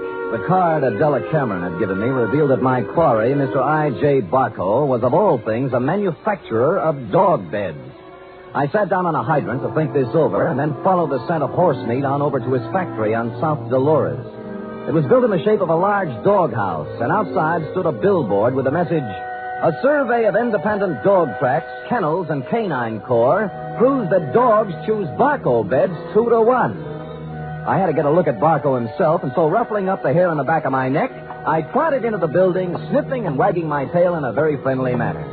It was very easy to see Mr. Barco after I lied a little about my connection. What was that name again? Senor Don Jose Martinez Sada Morales, but you may call me Sam. And you represent a group of retail outlets in South America. Oh, I do indeed. We have our eye on your dog beds, Mr. Barco. Well, now, let's take a look at our catalog here. Now, say you had a Great Dane. You'd want something regal like this Louis XIV. Ever see a more beautiful bed? Well, not lately, but Mr. Barco... Down, boy, down. Now, here's a number that's very big this season with English Bulldogs, a Sheraton, natural wood finish. Lovely, huh? Arriba. And, of course, if it's an Irish Terrier, here's a purely gag present for his sense of humor. A Murphy bed. Get it, Sam? Irish Terrier? See. Well, of course, we wouldn't ask a dog to sleep in a Murphy Oh, bed. Mr. Barco, I'm afraid I don't see anything here I like. What's this? Do I understand you, sir? You are refusing this small speck of comfort to the one unselfish friend that man can have in this selfish world? Well, I'm not refusing anything. I just don't happen The unselfish friend who, if fortune drives you forth an outcast into the world, homeless, without no higher privilege than to be at your side to guard against danger, Mr. Barker, faithful unto death, there by your graveside will be found the noble dog, My his graveside? head between his paws, his eyes sad but watchful, faithful. We shook paws, and I felt his nose to be sure it was cold. It was, and I left. I rented a car and took up a station outside the Barco factory. About 4 o'clock, he hurried out, jumped into a long, low vehicle shaped like a dachshund, and mushed off. I followed. An hour later, I was phoning my first report to Adela Cameron's secretary, Celeste. You went to the city hall. What did you do there, Mr. Spade? License bureau, marriage, not dog. Really? Where'd he go then? Grocery store, where he bought 1 bottle of olives, 1 bottle of vermouth, and 1 bottle gin. I wonder what he's going to make. What recipe is that? Well, now he's in an apartment house on Post Street, just across from the drugstore I'm in, and judging from the groceries, intends to stay a while. He has laid in provisions. Uh-huh. Well, I guess that's all we wanted to know. What? Miss Cameron just told me to call you off the case. You'll still get your guarantee, though. Major Briggs will send you a check. Well, that doesn't make sense. Sam orders his orders. All right. What about tonight? I'm afraid not. Some other time. You mean it's all over? The half-daring, half-shy kisses on the Oakland ferry? The warm, passionate spring nights at Fisherman's Wharf eating abalone? Hello? Well...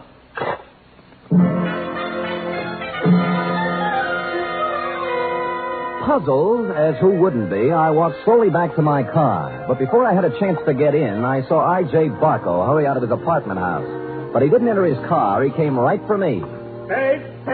Just a minute, Spade. So sorry, my name is Don Jose Martinez Sada Morales yet. Don't kid me, Spade. I'm not as stupid as I acted today. Huh. Look, I know why Adela Cameron is following me, and you don't. And you'll never find out, any more than the other 4 detectives did. I was the 5th choice? Well, I shall speak with my agent about this. I'm going to tell her in person that this foolishness has to stop. If it doesn't, she'll live to regret it. One more thing. I presume you're going to follow me. Well, I'm turning right on Market and heading out to 1217 Ridgewood Place. You shouldn't have any trouble.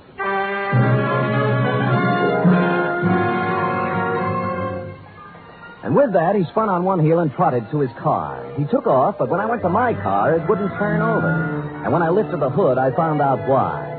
All my spark plugs were gone.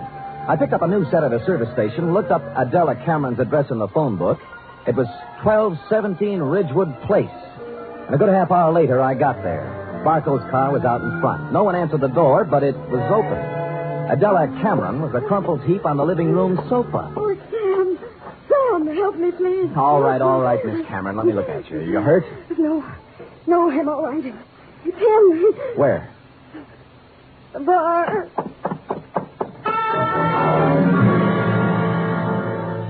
I hurried into the bar and was met with a strong odor of scotch. A bottle of it had been broken. And holding the neck of the bottle in one hand was I.J. Barco. He was on the floor, his hands slowly opened. The glass rolled out, and he died.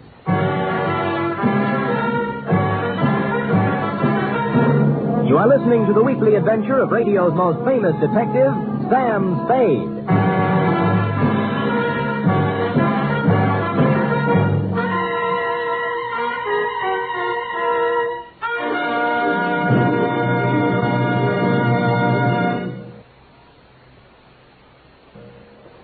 Act 2 of tonight's Sam Spade in just a moment.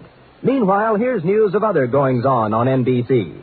There's no doubt about it, it's the big show. Not just any big show, but the big show. Brought to you every Sunday night over most of these NBC stations. An hour and a half of the very best in comedy, music, and drama. Your stars this Sunday on the big show include Fred Allen, Margaret Truman, Douglas Fairbanks, Danny Thomas, Mindy Carson, and many more. All presided over by the glamorous Tallulah. No wonder it's the big show. Saturday night on NBC means mystery with the man called X, a man without a name who travels the world over on missions of intrigue and peril. Herbert Marshall stars as the man called X tomorrow and every Saturday evening on NBC.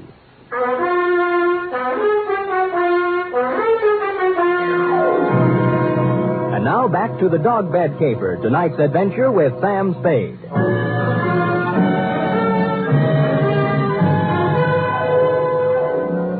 It took 3 bullets in the chest to finish off I.J. Barco. He'd apparently been standing there pouring a drink. Barco broke the bottle as he fell. I couldn't find any other signs of violence or any gun, so I went back to Adela Cameron. She was beginning to calm down. I don't know who did it. I just don't know. Well, it couldn't have happened more than a minute ago, and you were in the house, weren't you? No, after I left my office, I stopped in the store for some things, then came home. When I was driving down Ridgewood, I heard some sound. And you thought they were a car backfiring? How did you know? I've heard this script before. Don't you dare accuse me of killing that man. It's not what I think that counts, but what the police accuse you of. Sam, I heard those sounds. I came in the house when I went into the bar. You didn't notice Barco's car out in front? Oh, I suppose I did. I don't know. I don't remember. Uh-huh.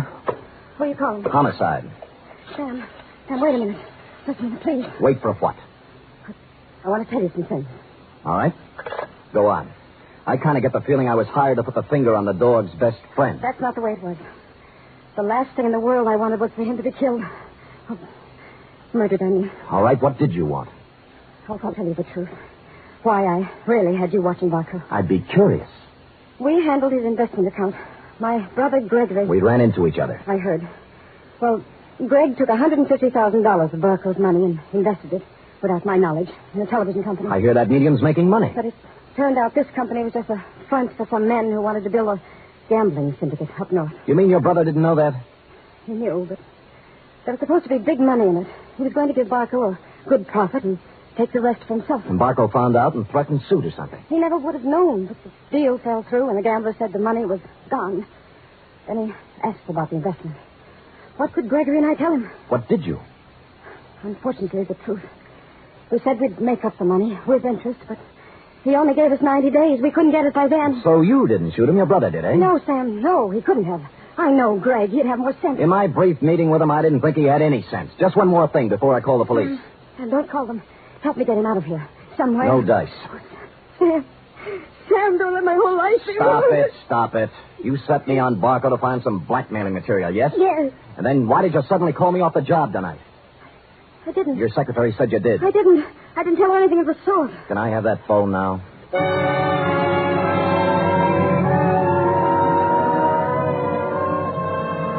So I called you, Dundee. Before you arrived, I looked through Barco's pockets for something to do and came up with a picture of him and a girl taken outside a marriage chapel in Las Vegas.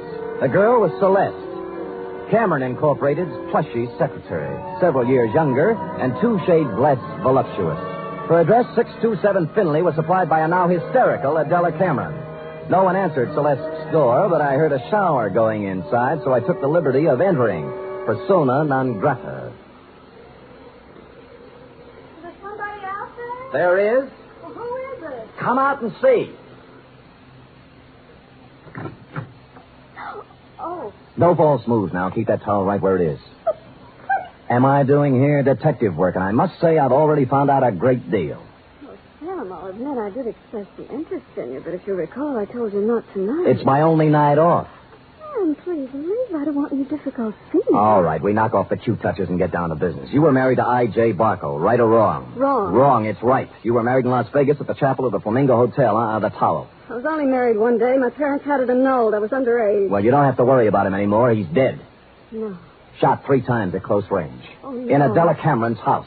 Well, not by you, of course. Although, on the other hand, as you would say, why not? I didn't do it, Sam. Suppose you spill. He wanted me to marry him again. Why? Well, I know all about the money the Camerons misused. He found out Greg and I were in love. I should have known. He said he'd forget about the entire $150,000 if I'd marry him for 6 years. $25,000 a year. That's a good price. How can you talk like that? Practice, I guess. So, Gregory had another good reason for killing. He didn't, Sam. I know he didn't. Anything that would stand up in court? I don't think so. Suppose we say you called me off Barco's tail so Gregory could get at it. I didn't. I called you off because I was supposed to meet I.J.'s apartment tonight and give him his answer.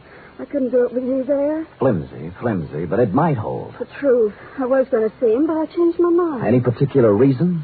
You saw him. Would he be the kind of man I'd marry? You did once. Well, it looks bad for Greg. Because someone at Cameron Incorporated knew Barco was going to be at Adela's house. Sam, will you do me a favor? Maybe. Give me an hour. Then I'll go wherever you want. I'll tell you anything you want to know. Why an hour? Just if I'm going to live with myself, there's something I have to do. Well? Please, Sam. If you do, I'll give you some information you might want. For example? There was someone at Cameron Incorporated who knew that Barco was going to Adela's house.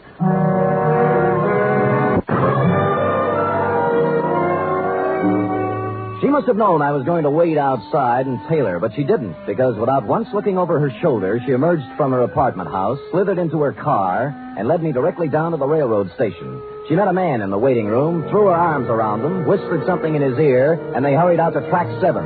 There was a transcontinental train getting up steam. She kissed him, and he climbed quickly up into a Pullman named Aurora Falls. And almost as quickly, I climbed in the other end. We met in the middle. What are you doing here? I came to take you off the train, Greg, before you made a big mistake and left town. Now, look here, Let's not Spade. go through the intercollegiate tough talk again. Are you coming off, or am I going to carry you off? You're going to carry me off?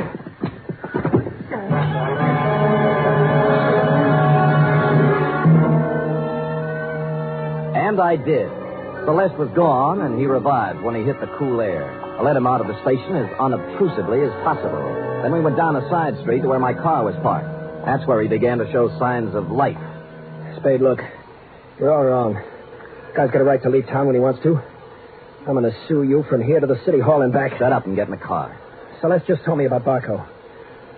You don't think I did that, do you? As I get it, you and Celeste were leaving town together, right? Yeah, she told me to go on and she'd come later. That was unwise of both of you. Come on, get in. Spade, I didn't kill Barco. Nobody said you did.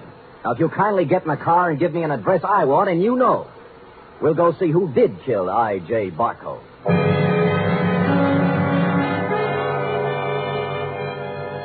He gave me the address I wanted and said I was crazy. I told him why I wasn't, and he began to see the reason of it. Never have I gone to pick up a murderer with more distaste. When we knocked at the door, I had a gun in my hand, but it wasn't necessary. Oh, come in, Mr. Spade. I knew you'd be along sooner or later. I don't like what I have to do, Major. Major, it can't be true. It just can't be. Come in, Gregory, my boy. Come in. A little Madeira first before we start to talk. Madeira? How can you talk about wine when a man's accusing you of murder? Oh, I don't think it's so unreasonable, Greg. After all, I did kill the unfortunate Mr. Barco, and this might be the last Madeira I shall ever have. Mr. Spade. Thank you, sir. Greg? I don't want any wine. Spadey's out of his mind, and so are you. I'm afraid not, Greg. Oh, that was a vintage 1900 Madeira you wasted, Greg. Twice as old as you. Stop it. I'm sorry about what happened, Greg. I would have spared you and your sister this unhappiness if I could have. But destiny was against us all. You knew he was going to Miss Cameron's house, didn't you? Yes. Just before I left for the bank with the weekly deposit, he called for Miss Cameron, and I took the call. I told him she was gone, and he said he was going to her house. It was to be an ultimatum. The money in 24 hours or exposure. But you didn't have to... Kill him? Certainly not. It was a crime of passion. I take the weekly deposit to the bank every Friday, and I always carry a gun. Silly me carrying a gun. Never had to use it, but the bonding company requires I carry it. Well, I went directly from the bank to Miss Cameron's house. I wanted to help her face Barco. Was she there? Oh, no, Mr. Spade. She'd apparently stopped downtown to do some shopping. So I faced Barco alone. I asked him point blank to give these young people more time, but he just laughed at me. He said the only time they'd get would be in jail, so... It happened. Well, I hadn't intended to, but I became angry. Suddenly found the gun in my hand, and the thought crossed my mind, my life is just about over, and yours, Greg, is just beginning. It was easier to pull the trigger than I would have realized. Oh, Lord. More Madeira, Mr. Spade? Thank you, Major, but no. Well, allow me to present the bottle to you as a gift. I'll get my hat and coat. Greg, my boy, I'm sorry. You're sorry. Major, I wish I'd never been born.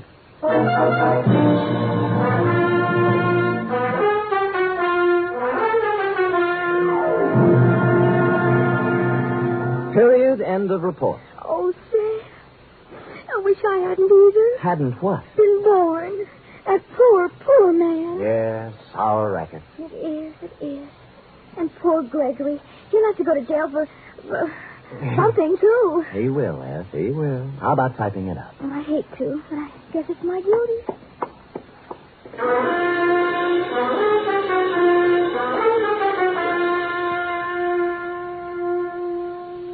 Three chimes mean good times on NBC.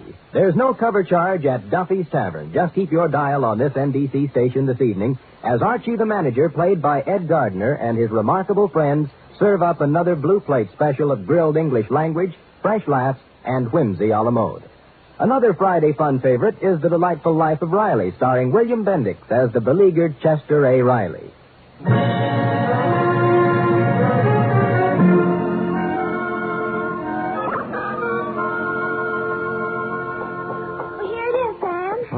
Let me see.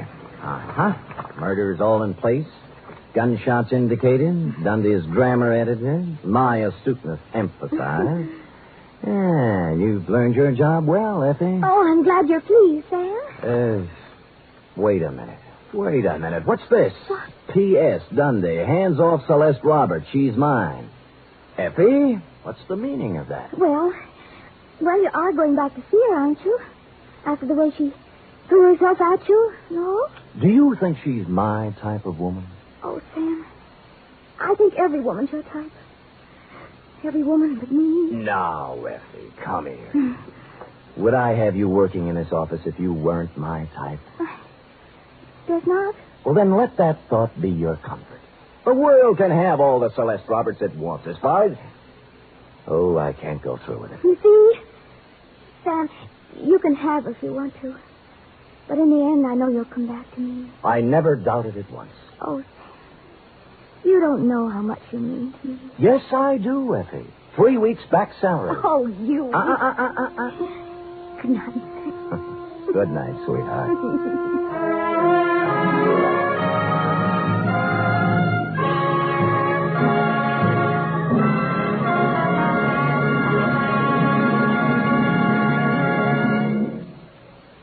The Adventures of Sam Spade are produced, edited, and directed by William Spear. Sam Spade was played by Stephen Dunn. Lorene Tuttle is Effie.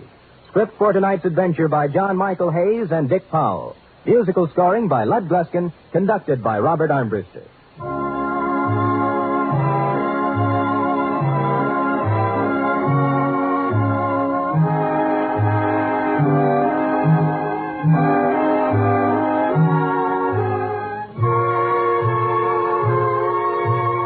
Join us again next week, same time, for another adventure with Sam Spade. Hear the magnificent Montague, then visit Duffy's Tavern on NBC.